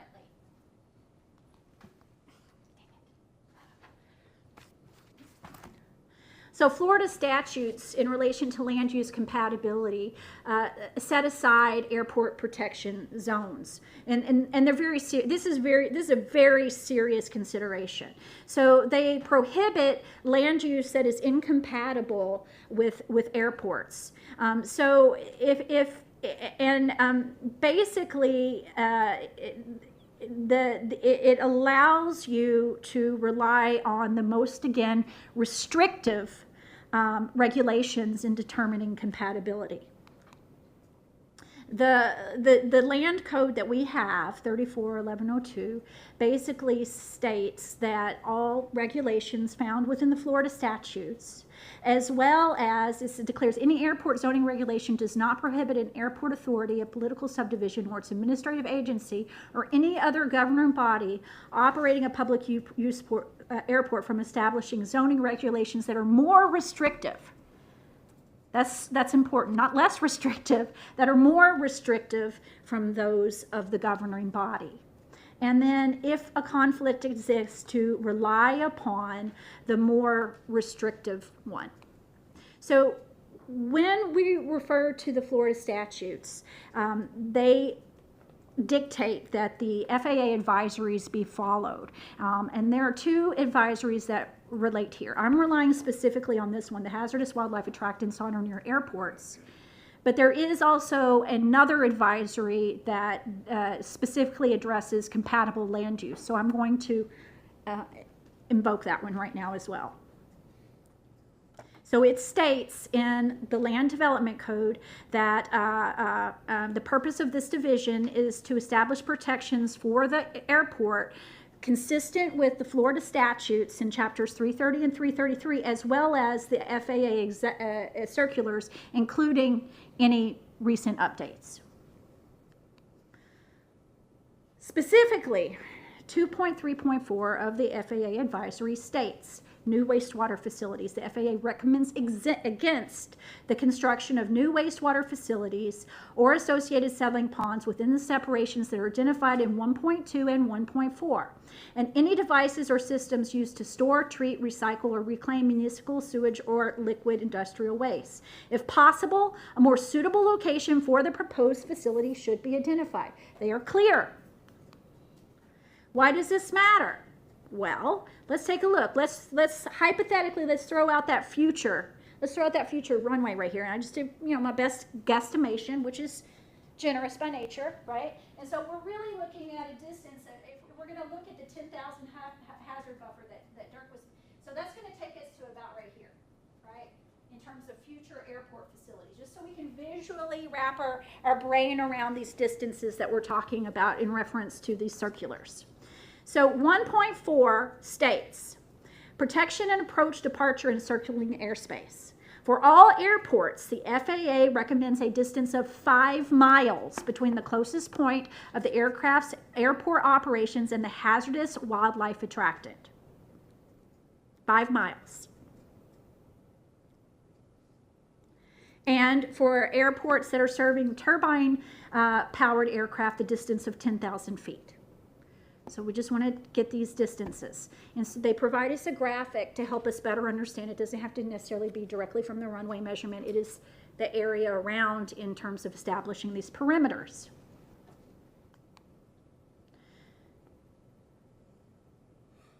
.3 says stormwater and wastewater treatment facilities, associated retention settling ponds, built for recreational use in ponds, right? So these are all considered water management facilities, and it's, you know, stormwater blending in with wastewater here. Development of new open water facilities within the separation criteria identified in paragraphs 1.2 through 1.4 should be avoided to prevent wildlife attractants. So it's clear that the advisories to protect public health, life, and safety do not allow this use within this area. For new stormwater facilities, they even go on. They say that the management should be as identified in 1.2, 1.4. The detention pond should be designed and engineered. And remember, it tells you to find a new suitable location. Right? I mean, that's the thing right here. This is not a good location for this facility. And then it tells you about all the things that have to happen so that the wildlife that are already there are not going to be attracted, because you're creating culpability. You're basically taking a location of known hazard and you're increasing the liability and exposure for every Lee County taxpayer, including myself and everyone else in this location. These are known. So if I just went out like 10.19 miles. I just thought, okay, let's take a look at the topography of the area and get a better idea of what 10 miles, just so we can span out. We can look at the areas that are having the development and where some more appropriate topography might be, and just look at it for just a second. So there was been some presumptions supposedly created by settlements that have taken place, none of which we were noticed about, by the way. And in the FFD settlement, I was really happy to see that they are going to hook up to that reuse pipe as soon as it's available. So please, with all God's speed, do so. And then second of all, with Corkscrew Grove and that settlement, they do have a provision to provide a plant which can be upgraded in a more suitable location out there that would qualify for hardship grants to provide alternative water source for that community. And I think that would be appropriate. So again, these objectives: reduce per capita water consumption. There's not a solid plan here for this reuse. There should be. It says policy 5.57.1 through dispose of effluent through reuse water systems. We're not hearing that. We need to get this reuse water out there. We're talking about 20,000 people living out on the Kingston property. And that irrigation system is currently set on ponds to draw from lakes, which are supplemented from our goods aquifer in the dry season to keep it pretty for folks who live out there, rather than getting them on reuse. And it says the stormwater to protect and enhance our groundwater. The stormwater management system will recharge and infiltration. That is false, categorically. Rational for reuse, it states that that in terms of, they're like, oh yeah, well, we might do some reuse at our actual facility. And I saw this because I recently pulled the purple pipes from South Florida Water Management District at the facility in Gateway. They're just doing the reuse around their own facility. They're not taking the reuse out into the broader communities, right? So, oh yeah, this is going to be great for the environment because we're going to use this reuse water on our fenced-in, hardened lakes for our 3 employees. We're going to use the reuse in our own facility. Give me a break. Future service area. So this is pulled from the Lee County Economic Development Map, and not all of these are approved, by the way. So I know that some of us, when we look at this, we like really almost have a heart attack. But we can see where the development is. So it would be appropriate to get the facilities out where the development is. Wild Blue has sewage, the place has sewage. It's the development that's happening further out east. Let's get the facilities out there and not take these pipes through an area that's experiencing development. Have those pipes rupture and get all into our critical water. Again, these wetlands are prohibited due to the airport. We want to see this go in. We would be your biggest cheerleader. Put in a system with wetlands polishing in an appropriate location, please. Pollution. All right, emergency preparedness element right here. Goal 6, new and private public developments are built farther from flood-prone areas than in the past. Structures and roadways are protected from rain-induced flooding. So this is not happening. We heard today from the engineers themselves that their models did not take into consideration extreme weather events. We heard today that they are designing to a 25-year, 3-day event right next to our road, right next to Wild Blue Lakes, right next to our homes. Resiliency guidance is clear. Protect public assets. I've seen the resilience guys speak at the conference here recently, Ian, down at Arthrex, that we are not supposed to be putting this public infrastructure in flood-prone areas.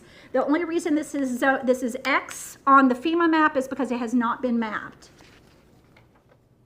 Also say, yeah, paying fines for spills doesn't mitigate the poor suitability in siting, and to please protect these flowways, to follow the guidances and make an appropriate decision. This is the public notices. I just pulled this yesterday, are on the GIS system right now only for 30 days. If I could get longer, I would have. This is just in the last 30 days. If it would have been 60 days, we would see the Three Oaks plant on there that had a sewage spill of several thousand gallons. Contingencies and corrective actions. What happens? And I sat in on the FDP resilience sewage Zoom specifically to find out what would we do, what would I do if we have a sanitary sewage overflow in a hurricane or something like that, knowing that my friend lives right across the street. Who do we notify? What do we do? Well, if the water level or water quality concerns are identified, whether through exceeding target levels, don't worry, y'all. Immediate action will be taken within 7 days. I'm just going to let that sink in.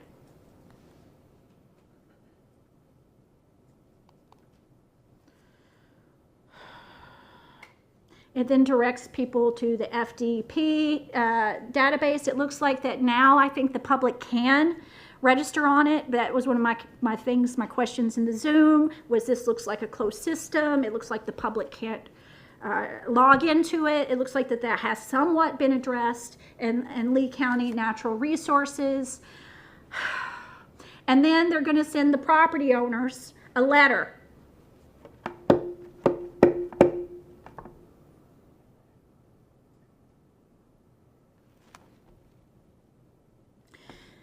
It also states that, again, before the development owner comes in, they're going to work out the plan a little bit better. How many years does it take to get this stuff? How many sewage spills? How many disasters does it take until we have this worked out? In the land development code, I want to be just clear in terms of looking at the cost burden that is on folks, just some of the terminology that we're talking about specifically. So that we are clear about what could happen, what is likely, in fact, to happen. Because the risk of this happening to us just would increase, of course.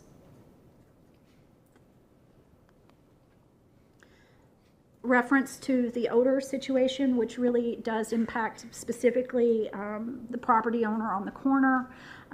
As well as, you know, anyone who would be enjoying any kind of recreation near those oxidation ditches, etc. This is a big issue. Again, we do have the aerosol drift as well, so gas does not stay in one place. We also have a problem with flushable wipes. This is Charlotte County, but this is nationwide. Those flushable wipes are breaking systems, costing people millions of dollars throughout the United States and here as well, which I'm going to get into. Just refresh. All right, refresh. Because over at Wild Blue, because I'm on their site, they recently had an overflow over there related to the flushable wipes. All right, this is Wild Blue, folks. Let's take a look at that. All right, these people bought there to live in this environmentally enhanced community surrounded by lakes that you are flowing sewage into, potentially. All right, and so when we I just want to put this into context that the FDEP pollution notices, this is the database link, and I've gone there several times over the last 6, 7, 8 months to monitor and see what kinds of events are causing sewage spills so that I can get a better idea to protect my own interest, my neighbor's interest, my friend's interest, all of us. So there, like I said, there was a spill recently at Three Oaks. Within the last 45 days or so, there have been 2 injection well incidences in other parts of the county or other parts of the state. And just here recently, there was almost 1 million gallons spilled in Tallahassee. And don't worry, that hasn't happened since 2016 up there. All right? So it's not like 1 million gallons is spilled every day, just every few years. Okay? And then, of course, there's Hurricane Ian. So let's take a look. I wish I had more time to pull into this, but I just did a casual, like, oh my gosh, I got to go to a hearing tomorrow, and pulled this.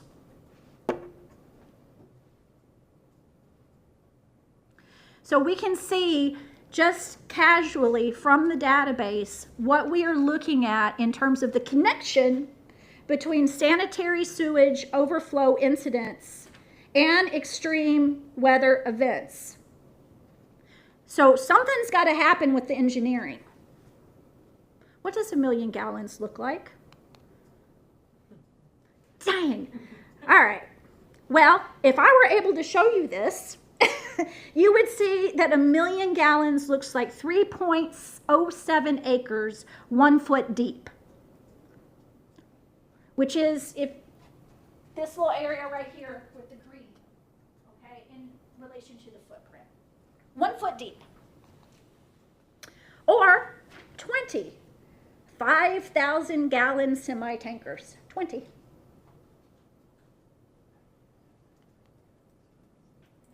So we started out back in January at 6 million gallons. And now, you know, we're talking 6, 8, 10, 12, beyond. We don't know. Phase 1, phase 2, phase 3. So what's happening here? We got some presumption here, right? And we also have throwing the wrench in the cog. Not taking care of our lands, our conservation lands, so we can take them.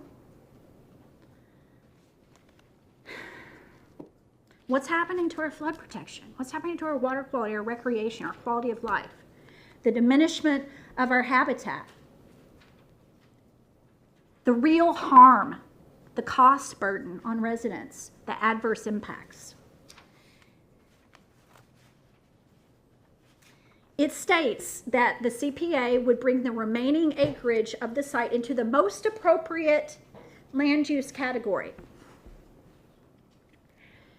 So the most appropriate land use category for lands that had previously been committed to conservation easement that provide edge effect habitat to our federally endangered Florida panther between 2 wildlife crossings is public facilities.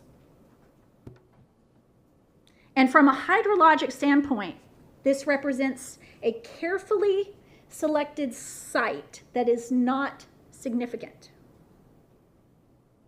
Because those people at Wild Blue paid a premium for their property. I trust you that. Expansion. Yeah, it's fearful. This is fearful. This has been 4 years of fear. Any future development will be oriented to the north of the property. You mean on those 500 acres of historically disturbed agricultural lands? And away from the single-family homes? The maximum building structure of 45 feet, 60 feet for those structures exempt is not compatible. It's not compatible for our wildlife. It's not compatible for this area. It also says that this land use categories permit the consideration of public utilities and resource recovery facilities, which is, we're back to circling back to the Buckingham facility. And I'm asking that you restore the public trust, because this has really had a lot of cost, quantifiable cost to the people that live in this community, facing down this zoning action and associated cases. The stress, the time has been real. It has been real. I'm asking that you memorialize these two parcels as intended, as appropriate as conservation lands, and preserve this hydrologic and wildlife corridor. And now I'll follow up with my questions.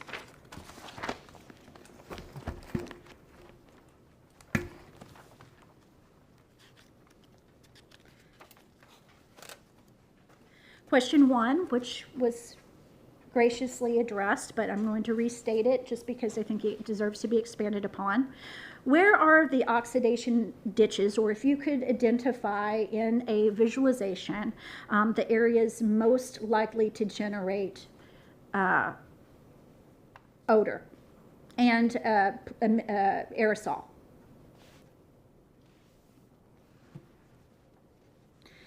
On the record, why is there a need for deviation? What is the need for deviations if there is ample space to the north? At the workshop was included wetlands, polishing wetlands. Why are they not here now?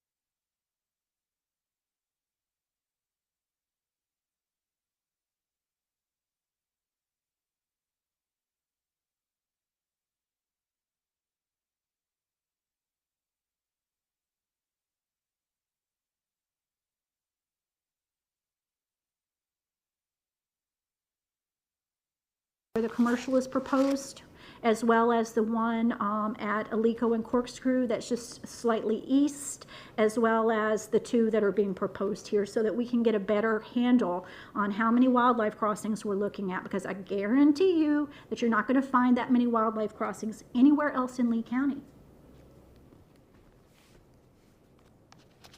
I want to know what the MGD is over at the Three Oaks or the other facilities that are in this county. I would like to know how the, and I appreciate the biologists bringing this up, how the 8-foot fence is panther friendly. And, you know, kind of a bit more of an analysis of how the fencing creates the unintended, unfortunately, like what we saw with the 4-month cub. I would like to know timetable, plan. I want to see the reuse map for future in relationship to these developments. I see that as a huge failing that Public Utilities has not brought this forth in all transparency, that's not being brought forward by Lee County Utilities or the applicants. I want to see those maps, please.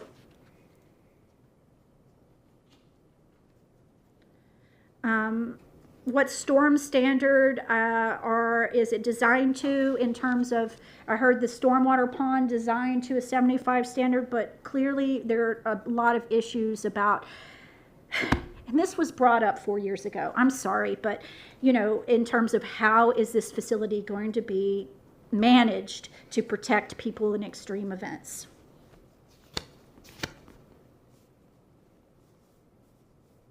I would like to know of any Class 1 underground injection well issues that have taken place in Lee County. I would like to see a list of all of the permitting agencies that would need to be contacted, consulted with, or related to this, for us to contact all permitting, such as the dewatering, et cetera, ERPs, water use, blah, blah. I would know what the fines are for sanitary sewage overfills and the history of those in Lee County. I would also like to know what sort of recourse is available for affected parties in Lee County in general in relation to sanitary sewage overflows, so that we would know what to do, such as legal actions, etc., compensation, various cases, whatever. Examples of I want to know what the protection of that ASR protection zone, because it is, like, what is happening over there? That it's got its own little zone, and the area, and where is the area of concern report for the test well and in relationship to this project? I would like to see any updates on hydrology, blasting, etc., related to projected CMEX mine extension. I would like to know who of the permitting agents that are identified, what those renewal periods are.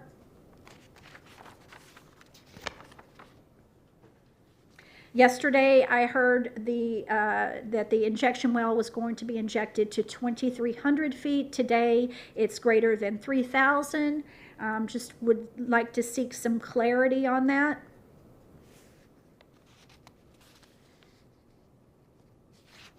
I want to see modeling redone that includes precipitation, extreme precipitation events, Hurricane Ian data, Hurricane Irma data, a 100-year flood event, 500-year.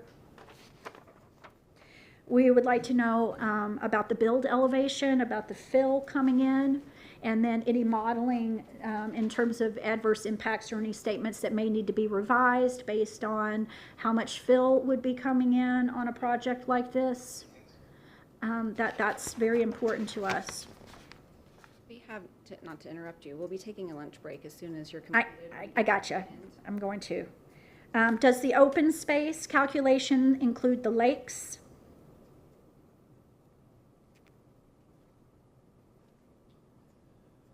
Does the open space include any of the stormwater management system associated with the road project?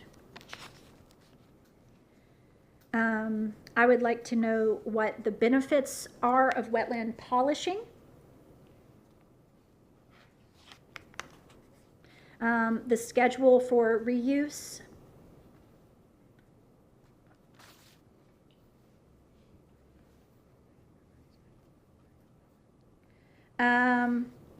I would like to know what was identified by the biologist in terms of impacts, noise impacts, what sort of decibel we're looking at, the photometrics on the lighting, what we're looking at with that as well, impacting the conservation areas.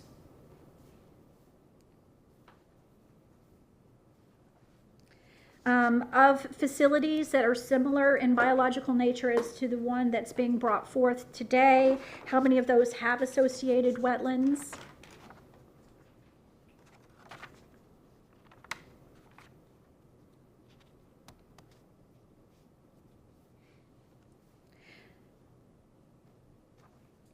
Does the modeling accurately reflect the varying soil types that are located throughout this property, as well as extending into the associated flowway areas and wetland areas? I'd like to know what type of soil would be used for fill in calculating any modeling. The special requirements, because we want to make sure we're getting the best fill there that's going to maximize our recharge. And I would like to know how this project is consistent with the South Florida water is it consistent with the Lower West Coast Water Supply South Florida Water Management District? And any other related guidance for permitting, et cetera. Also, I have not had a chance to review the 24-hour letter. I had just learned about it, so I would like to reserve on that because I need to look into it to see if there are issues that are related to that I have not had a chance to prepare for. I thank you for your time and attention. I apologize for keeping you from lunch. And we can get you a copy of, there were two 48-hour letters. Thank you. Ms. Ellis, just so you know, there were two 48-hour letters, one from applicant, one from the staff, so we can provide a copy of that to you during the break, but there's no opportunity again to speak, just so we're clear today. All right, we're going to take a lunch break. We're going to reconvene at 2 o'clock, so that's about 35 minutes. I apologize, that's not a lot of time, but we still have public cards we need to get through, and I want to make sure everyone's got ample time this afternoon. So I will see you back here at 2 o'clock. Wise guys, what do you want to do? Well, it's fine.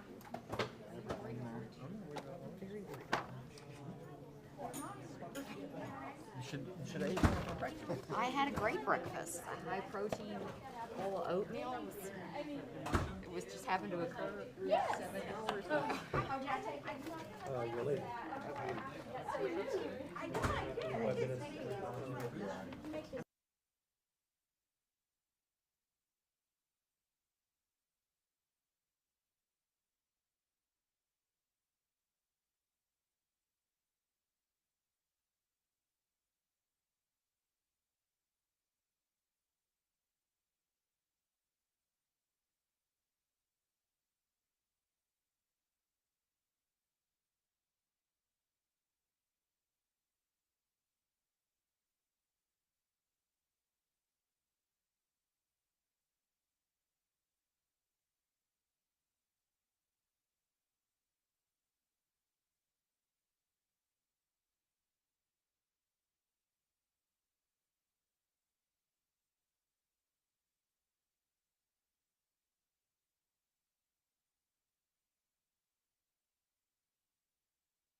There's North Mallard, right there.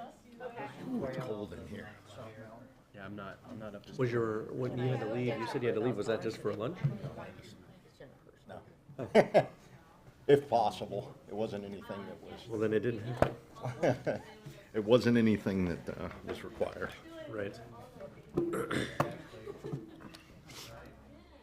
guys got deep pockets. Okay. Did I tell you what happened with the Yeah, those are flowways. thing we went after with your team? Yeah, ever so slightly, yeah. Cost.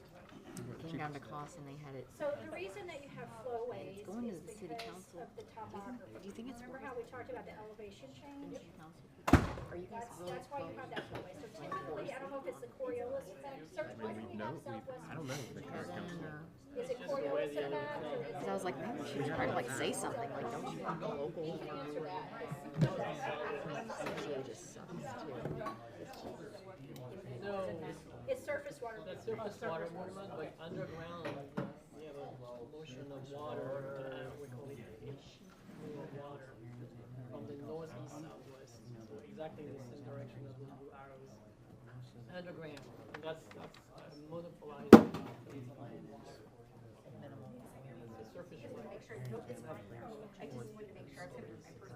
And then that water eventually goes to the surface and then it follows the elevation, but when it's underground, it also follows its own elevation, but underground, depending on where the topography is.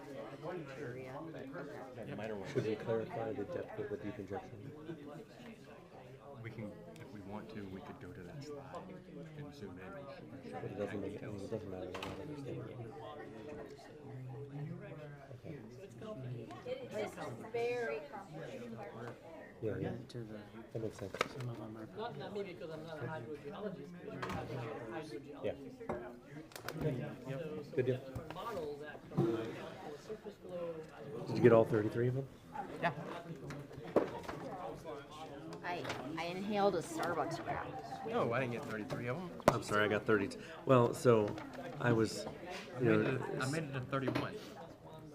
so there, I skip a number because I was like, oh, does the open space calculation include lakes? Does the open space calculation include stormwater? So I counted that as, technically that's 2. And then there was something about CMEX mining and I missed the one right after that. Number 19.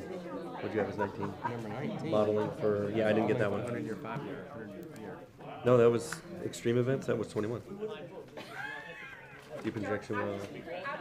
That was me, by the way. During the first break, they were asking me about something. I was like, deep injection wells, they're like almost 3,000 feet, I don't know. But I'm not on the record, so I'm like, I don't know. So that caused that, by the way. But when you were talking, you had said 2,000. And then she said, they said 2,500 yesterday.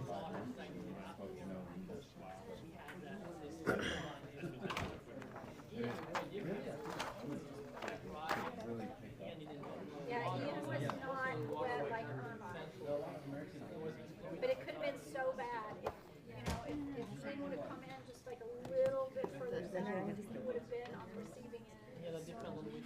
So much. The wet side of America. Irma was in 2016. Well, before. We're getting ready to begin.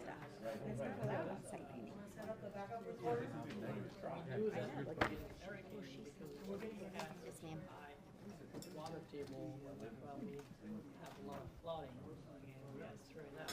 Even during the 100-year event, we had neighbors who actually had fish on their property. And after that, Alligators, we with alligators in the front had yard. a foot deep in some areas. The whole front yard. Yes, you hear that? Yes. And then we never had that again.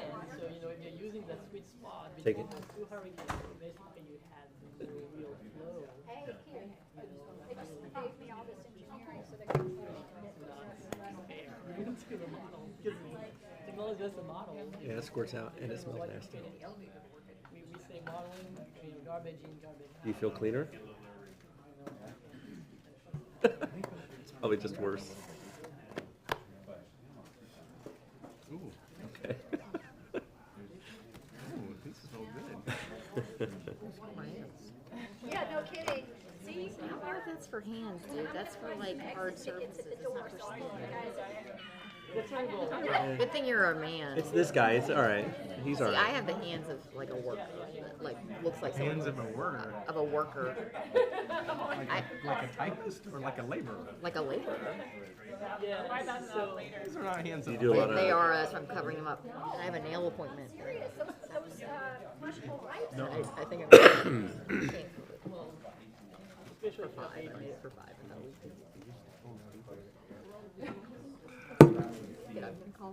Okay, we are back on the record. We're going to reconvene with public comment. I do want to say we're going to wrap up by 4:30 today, so if we don't get through all of the public comment and the rebuttal, then we will resume tomorrow morning. But we'll see how far we get today and go from there. The next comment that I have is for Serge Thomas.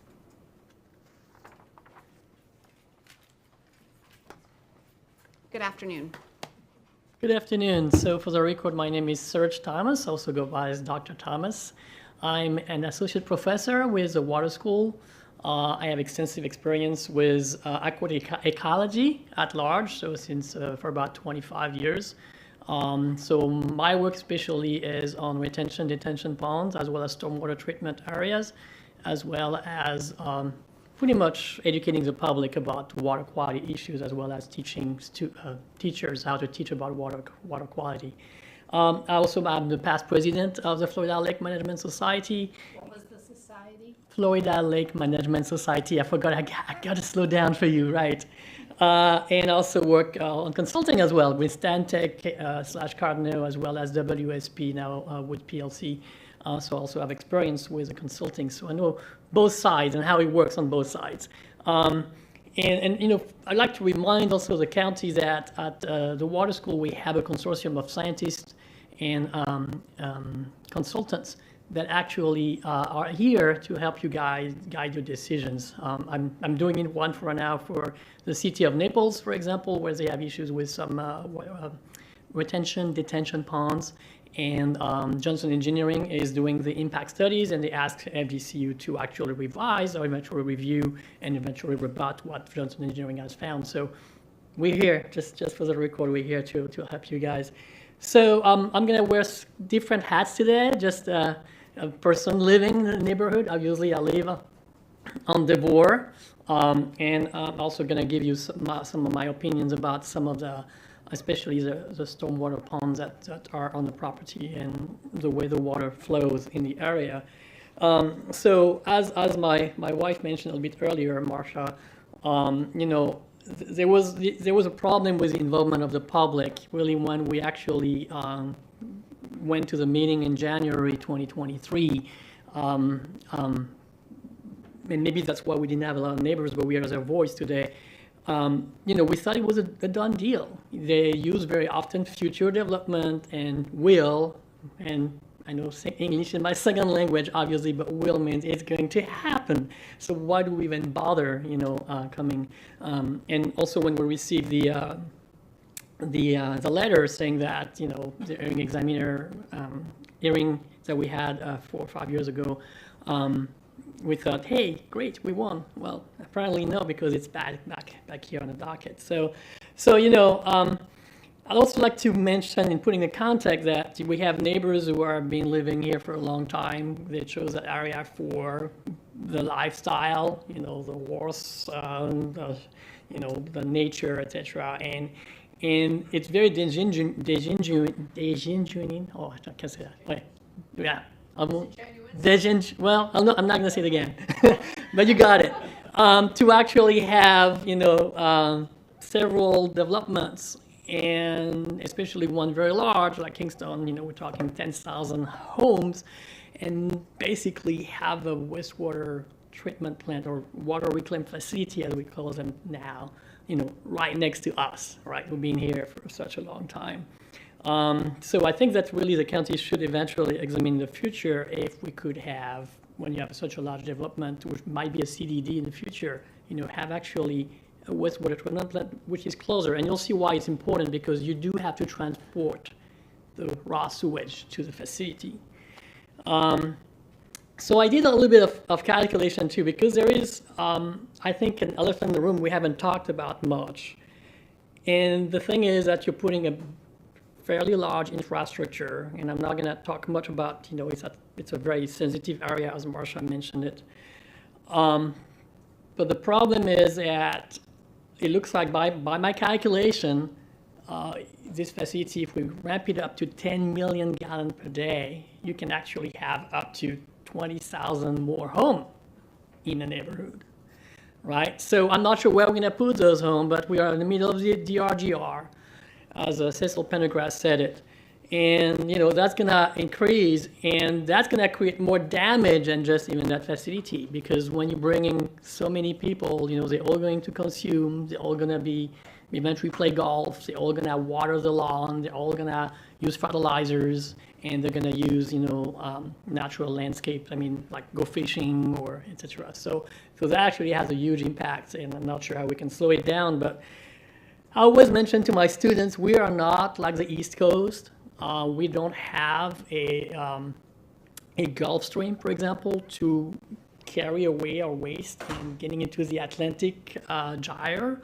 We're basically emptying into, well, sometimes with great difficulty because we don't have a lot of elevation to play with here. We've talked about this today. The elevation is complicated in Southwest Florida, and we don't have a Gulf Stream that will move our bad water away. And that's why I love fishing, and I'm so busy now with all those problems that we have with water quality that I don't have time to go fishing anymore, because I'm dedicated to, test compound to treat algae bloom, or understand why we have algae bloom. We have a project right now in the Peace River to look at how we can predict algae bloom. It's a $10 million project. So, I'm trying to limit this, and having a facility in such a sensitive area, which will probably be an attractant to bring more people, with also very little guarantee that it will not be expanded even more as the demand continues to increase, really worries me a lot.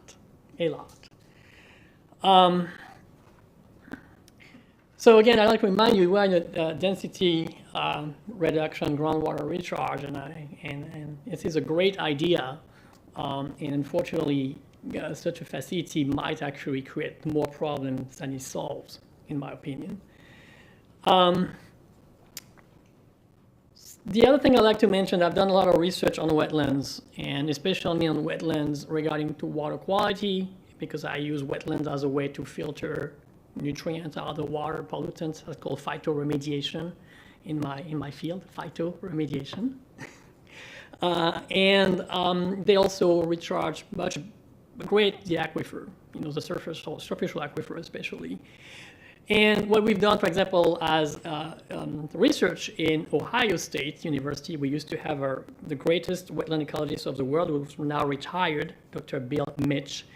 And he had two wetlands, one that was full of invasive and another one that actually controlled invasive. But in the end point was that both wetlands treated the water the same and recharged the superficial aquifer the same. So I understand the land might be disturbed, but it's much better than having detention pond, like I will mention in a bit. So even if you have disturbed land, the land still fulfill its function. Allow the water to slow down, allow the water to percolate through, allow the bacteria, the fungi, etc. to filter the water and recharge the aquifer.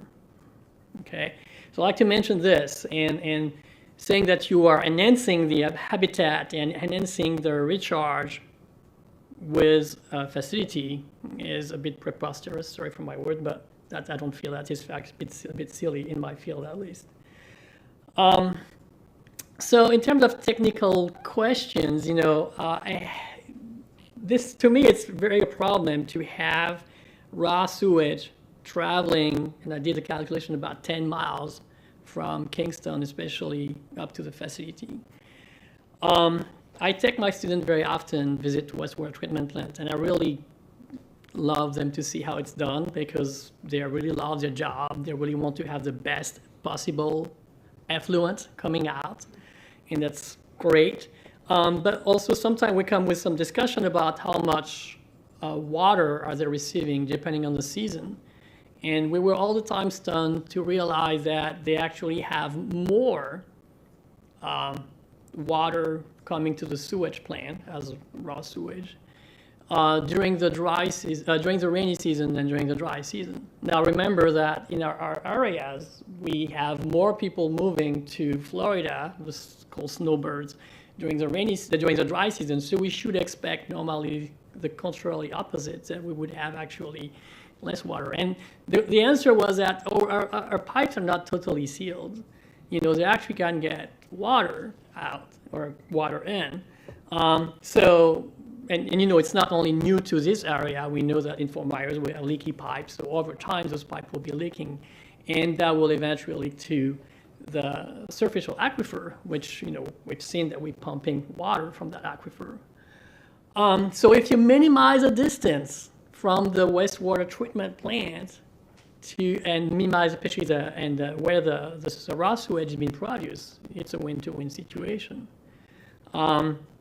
Especially for those very, very large developments like Kingston, you know, 10,000 home plus hotel, etc.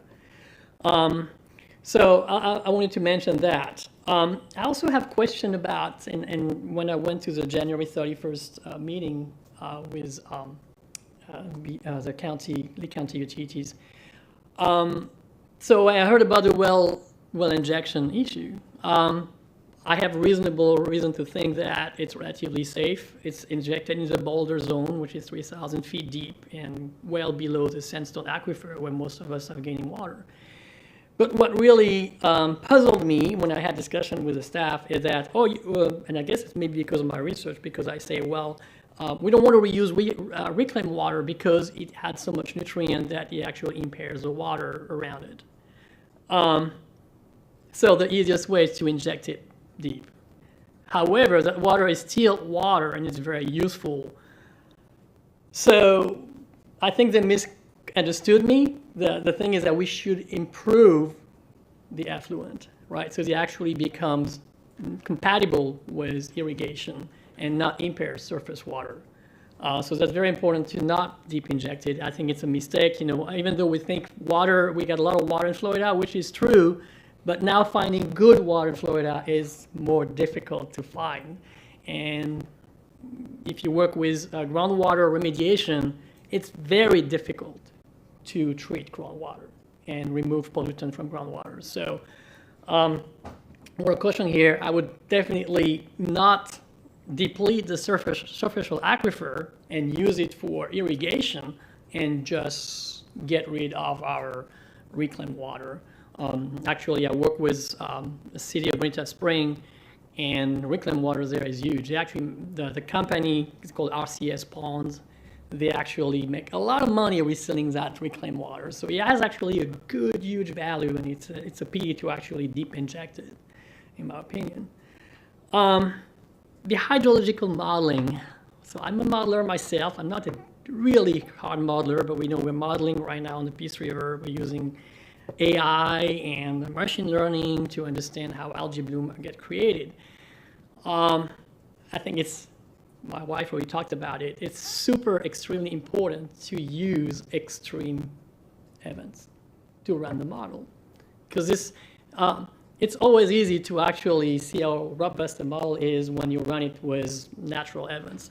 But especially when you look at how the model reacts and how it, I always have that adage I teach in my modeling class, you know, garbage in, garbage out. It's true. If you feed the model with garbage data, you get garbage prediction, right? So you got to make sure that you're actually using all the data available, including the data pre-Irma, because we actually have a 100-year flood event, and then combined with Irma, which dumped a lot of water on us. And then one like Ian, which was more like a dry storm. So we have actually the two extreme kind of stormy event we could have in our region.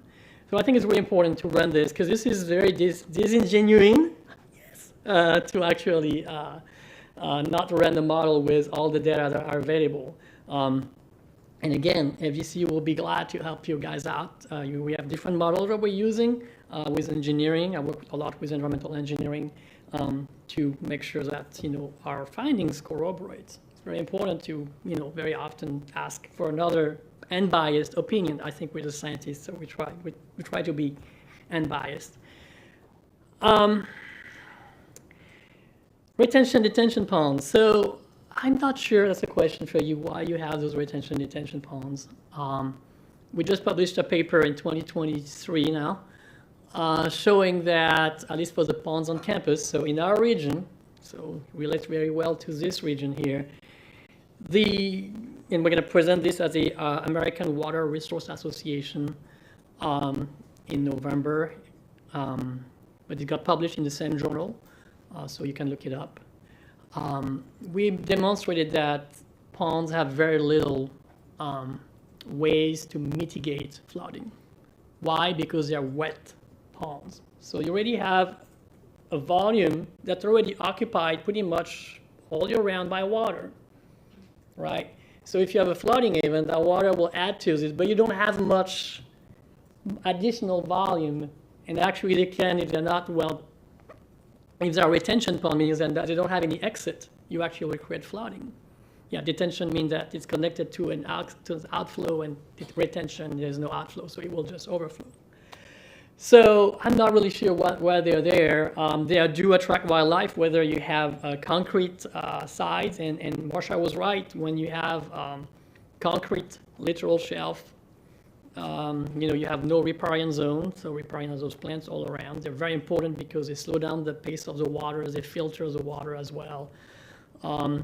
And I understand why they have them engineered this way is because we're close to the airport. So, the airport is really also the other elephant in the room here, especially since the airport will expand over time. Recharging the aquifer. So I have only 3 papers now, one I'm finishing on Lake Trafford, that shows that in our region at least, it might be different in North Florida, but in our region, they do not recharge the aquifer. The reason is that you got that vast expanse of water that is subjected to sunlight radiation, and you have more evaporation than you actually have recharge during the rainy season. So you have a little bit of recharge during the rainy season for a couple of months, and the rest of the time, it's all wasted and all vanishes away. And with our water table going down, it's not a good idea to have wet detention or retention ponds. Better are dry or detention pond or retention pond, meaning that you actually have the full volume available, they're above the water table, and then you can actually absorb a nutrient, recharge the aquifer, and you have more flooding capacity in case there is a flood event.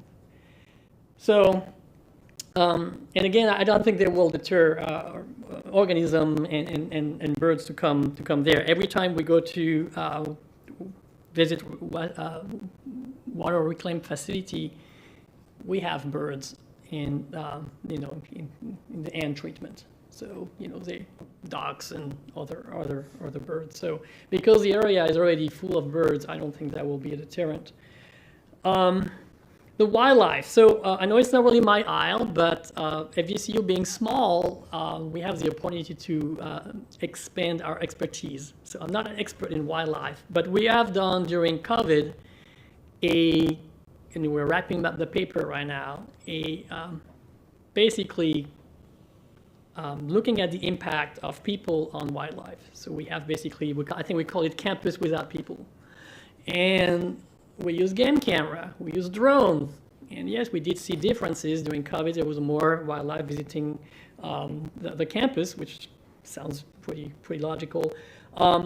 But I'm not sure how well the wildlife survey was done, but the way we've done it, actually I have a grad student who was just finishing right now, Ella Guedouard, and she worked in Peru, and we had game camera. If you just go and do your transect during the day or even at night, you're not gonna have the same assessment of wildlife that you have when you have game camera plus infrared camera flying at night for those mammals, so we can actually account for those, right? And I think that should be done because we have all those sightings. We know they're around. So if you say they're not around, that's not true. We have quite a bit of wildlife all around us. Now, in terms of more question I had, and I'm nearly done because I know everybody's tired and want to go home. So the transport around the facility. So I understand that we're going to have at the same time 3 person working with 3 shifts. Okay, so that's not a lot of traffic. However, my experience going to wastewater treatment with the students, I have seen that you have truck coming. Truck who've been pumping out septic system, for example, right? And also you have trucks that will leave the facility with the solid waste, because as you are digesting the nutrient, you are creating organisms, and those organisms are being dewatered on site and then compacted, and then they've been shipped out. Generally goes to the landfill, although I feel it's a waste because it's got a lot of nutrients. It could be reused as composting material. But anyhow, I like to know if that's got taken into account, those traffic trucks coming in and out, whether it's coming from the solid waste that you're creating as sludge, as well as the pumped out septic tank trucks that will come there.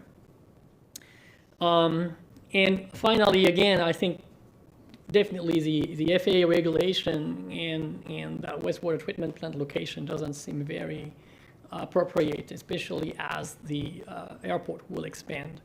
So there's two things you got to look: expansion of airport as population is rising up, and I know they have a great master plan for the airport, and I know they're thinking big with huge airports. They want to be a major hub. We need to know how far they're going to extend. And of course, we know that climate change is not stopping, and we're going to have those more extreme events. That also should be taken into consideration. And I think that's all I have for you today. Thank you. Thank you. Do you have any question for me? No, thank you. Oh, good. Very helpful. The next card I have is for Peter Spahn.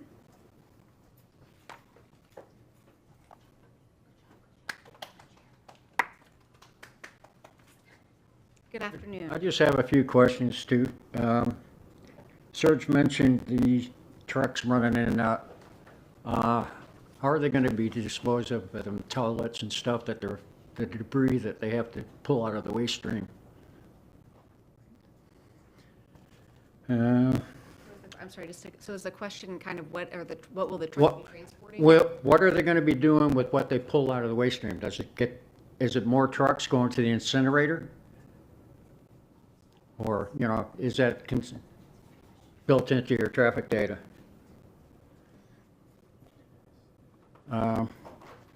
North of this site, there's 12,500 acres of land, and that's the watershed above it. As that gets developed, that'll increase the volumes and the velocities of the water coming down from up north. Is that planned into or allotted for in your designs?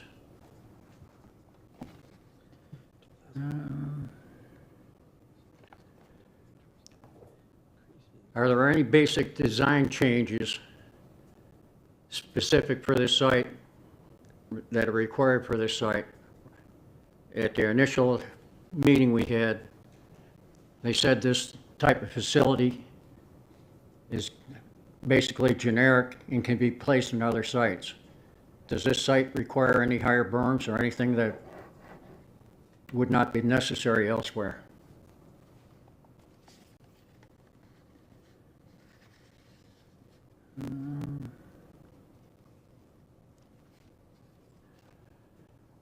The way I see this, you're building an island between two rivers. Would this thing be allowed to be built on an island in the middle of the Caloosahatchee River? Hell no. Well, I think that's essentially what you're doing here.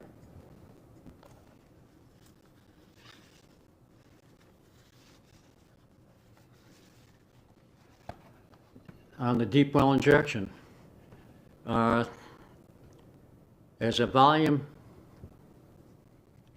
of the water that you're injecting increases, does the area of review also increase?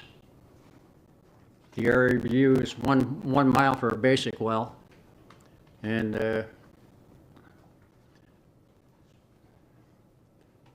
where's the zone that they're pumping it into? Does that water flow anywhere? Does it flow to the north or the west, or sit static? How do you know that it's remaining captive? There are special geologic considerations in the state of Florida.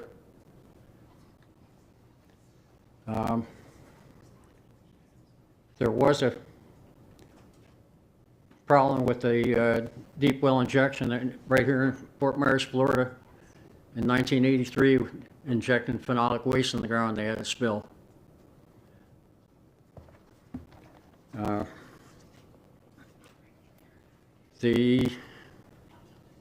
When you deep well inject, you're worried about transmissivity and storativity.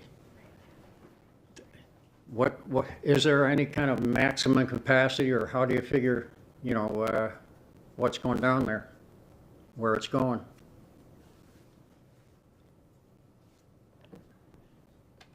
Is there a biological half-life of the pharmaceuticals or anything that you're pumping down there? They're having problems with down in the Keys. They were dumping their injections offshore, and the fish were getting all the tranquilizers and drugs in their systems.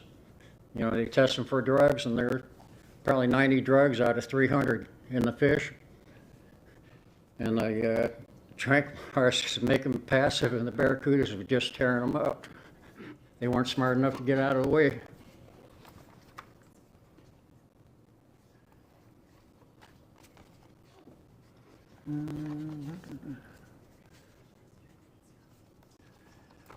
On the right alongside there's mines on all sides of this location.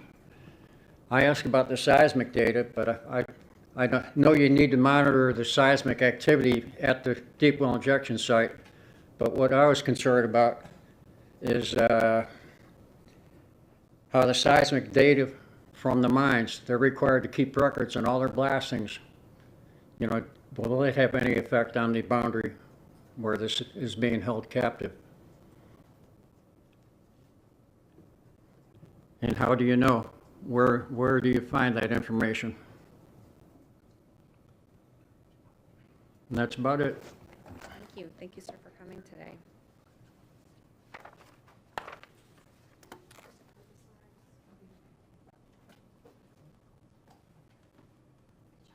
Okay, the next card that I have is for Patty Whitehead.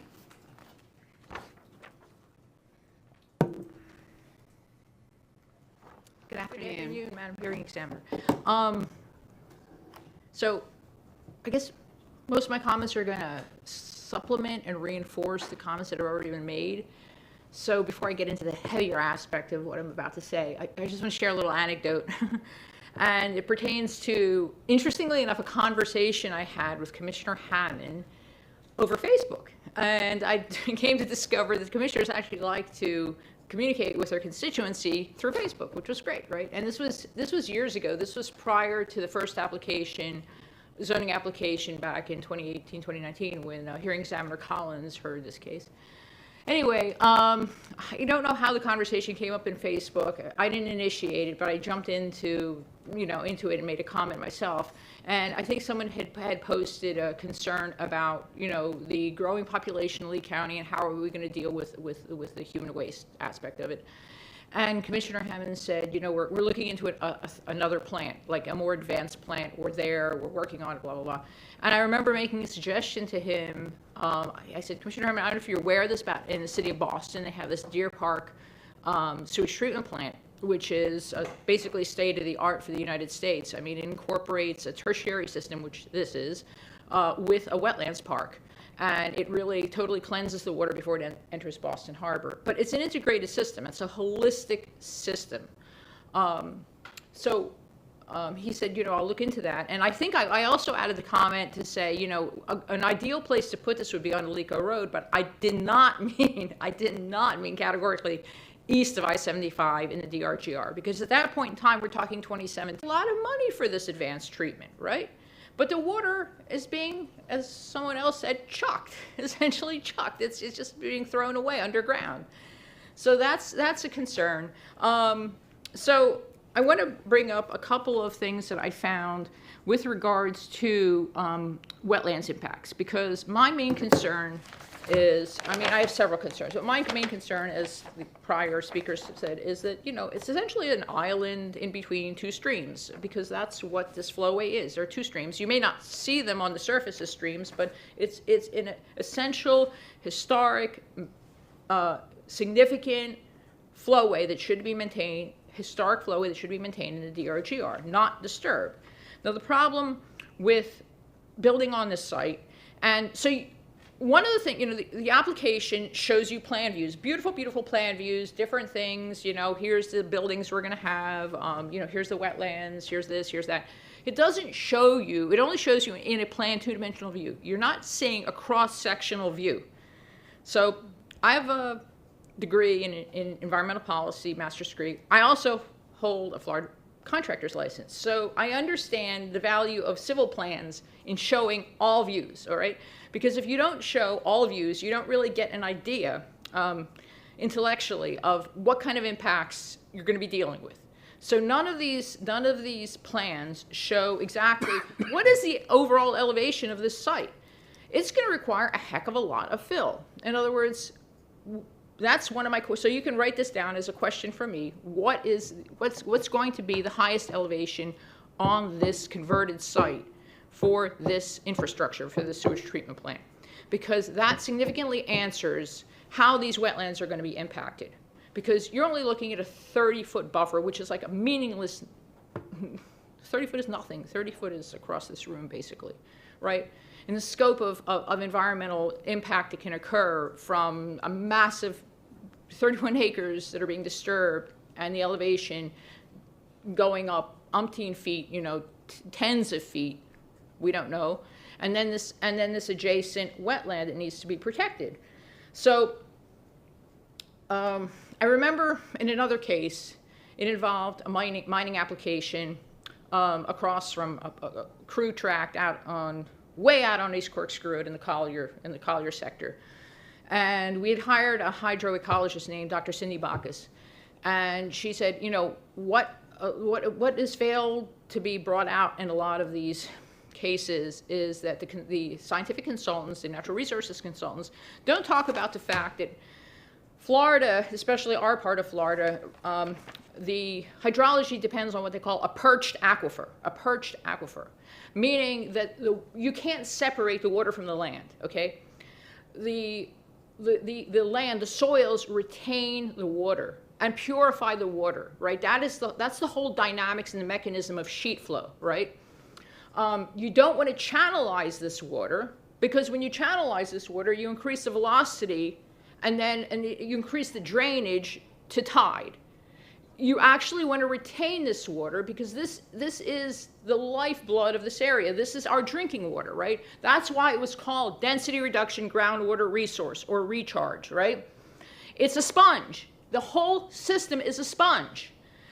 When you alter the landscape, when you alter elevations, when you channelize, you're destroying the sponge. That's essentially what you're doing, all right? And this is just one more in one of those million cuts that are going to lead to the death of the DRGR, right? Death by 1,000 cuts, right? So that's another concern that I have. So just a couple of references. This is actually not from Florida, but this is from the state of Maryland's Environmental Protection Agency. And it talks about indirect impacts from disturbances that occur in areas outside of the wetlands, such as in uplands, other wetlands, or waterways. Common indirect impacts include influx of surface water and sediments, right? So now you're going to be channelizing the water around this 31 acres. You can drown a wetland as much as you can dry out a wetland. So we don't really know what the ultimate impacts are going to be. Talks about fragmentation of a wetland from a contiguous wetland complex. That definitely applies here. Fragmentation of a wetland from a contiguous wetland complex. That's what this historic flowway is. It is, in fact, a continuous wetland complex. Loss of recharge area. Well, I've already spoken to that. That's occurring all over the DRGR with all this, the advent of all this development. Changes in local drainage patterns. Certainly that's going to occur. So those are significant issues that I don't think have been thoroughly vetted in this application. Thoroughly vetted, all right? I just feel that there could be a much better site for this. This is a significant flowway. Why would you put this industrial, majorly impactful usage in this location? It just doesn't seem to make sense. So my colleagues had some questions, so I'm going to add these questions through my testimony here. And one of them was pipe transport of raw sewage across the DRGR. This, again, you know, you would want this, as Ms. Ellis pointed out, you would want this facility as close to this future development as possible, since we're talking 10,000 homes, since we're talking FF&D, place it somewhere between FF&D and Kingston, right? So it goes both ways, because it seems like it can consume, just the number of units between those two developments can consume all the ultimate capacity of this plant. Why site it so far west in this case, right? You know, keep the length of those pipes short, so you don't risk a breakage, leakage, whatever. Since the DRGR is, as I already mentioned, the sponge that provides our drinking water source. Use of herbicides to control plants on slopes of pond. Effect on wildlife. Dr. Demas found close to 100% of female mosquito fish turn into males. Okay, so yeah, so basically I think this question pertains to how herbicides sort of change the genetic makeup of these animals and these insects, right, in a very detrimental way, and how ultimately it sort of turn into, okay, yeah, I mean how it, you know, you're just playing God essentially with the ecology, and that's never a good thing. Also, what's the power source? What is the power source for this plant? That hasn't been fully vetted. How much power is it going to draw? Tertiary treatment, I mean, it's certainly probably it's a lot more mechanical infrastructure. Does it draw a lot more electrical power? Will they incorporate solar panels to offset some of that? You know, is it going to essentially be it's obviously not going to be net zero in terms of carbon footprint, but can it be moved towards, you know, carbon neutrality in a way, if you will? I don't know. So, I just want to, since I have the time, I just want to conclude with another plant that was built in Florida called the, oh gosh, come on, phone open. Okay, here it is. The Green Cay Water Treatment Facility. It's in Palm Beach County, and I'll just read you this. So it says, there's a lot of analogies between the growth in Palm Beach County and their needs for another water plant, how they solve their problems, right, versus how we're trying to solve our problem today through this zoning hearing. So it says Palm Beach County, situated on the southeast coast of the peninsula, has absorbed a high proportion of the added population, with a concurrent rise in the demand for drinking water and wastewater treatment, just like Lee County.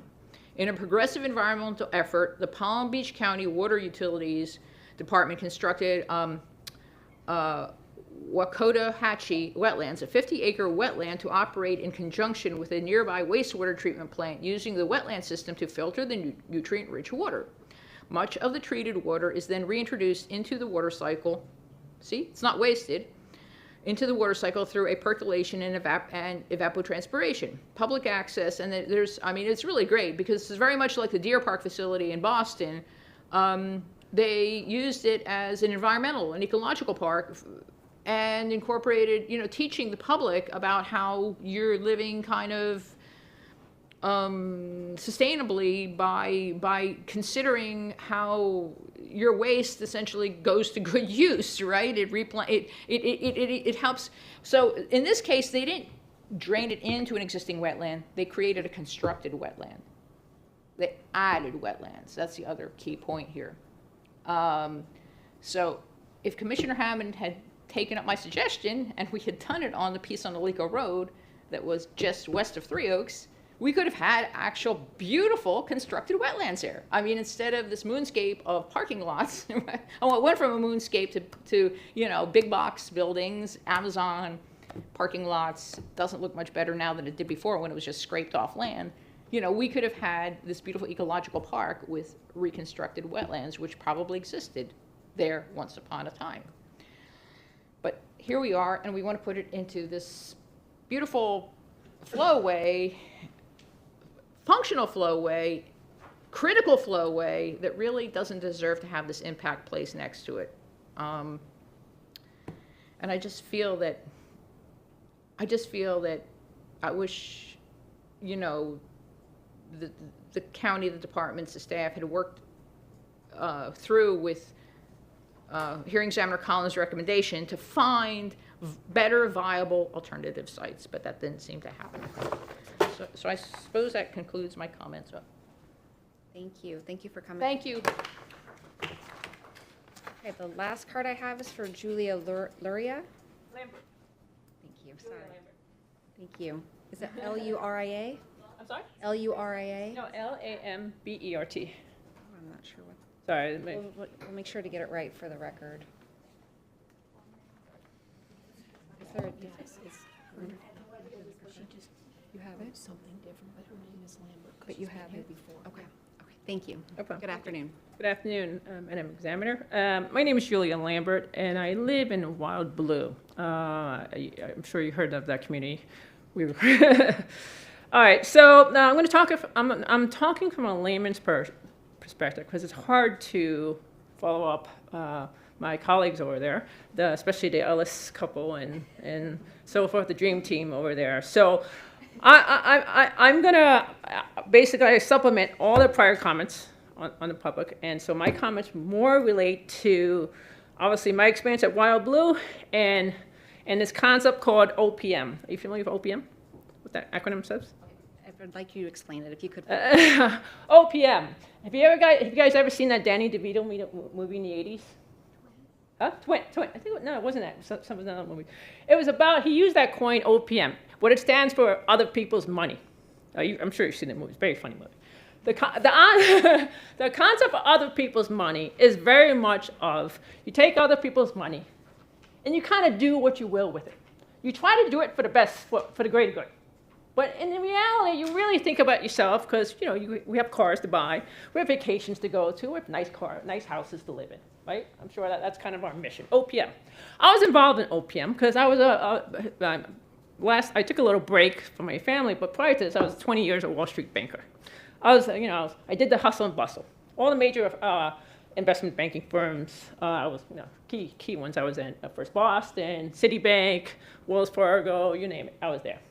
And during that time of my OPM existence, I focused on more on the fixed income market. And in that fixed income market, you have many different facets, right? And here, what we're talking about here is the muni market, right? So when we're talking about building these, from a muni standpoint, when we're talking about all these public financings, money doesn't come cheap. Money comes from the capital markets, the muni markets. And historically, the reason why the muni market is great, because historically defaults are very low, and there were tax advantages of that. So that's why counties like Lee County, they can go out and finance whatever they want, so to speak, so long as they have a good credit rating, so to speak, from the rating agencies. Here we are, fast forward to we're in 2023. Let's talk about OPM. All the major crises happened because of OPM, because money is what became too available to people. 2000, the dot-com crisis. Boom, we all know what happened there. Tech boom. Banks threw money at these tech guys, boom, blew up, bam, right? The market reset, another 10-year calamity, 2008, right? That's the credit crisis, that's what they call. Banks, again, a banking problem. They threw money at these mortgage companies, and boom, they blew up. Things got aggressive. 10 years from now people are predicting the environmental crisis. And what the environmental crisis is, it's not an environmental crisis that we all used to think when we were young of like fire and brimstones. Actually, there is fire and brimstones because we had that in California and Hawaii recently. Now people are thinking, holy moly, shit's gonna hit the stuff is gonna hit the fan because of all these ecological disasters, right? And I was a Republican, I still am. I voted for whatever. but I would say I like OPM too, but I can also recognize what we're doing here. Because credit is becoming way too accessible in Lee County and in all Florida and through the muni markets, that we're doing aggressive maneuvers like this. For instance, before I bring it out to the big picture of the Lee water and sewer, that's what we're dealing with right now, let me focus it into Wild Blue CCD. Wild Blue has become like a benchmark for OPM. Remember, that's other people's money. In theory, it was set up in the first place in very great intentions. The intentions, if I read this, which I did, it's very thick though. In 2019, the Community Development District was set up. Historically, they said Wild Blue was created because it was using land that's disturbed, that was once disturbed. That's keyword, disturbed. I think you referred to the Wild Blue box when you're writing your speech. Disturbed by mining operations, right? So it was disturbed by mining operations. So they created this great community that all of a sudden, that now it's to restore hydrological connections, right? As well as give single-family families a place to live. So we can coexist in compatibility, right? So that's a great concept, right? So the whole project initially cost about $40 million to create. I'm just rough numbers, 40 million, just from what I'm reading about here. Out of that 40 million, 25 million was raised in the capital markets and the muni markets through Wild Blue Community Development District. And what they did is created this setup where basically Wild Blue CCD is another word for a little municipality. Let's call a spade a spade. It's supposed to operate as a little government. Sorry. I don't know what this is. It's supposed to operate as a little government, right? All on its own, to do what you do, to do what everyone else does, and so forth, and to make the best decisions for the greater good and the people, so to speak. And in doing so, to get their money, they use OPM.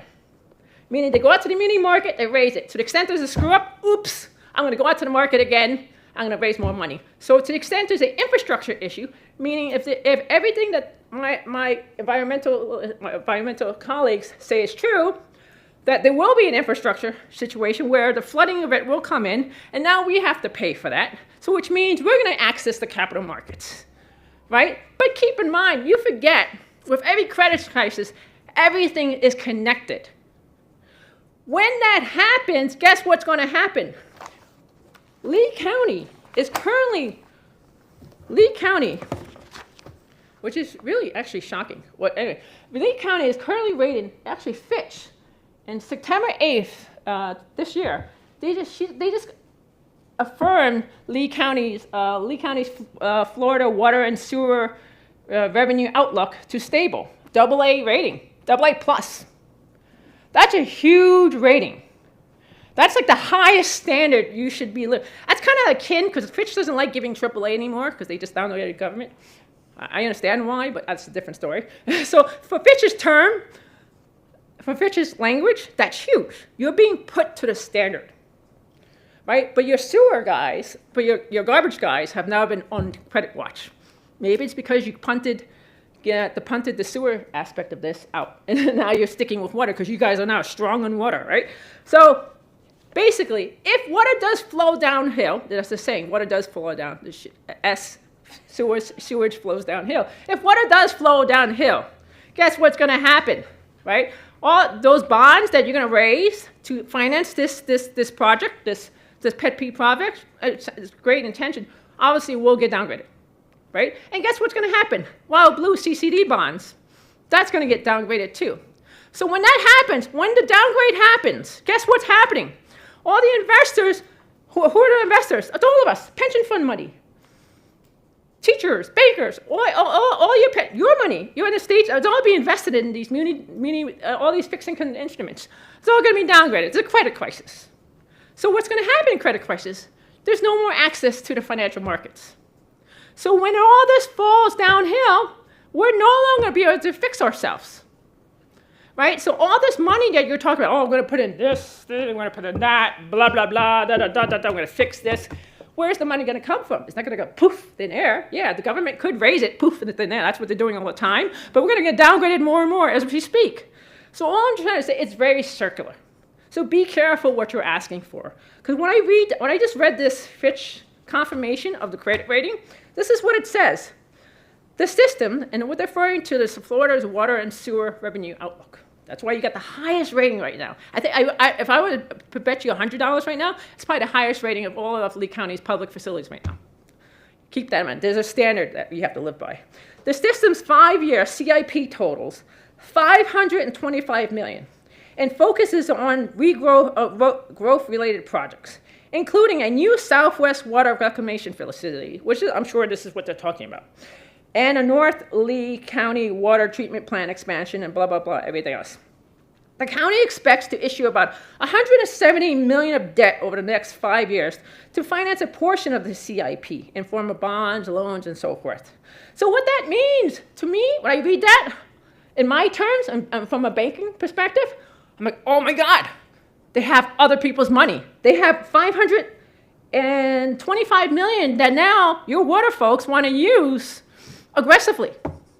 And I would think, I'm not going to speak on their behalf, but I don't want to ruin what they said, because obviously I agree with them, but this is a very aggressive maneuver, what you're doing. And if Fitch and also the other rating agencies get wind of this aggressive maneuver that you're doing, it's not going to look good, because that outlook won't be stable anymore.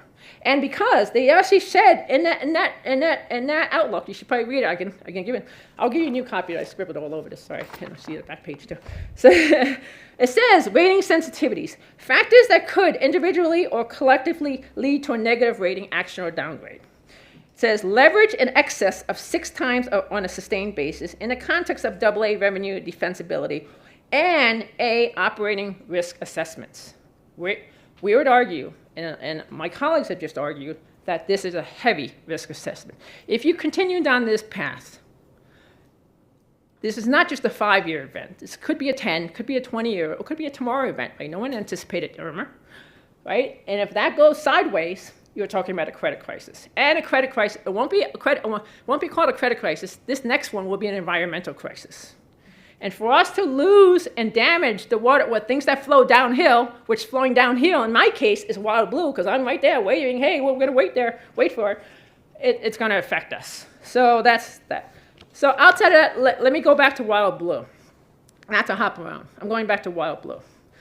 Okay, so the reason why I bring up Wild Blue, and the reason, because obviously we're affected, right? Water's going to come downhill. It's going to affect our ponds, our retention. We moved there because it is only one of 3 environmentally enhanced protected communities. One of 3, right? It was the first one, right? And it's advertised as a boating community. And there's a little beach in the middle of the amenities, that people, I don't know if they're going to swim in it because there's gators there, but there's a beach and people swim in it, they go water skiing and all that stuff, right? But we're right next now, fast forward to where we are, we're right next to a water reclamation facility where the water will flow downhill. So that's just, and keep in mind, you did raise $25 million in the capital markets to fund that. And it's all circular, because if things do fall downhill, not only will the communities that you enhanced, you guys said yes to, you put Madam's columns all approved, will go downhill and will have serious impacts, but also guess what's going to happen to the residents? The residents will ultimately leave. Right? Because Wild Blue is a pretty well-off community, right? We'll just sell out, close up our losses, and find someplace else to live. But guess what happens when that happens? All of a sudden, your tax revenue goes down, and you're not going to be able to fund these projects, and default will happen. Right? It's a downhill for everyone. And now this OPM situation where everyone has a lot of money, we get to pay our contractors X, Y, and Z, everyone's happy, it's all going to disappear. It'll take a couple of years to recover, but that's for us to recover. But then now we're talking about land. Land's different, right? Financially, we can recover pretty easily, I hope, but land's different, right? My colleagues can testify to the land recovery, and that's pretty tough. And an example of that is even though these things all put together with the best intentions, Wild Blue was put together in the best of intentions, right? You had mining community, now a great EEPC. Boom, we raised $25 million in capital markets. Now guess what? The place in Verdana and various others, Kingston now wants to use that roadmap, right? But when you start copying that benchmark, because guess what's happening? Those mining communities, when you bring up, can you bring up that map? Remember that had the 5, you said the 5 things. I would think it's one of the engineering guys had it. He had 5 things. You had first is Wild Blue, and there was the place Verdana, and then they said Kingston. There's 5 things. It's in Nathan's. It was in mine. I'm sorry. What was your? Yeah. Oh, it was your map. Sorry. It was a great map. Because the reason why I want to show you that map is because I'm basically saying to you guys, I'm forecasting this. You guys are using other people's money here to create this. 62% of the upfront cost to create this was funded by the municipal market. 100% of the money that's being given to create this OPM. Same thing. Number 2 was the place. This is also created using other people's money. Except for the one parcel. Oh, I'm sorry. Well, the places, I'm sorry, no, this is not the best map. But anyway, there's the place, and then there's Verdana, right, and Kingston somewhere. This is probably not the right map. But anyway, there's 5 communities. It's all being, I don't know about all 5, but Kingston definitely will be funded with the municipal one. It's a very dangerous thing. For example, even Wild Blue, let's go back to Wild Blue. Mistakes will happen. In 2015, when that development first came out, bam, 3,000 acres, people are like, oh my God, this is great, right? Now we find out a way to use, it works for Lee County, it works for the developers. Lee County will fund 62% of it initially, great. Through the muni market, we're gonna go for it. And obviously, the return on equity from a development standpoint is huge on that one, right? So what did they do? Okay, so initially, you guys zoned this whole thing as a mixed plan use, MPD, right? So, but then you said, okay, so there's a little blip. This little blip is that commercial blip, right? You tagged that as commercial. And then right next to it was supposed to be originally R2, which is like residential amenities. We're supposed to have our spa, our restaurant, you think, oh, yeah, nice residential. And then the rest was supposed to be R1, single family, right? But fast forward, things changed. Now, this little R2 is now R1. People live there, including me, right? And then this guy moved in, Alico East Fund, the initial private equity developer, the private equity sold this property to a church, and then later on sold it to a gas station developer who wants to put in a 16-tank gas station in there. But you remember, you know that saying that sewage flows downhill, right? We're right in that corridor of downhill sewage, right? And there's a lake right behind it. There's a lake right, and then so this gas station developer got a permit from the Southwest Water Management right here. And I was like, well, they gave him the permit before the zoning was approved because they wanted to do this intensification amendment. Well, I asked, well, did you account for the fact that now they want to put 16 gas stations and there's that lake right behind it that's connected to the runoff lake? And that runoff lake is supposed to be like a corkscrew retention pond of runoff water. It's also right next to the Florida FPL transmission lines. They're like, no. Do you count that if that water gets infected and there's no cleanage, that you're not cleaning it, that it'll affect the whole community, including all those single-family homes right there? No, because our zoning, as C1 zoning doesn't account for water. There's mistakes. There's mistakes everywhere. So by saying yes to this mistake, using other people's money, it will come back at you. I mean, I feel bad. In my history, I was involved in some of these mistakes, and jobs were lost, companies were closed. I didn't know, and I wish had I done it, I wish I did it better. I tried to do the best that I could, but I made mistakes. But this one's a big mistake because this is protected area. So that's that. Now I'm going to get go to my questions. Okay, so just to sum it up, I know everyone wants to probably leave right now. here are my questions. When Lee County Water decides to, if you do get approved for something like this, or hopefully it will be for a different space, I hope that you disclose to your muni investors of the potential risk from an environmental standpoint and have a big disclosure, because this environmental credit crisis could be coming. And when it comes, everything gets shut down. And as an investor, which includes your pension fund, my pension fund, and everyone else's, we want to know, right? Second question is, so I want proper disclosure of the risks of investing in Lee County or just any municipal bonds.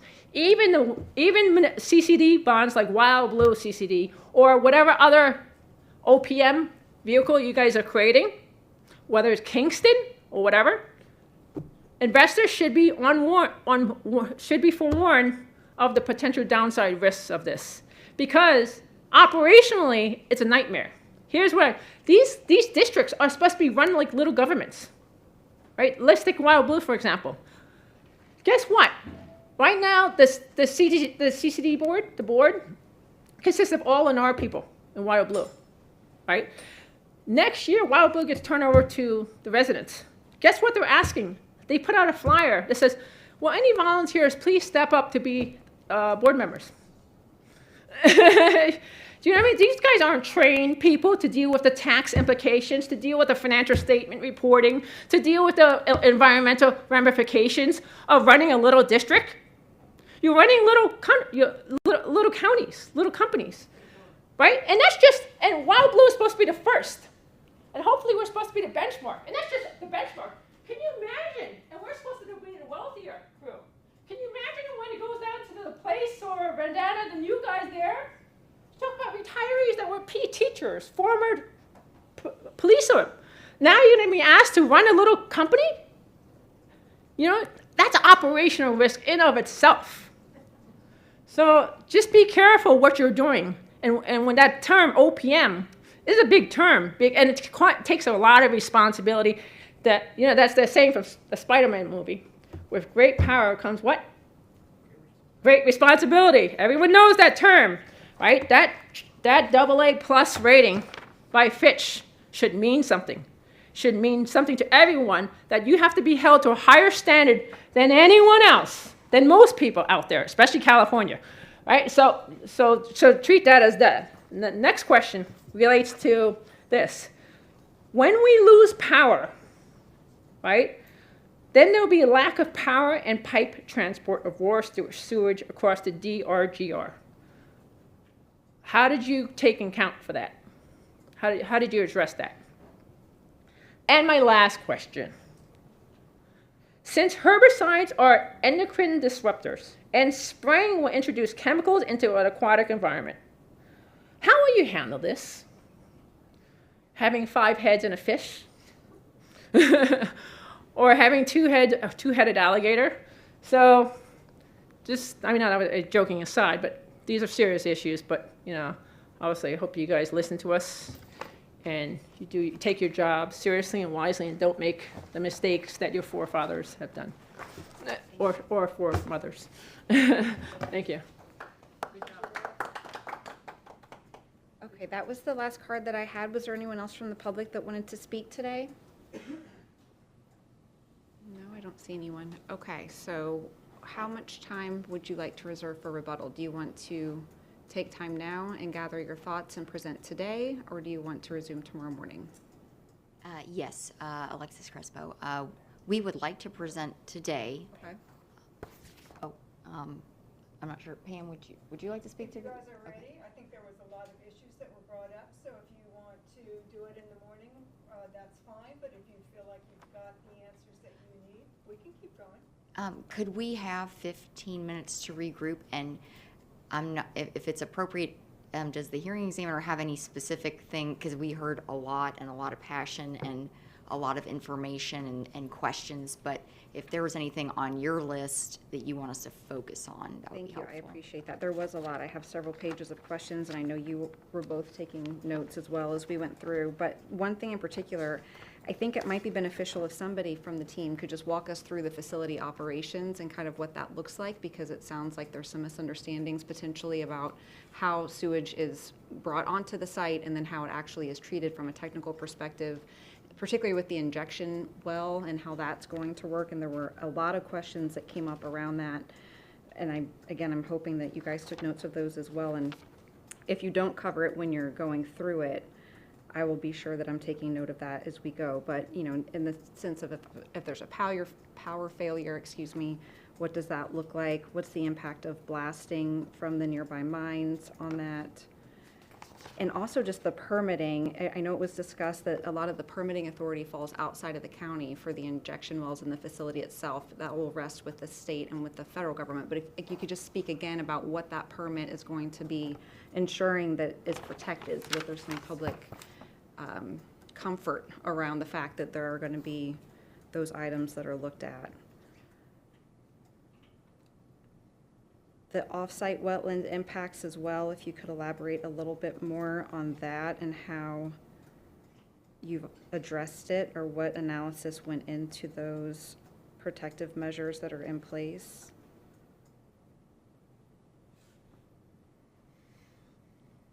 The reuse issue is also one that came up quite often, if you could touch on that, as well as the flooding, so the surface water management system that will be in place and what the potential off-site impacts would be post-development.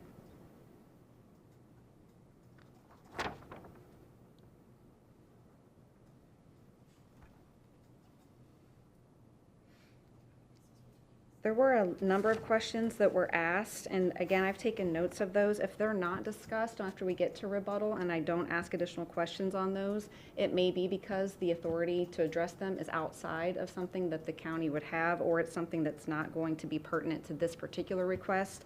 I did make notes of them, but some of them were very broad about regional issues that would not be appropriate, I guess, to be entered into the record on this particular case, but I want to encourage everyone to keep open communication with the staff. So if there's something that's not addressed today and you feel like you still need more information on that, we've got folks in the room as well throughout the county that could address it. So I don't want anyone to lose heart that they're not being addressed. It just may not be relevant to the request that we have today. So I'm continuing to look. The issues about the wet detention, that might be brought up when you talk about the surface water management system, but certainly please do touch on that. If you have not, and then the expansion opportunity beyond the 10 MGD, I don't know if this site would accommodate that or how many homes are accommodated per phase. And I don't know if that's the metric, but I think you understand. I asked the question before about how that timing would work with the construction, but if you could detail that a little bit more. So those were the notes. Again, I've got several pages of notes here, so I'm hopeful that going through that would address them. If not, then we'll certainly ask questions upon rebuttal. How much time would you like to recess to prepare those? 15 minutes. Okay, then we'll come back at 3:30.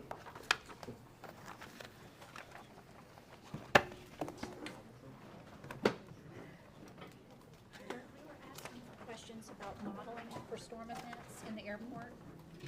So those aren't being addressed. I mean, there's no way that they can answer our questions and come back to us immediately in good faith. I mean, Yeah, I'm just saying this is like a big problem. 37, When we're 7. talking about way less than that, and we're talking about flooding. I mean, they can't run models just out of the hat, so. What I can do is I can go stick my head in there and ask what their plan is for that. Absolutely, and the models for the soil, the storm events, the soils, the airport, I mean, these are all outstanding Yeah, issues. quite a And few. also the fact that they were supposed to find alternatives. We're not seeing analysis on alternative site locations, nothing, since the 2015. Thank you. Party. Yeah, they can't be done today. No, I know, but looks like they want to refund today. They kind of want to, want to refund today. Because after, I don't know if there's anything else left to do, right? After rebuttal, that's it. But, you know, I mean. No, after that, he goes to the. It does. It's okay. But Well, the- yeah, she's just she's render an gotta- opinion. She's got to render an Just render an opinion, but the point is that, you know, I mean, we have a right to ask for Was- modeling in a so this is the storm recording? event. I thought something, when you were, because your presentation was so long, I thought she said something about, I'll give you a second chance. She for a did say specific that. issue, but I can't remember which one it was at this point. It was on the 48-hour that I reserved. Oh, that's but right, that's right. She's giving you the letter to read at lunch, and then you can. I did get to read it at lunch. Well, I later might today in a after minute, my but breakfast I'm Friday. I confused. cannot take it in. Like I ran 2 blocks in this little field. Ask how we can participate in the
So mainly with flooding then? No, not mainly with flooding, with the whole thing, because this has to do with Changing the hydrology. resilience planning, right? I mean, you know, it's siting Yeah. infrastructure in a place that is known flood prone, but also calculating what type of, we're gonna have water When there's two people up there, moving he off should of just this sit here thing. while you- Do you have our To normal, claim our that the original outfalls slides will up come there? off. Yeah. We have to, Dirk, can you sign back in? Sorry. I just got that crazy lady.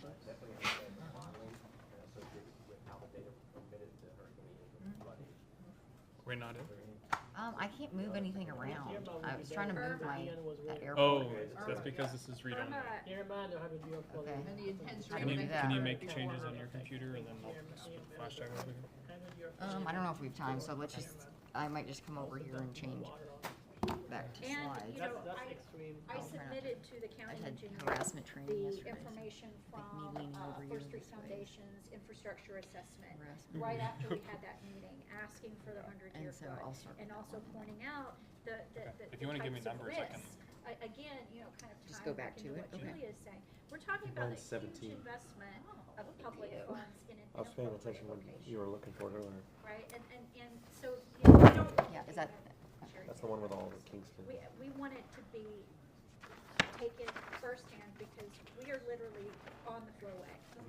And, you know, nothing, so the centrality of that, you know, Isn't model also open source? I like to look at the model. Can I run it? I hope, I don't know, you know, plan on answering my question, but about the elevation of the overall site and, you know, the land conversion is gonna have to take place, because obviously a lot of land conversion is gonna take place, you know, to put this infrastructure in, right? I mean, it's uplands now, but just to say it's uplands, it's like, okay, it's pre-disturbed uplands, but pre-distured uplands obviously works, has a different dynamic with the adjacent woodlands in its present condition than the ultimate build-out of this facility. So I don't know if you're explore that question at The all. site engineer should be able to tell you. that's what I'm saying, it's not like. How much fill they're gonna put, okay. yeah, right, and so we just ran into a thing Site with engineer. David Brown, where he was putting That's good. No, dry thank you. season That- rainfalls for wet season. and he got it. Okay, he's gonna be prepared to answer that question. Exactly, you know, so, you know that we just ran into this issue with Brown putting in dry season data for wet season rainfall. So I don't wanna be, you know, having to do this. I'm just saying, Yes, Yeah. yes. you know what I'm talking about. Yeah, you're right, yeah. I do modeling, we play with students. It depends how you set your parameter, it depends how you set your grade, it depends how you set everything. It's not because you run the model, it doesn't mean anything until you actually got peer review. Then I need to go back to the zoomed in MCP, which is like around.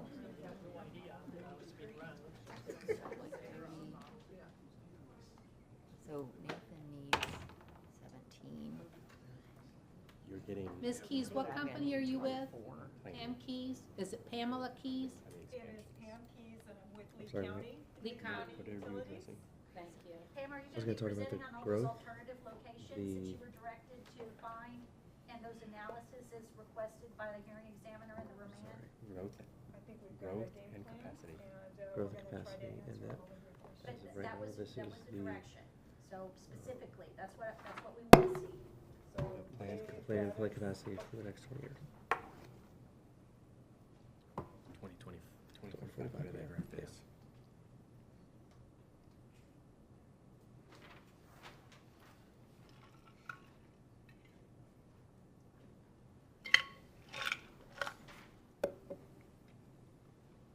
I wrote your name on our list here so that I didn't see it on there, so I included it. She's the boss, so she'll be sure to get the copy. Okay, we're back on the record and we can begin with rebuttal. Thank you. Alexis Crespo on behalf of the applicant. I'm going to start with some of the planning rebuttal points. We had a lot of discussion about the wildlife protection area around the airport, the 10,000 foot. This is an exhibit generated by Johnson Engineering using that line work provided by the Port Authority.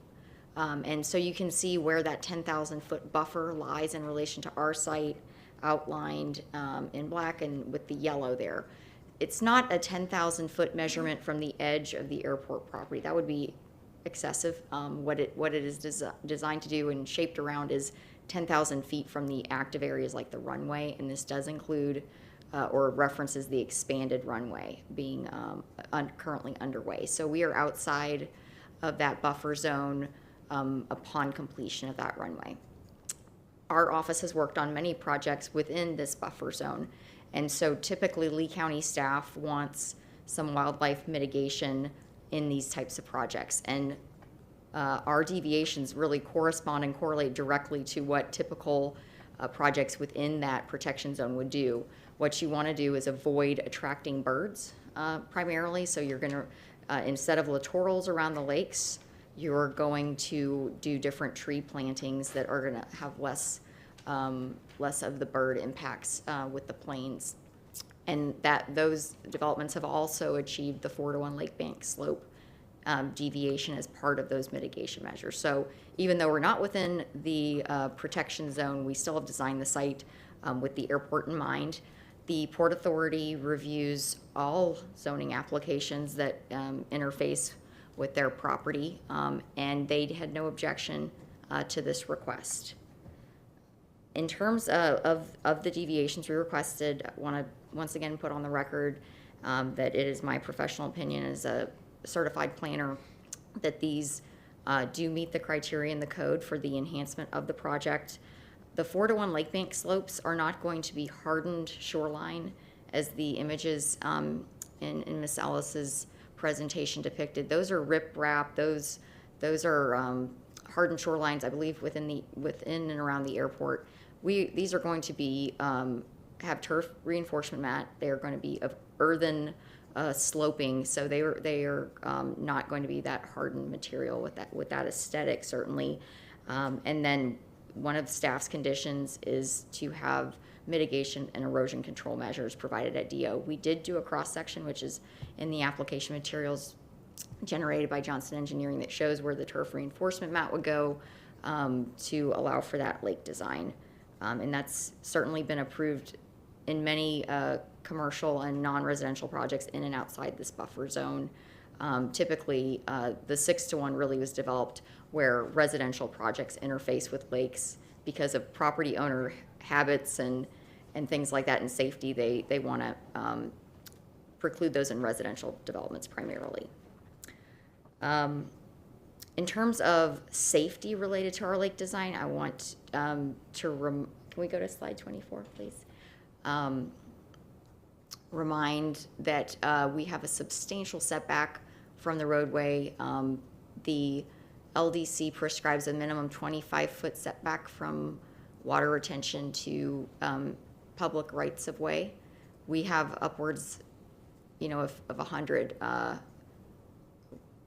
Sorry, this is making everybody dizzy. But we have a substantial buffer along the roadway with trees, hedgerows. All these things preclude vehicles from being able to enter those lakes, and you can just see visually on the slide that the lakes are set back substantially from that future right-of-way condition. Before I hand it over to Eric, I want to also note that there has been significant data analysis, more than I've ever experienced working on any large plan development in Lee County. Since the remand and since we withdrew that application and resubmitted this CFPD, we have gone above and beyond the standard for PD rezonings in Lee County. What was testified to earlier is we didn't accept a condition to provide a water quality monitoring plan at the time of DO. We did the water quality monitoring plan at the time of zoning. So that's why you don't see that condition. We've already done an extensive plan on how we're gonna monitor water quality, whereas the other projects in this corridor just simply committed to doing that at a later date. So we've already vetted that, as was indicated with staff. The other item we did was the ICPR modeling that Eric can speak to. That's, again, something done at the DO stage.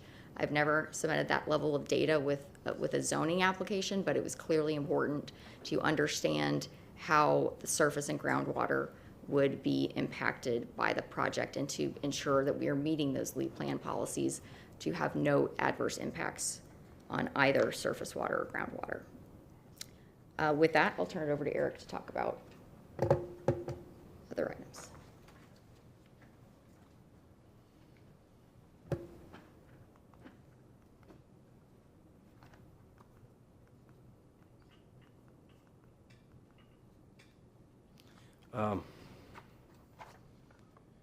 Thank you. So the siting of this location, and Mr. Bills had kind of went over this, the location out east further towards the big developments that are coming, that analysis was done, and what was concluded was that the facility was better served being further west of those facilities, because the service area for this actual treatment facility goes all the way to I-75. So portions of because the Three Oaks plant facility is going to be basically built out and at capacity at some point in time, that the area that it is served is going to get migrated over to the southeast plant, so that in general, you want your major treatment facilities to be centralized, so that you minimize, basically you optimize the design by having them centrally located. And so hence, we are minimizing piping and conveyances as best as possible with the siting in this particular location, because it is going to take over part of the Three Oaks service area into the future. Do you know what the capacity of the Three Oaks plant was? That was one of the questions that came up. Mr. Bills? I'm sorry to interrupt just since you're talking about that. So the current capacity of Three Oaks is 6 MGD, and it is in the process of being expanded to 9. It'll be operational, we believe, next year. Thank you. And Lee County Utilities works diligently for planning. This graph previously presented shows that planning. This 6 MGD facility, as Mr. Beal stated, was going to last for approximately 15 years. You don't want to just get done with construction and start again, and you want to have some buffer and some sufficient capacity to handle those unexpected events or development that may occur. So, Dirk, would you move over to slide 24 again?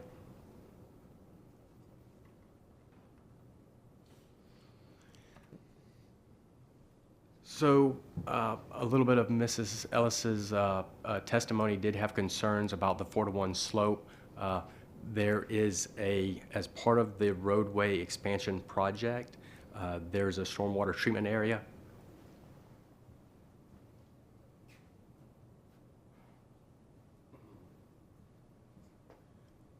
Those that I pointed to at the bottom of the screen are the contour lines associated with the drainage for the Alico right-of-way. And so from the water from the roadway, it drains into that low-lying area. Coming up into the property, there'll be a sidewalk. The back of the sidewalk for the Alico roadway is basically at our property line. And then after the sidewalk, there is vegetation for our buffer, and then behind that vegetative buffer is our fence. The MCP at the top left corner of the MCP shows a section view that denotes that. So the idea of vehicles or risk associated with the lake banks within our facility are substantially low as part of that. And then, Matt, I would like for you to come up and just walk us through the treatment process. And basically, from an overview, the wastewater enters the facility through a force main, makes it to the headworks, and then in general, the wastewater flows from west to east across the site. And if you could just briefly go over the different components of the facility. Sure, absolutely. Like Eric identified, all the wastewater coming to the plant is pumped from off-site lift stations to the headworks. That's just the head of the plant. That includes screening and grit removal. We call that preliminary treatment. That then proceeds to the biological treatment or secondary treatment. And in this case, it's a biologically biological nutrient removal, which removes the nitrogen and phosphorus, which has been talked about. And that's why it's identified as bioreactors, more appropriate name. Oxidation ditch is kind of part of how that process works. Again, we talked earlier about the facilities upstream of secondary treatment would be your odor sourcing areas, and again, those are the ones that are to be fully covered and with odors treated there. Once it gets to secondary treatment, it's oxygenated or mixed with other flows. The odor causing compounds significantly reduce. From the bioreactors, the effluent flows to the clarifiers, which is part of the biological and the solid separation process. The effluent comes out of there with greatly reduced solids, goes on to filtration, which is the tertiary treatment talked about before. Tertiary treatment required for all reclaimed water, which we term as high-level disinfection. So that means it has to be below a total suspended solids of 5 milligrams per liter prior to disinfection. Disinfection here will be with sodium hypochlorite. Again, very effective disinfectant used all over the state. And then there are 2 storage tanks on site to store water prior to discharge in the injection well. Now, it was also mentioned about the solids from the secondary treatment process. They are going to be held in 2 aerobic digesters. Again, the aerobic treatment, very common in Florida, really, again, to reduce odors as a way to reduce solids somewhat, but really to maintain odors. Then there is dewatering on site. That'll take it from about a 1% solid to about 20% solids, and that's to be able to haul it economically. And then it's hauled off-site where the ultimate treatment is composting. So it is beneficially used like the rest of the Lee County facilities. Where does the water go from what happens to the water that's dewatered from that sludge? Where does that water go? Oh, good question. That is sent to a pump station, which is then sent to the head of the plant for treatment.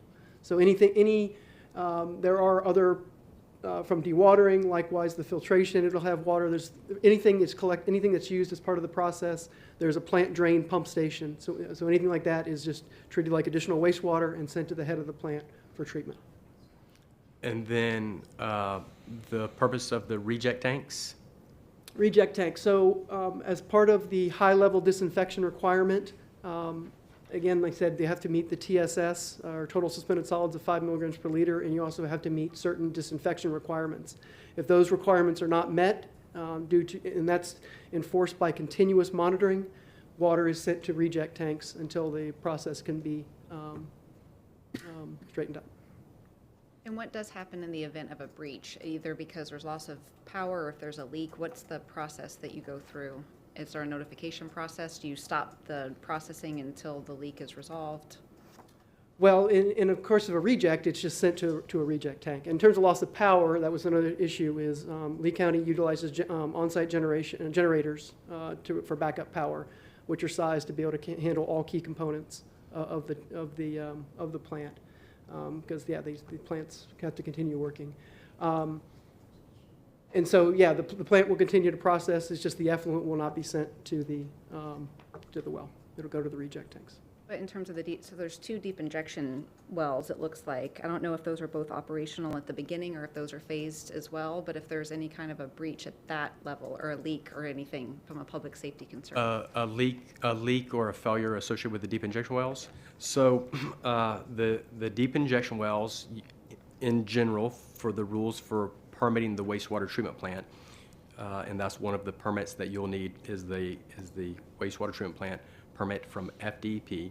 You have to have a disposal mechanism, and not only do you have to have a disposal mechanism, but you have to also have a backup disposal mechanism. And so there'll be 2 deep injection wells are planned at the moment for disposal, so that there's one primary injection well, and then the second one is considered the backup. We have the reclaimed water tanks. Those were actually sited in the northeast corner to be better tucked in the back. Those are basically one of the taller structures of the facility, tucked in the back, hidden by the wetlands. So the provisions for the ability for future beneficial uses of that reclaimed water are being planned for and accounted for. We'll have one injection well for primary and the second injection well for backup. So just in case there was, you know, a meteorite that fell from the sky that hit one of them, hopefully it didn't hit both of them. So that accounts for the redundancy associated with that. You got any more questions on treatment process? Not on that, no, thank you. All right, thank you, Matt. And so, yes, there's backup generators, and while we're talking about the facility and that material that gets dewatered and then trucked out, Josh Hildebrand, would you come up here for a moment?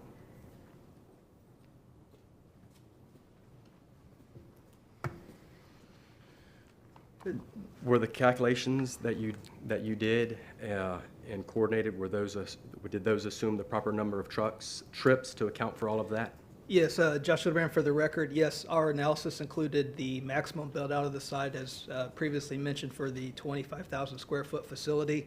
I would like to point out, in addition to the AM and PM peak hour, there was 166 daily trips as part of that analysis. So it does include the employee trips and then other standard uses that you would expect for a facility such as this. I would like to also point out that during the development order phase, traffic is also reanalyzed to look at things such as turn lane needs, and if there is a large traffic or trucking number, there is a passenger car equivalent that is factored in to make sure there is sufficient capacity in those turn lane designs at the development order stage. Thank you, Josh. And so Lee County currently takes their solids that they develop from their water reclamation facilities. Those things are trucked to the Lee County Solid Waste facility and are used as composting material, making a beneficial use of those residuals.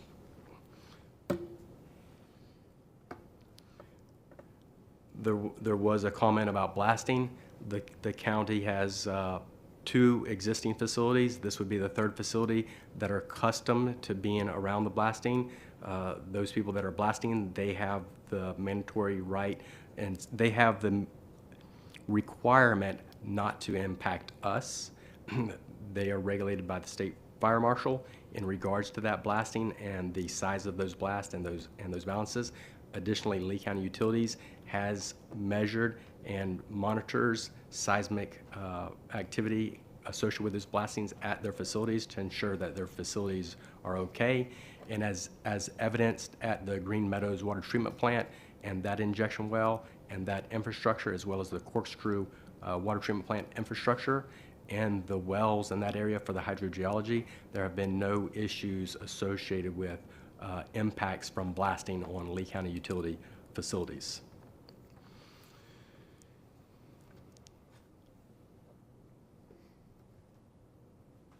A list of the permitting, as best as I can go through them, are the FDP wastewater and collection and treatment permit, the environmental resource permit that will either be obtained from the South Florida Water Management District or from the Florida DEP. That jurisdiction of permitting for the ERP kind of goes back and forth when it comes to utility plants. It's likely to be FDEP. There is a permit for the deep injection well that is through FDEP, the Underground Injection Control Program. There's also a Lee County Development Order permit that is also required for the project. Is there a separate from the FDEP, the first permit, the first one, is there a separate like air quality or air emissions permit or an air permit that's issued, or is that all encompassed? There's actually no odor or air water quality type, odor or air quality associated with the permitting process. And the Lee County Development Code of the 100-foot setback is basically that aim of meeting being a friendly neighbor and meeting that requirement of not being a nuisance to the neighbor. The modeling that was performed for this project, the integrated surface water and groundwater modeling associated with the project, and utilizing the data that we used, that was to demonstrate that the wetlands, the off-site wetlands on either side of our project would not be impacted and adversely affected. That modeling effort showed no impacts. And associated with the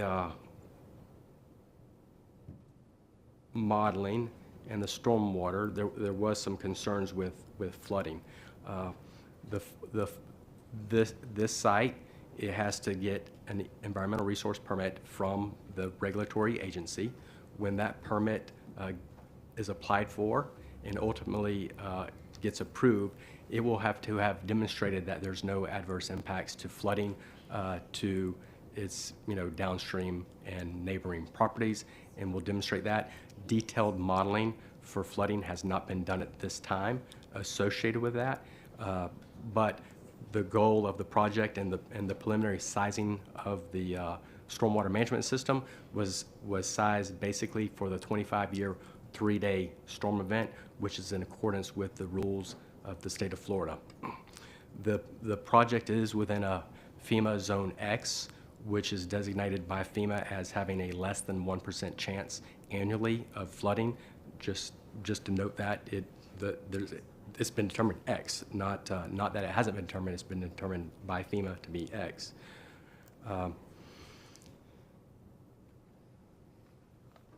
And so you had asked about homes per phase.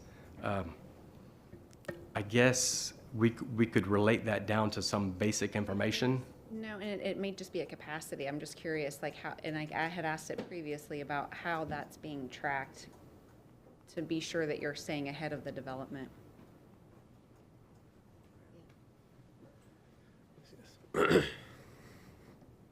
Again, Nathan Beals for the record. So as you see on this chart, the blue line is our projected max month daily flow that we're expecting for the combined southeast service area. That's currently, most of it's served by the Three Oaks water reclamation facility, and then we're going to eventually split it between Three Oaks and the southeast. And then the growth chart is showing that we're trying to stay ahead of the growth. If it slows down, we can push out the expansions. We can split up the expansion, as they've talked about, to two MGD expansions. If it accelerates, if something else changes, we can do it sooner. So we have that flexibility with that. And if I can get back here, and what we talked about is, the I-75 is the western boundary, the future western boundary of this service area. And so there's a lot of Wild Blue, a lot of these other developments, FGCU, Miramar, that have already been built and are being currently served by the Three Oaks Service Water Reclamation Facility. But eventually we'll be all going to the southeast, with that delineation being the I-75. But the maximum capacity of this plan is 10 MGD. Correct. Over the planning horizon, that's what we're expecting to be the max. Beyond that, we aren't sure yet. It's more than 20 years from now.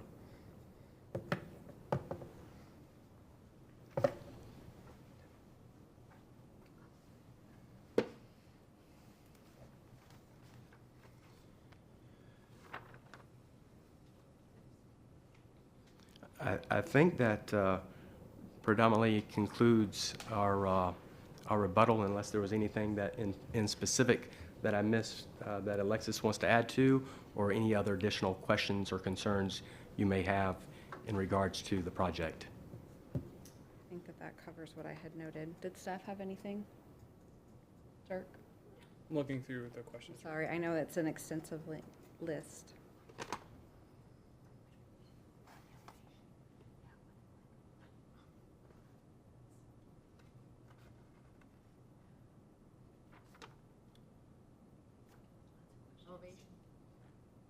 Understanding that it's more of a development order issue, is there a guess on how much fill is being proposed to bring to the site, or how elevated the structures are going to need to be? In general, there's between probably 3 and 5 feet of fill across the site. there's a couple of things that we want to address with the field. We want resiliency for this facility. We want the components of the infrastructure that we're building to be resilient, both today and into the future. Additionally, on future maintenance, the drier that we can keep the site, the easier it is to maintain any of the facilities, and we don't have submerged infrastructure below the groundwater table or significantly significantly below ground. We want to basically have everything built up on the site, unlike some facilities where they will take and submerge part of their facilities and be below ground. We're trying to keep everything elevated and ease of construction and ease of maintenance and longevity. Do you have anything further? Okay, thank you. Were there any closing comments that you wanted to make for the record? Our supplemental rebuttal comments from the team. We are still maintaining the application is entirely consistent with the Lee plan and LDC as contained in our application materials, testimony today, and the staff report. And we would respectfully request your approval. Thank you. Dirk, how long do you think it would take to get the future land use map updated? Is that something I could just leave the record for? You've got it already. Perfect. Thank you. I have it here. Okay, so I will accept that as staff exhibit 4. Thank you. Okay, so then with that, I can close the record for today. So for anyone that spoke today or filled out a card, you will receive a copy of the recommendation of the report once that's released, as well as the scheduling information for the board hearing whenever it goes before the Board of County Commissioners. I thank everybody for coming today. Please stay well and please stay safe.